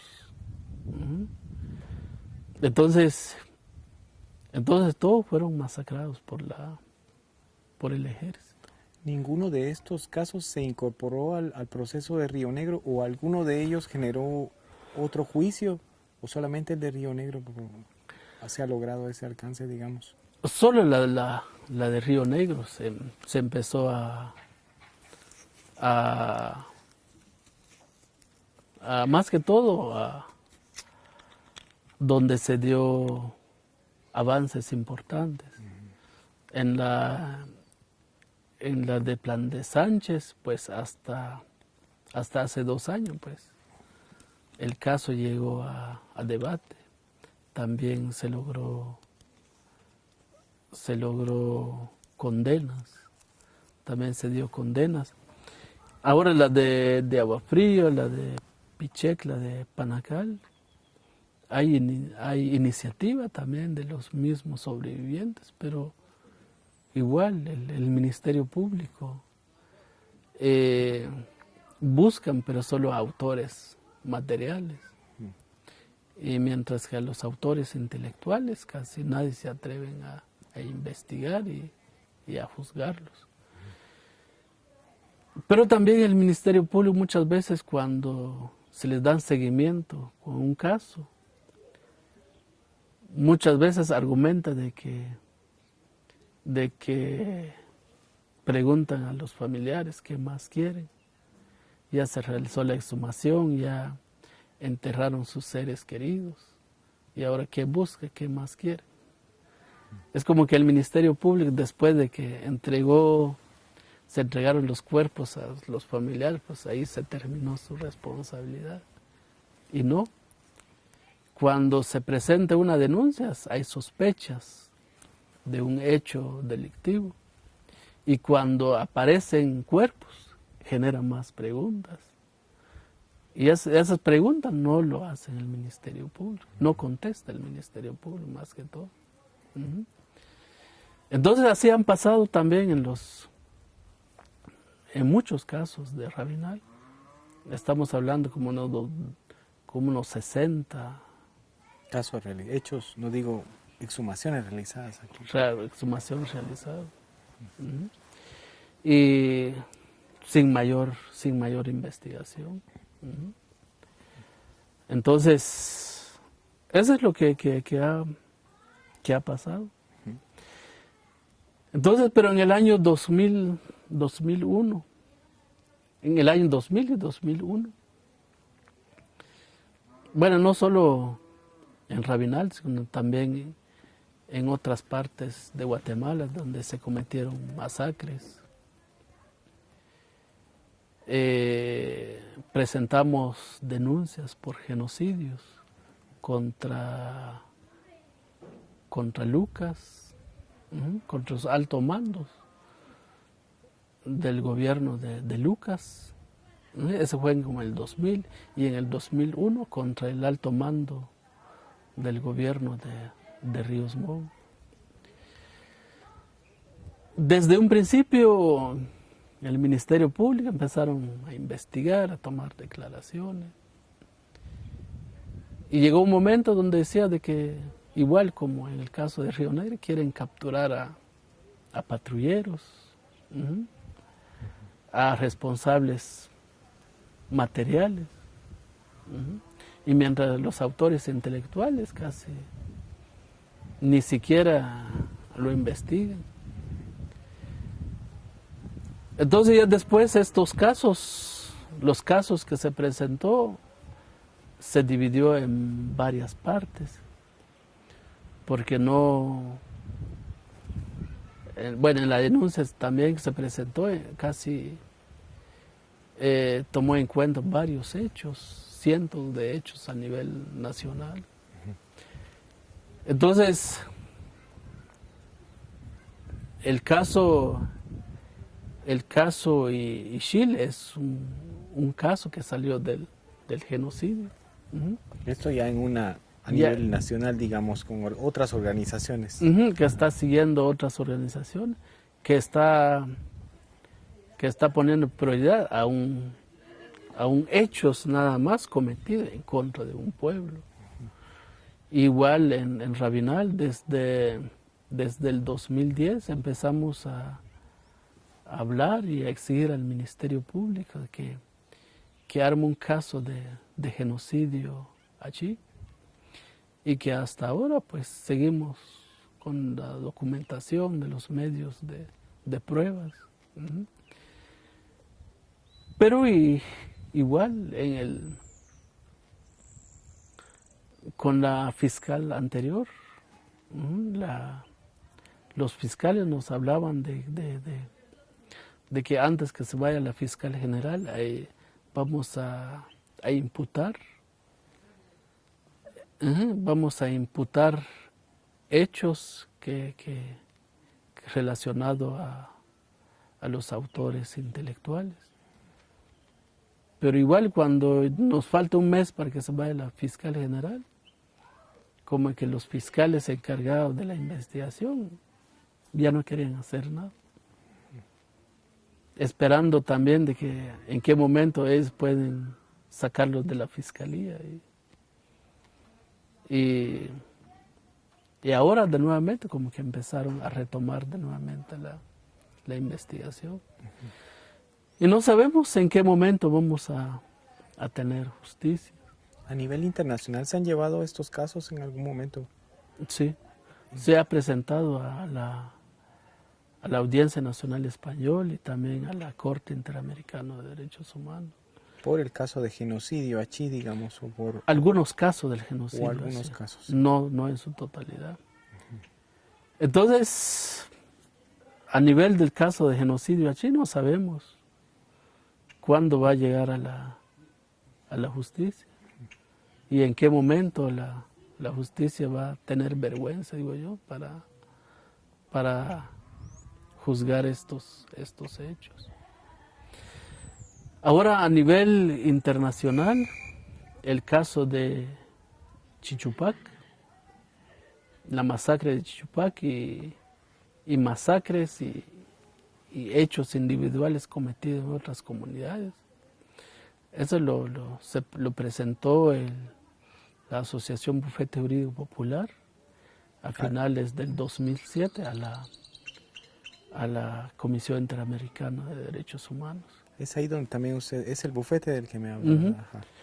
Pero también está auxiliando dos peticiones a la Comisión Interamericana de Derechos Humanos.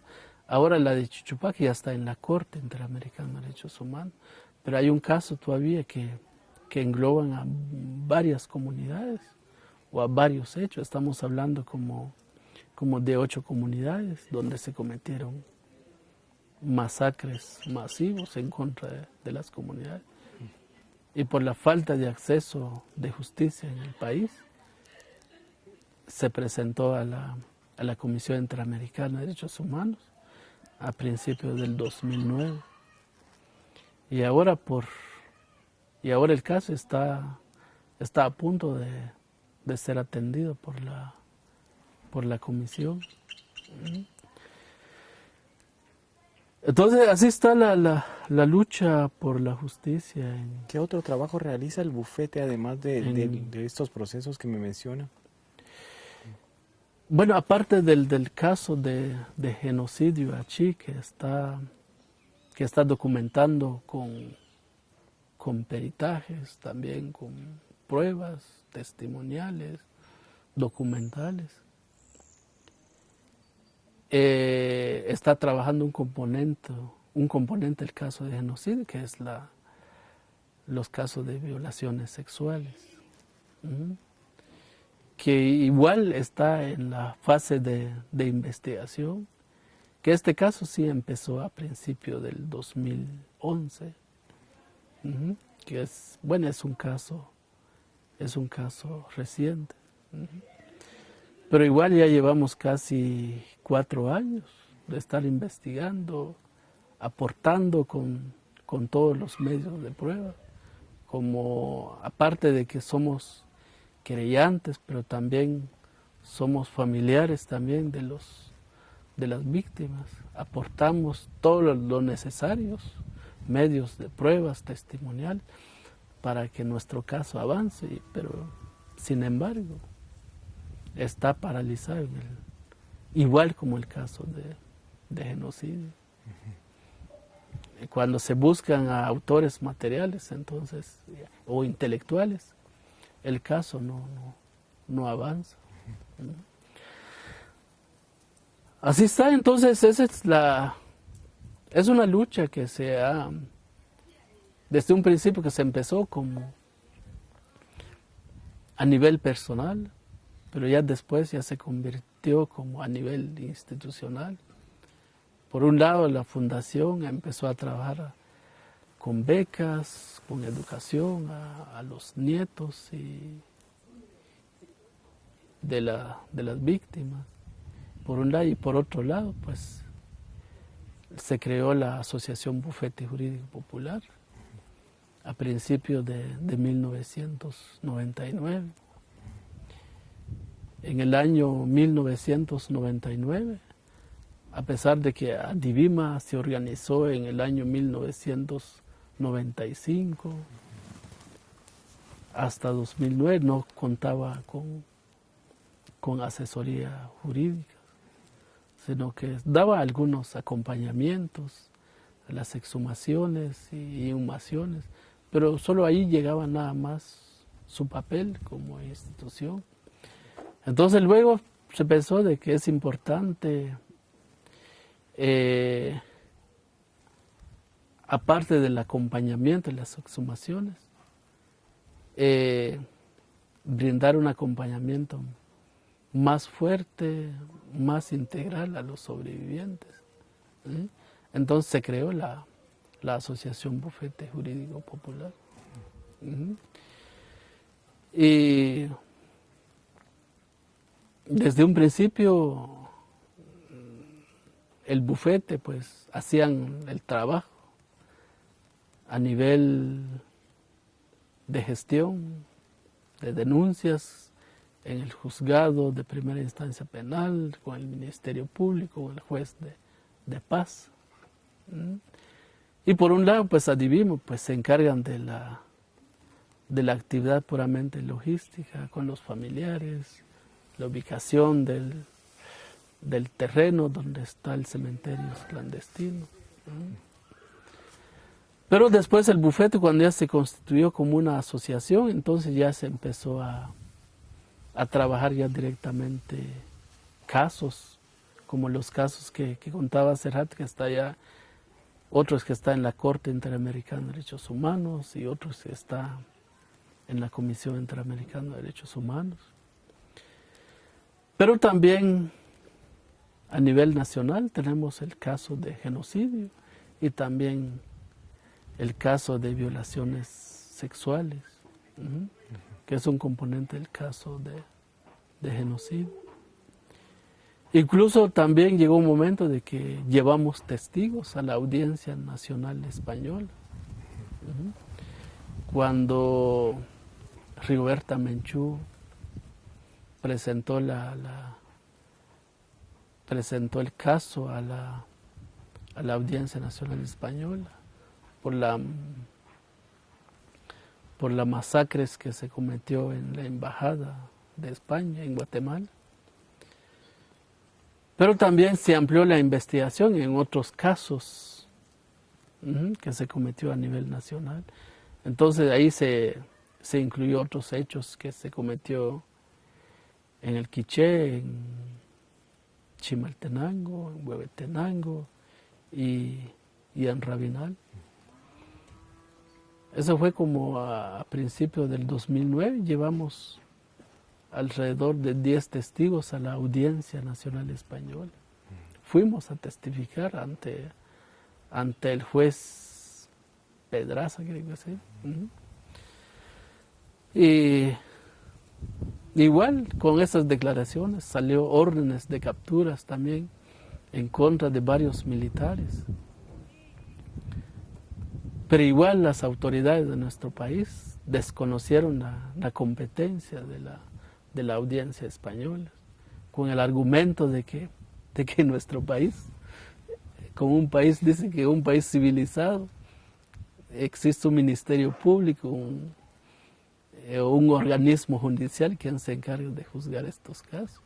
Pero después de 1999 hasta ahora, No se ha movido. ni se saben dónde está el proceso.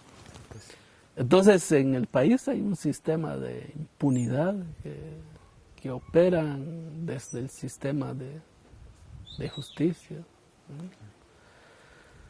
Entonces así está nuestras luchas. A nivel personal, don Jesús, a nivel personal, la vida le ha dado satisfacciones, digamos, al alcanzar estos logros. ¿Cómo se siente usted actualmente? ¿Tiene usted la voluntad de continuar? Sí. Bueno, la única satisfacción es que hemos aprendido bastante. Hemos aprendido bastante, aunque nos han obligado también a estudiar Derecho, porque ahora estoy estudiando Derecho. Actualmente. Estoy estudiando Derecho. Entonces, pero a través de los pasos que han dado dentro de los casos, y ahora con la universidad, entonces entendemos de qué se trata los procesos penales en Guatemala. Y en un país donde realmente funciona la justicia. Nuestro caso, ¿de qué tiempo hubieran llegado a la justicia? Porque se cumpliría con los plazos, pero en nuestro país no se cumple con los plazos. Muchas veces los amparos utilizan los abogados defensores como medios de impunidad para retrasar los procesos. Entonces, veo yo de que esa es a nivel personal, pues es lo que he aprendido. Incluso no solo a nivel nacional, sino que también estamos conociendo como casos en la Corte, los casos que están en la Comisión Interamericana. Entonces, entendemos bien los procesos de estas peticiones que están en los órganos a nivel internacional.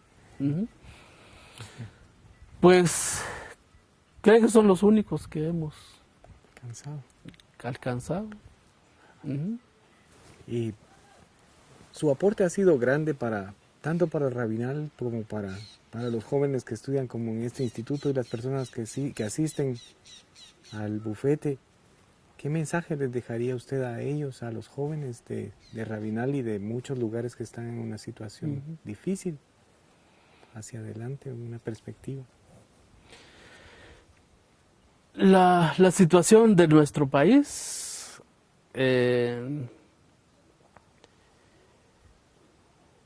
sobrevivimos, sobrevivimos a través de una lucha. Y no solo desde ahora, veo yo, sino que desde la invasión española hacia Guatemala se ha cometido genocidio tras genocidio. Y hasta ahora, pues, estamos intentando de exigiendo que se haga justicia por el genocidio que se cometió durante el conflicto armado. Los hechos de genocidio cometidos anteriormente es como que ya se quedó en la historia. En nuestro país, supuestamente de que el conflicto armado se terminó con la firma de la paz.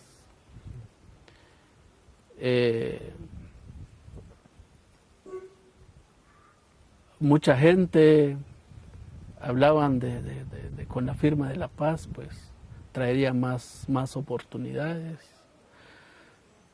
posibilidad de accesar a la educación, a la justicia, a oportunidades.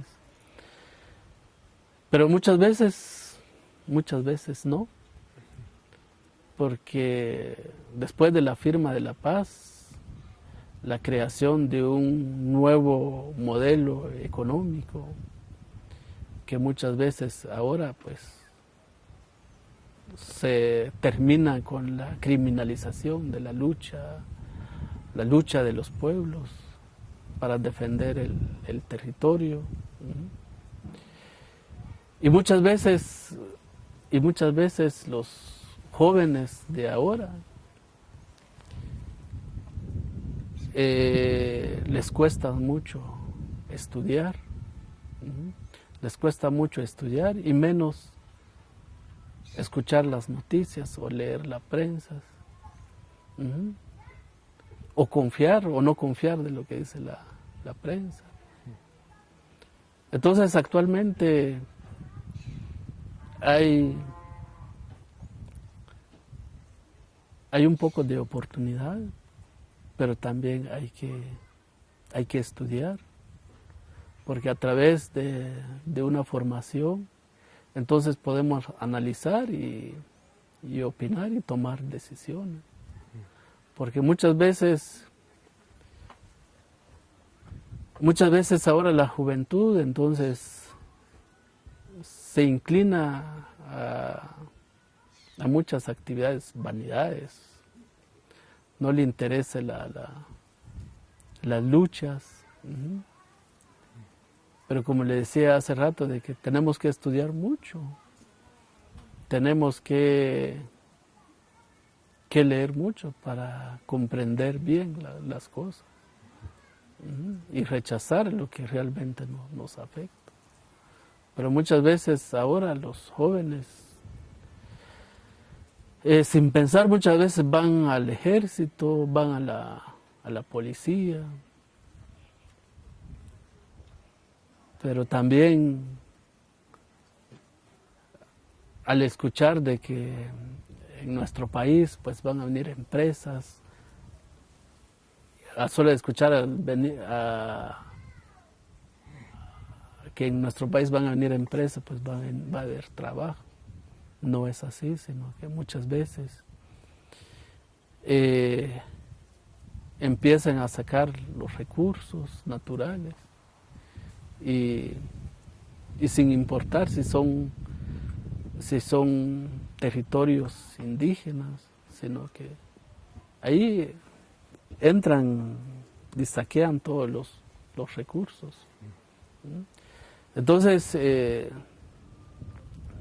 ahora la juventud les va a tocar mucho, les va a tocar muy difícil la vida.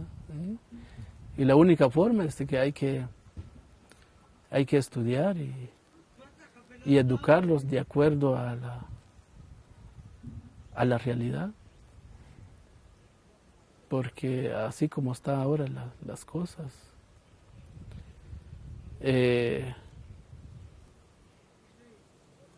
no nos terminaron durante el conflicto armado, pero ahora creo que poco a poco nos van a terminar.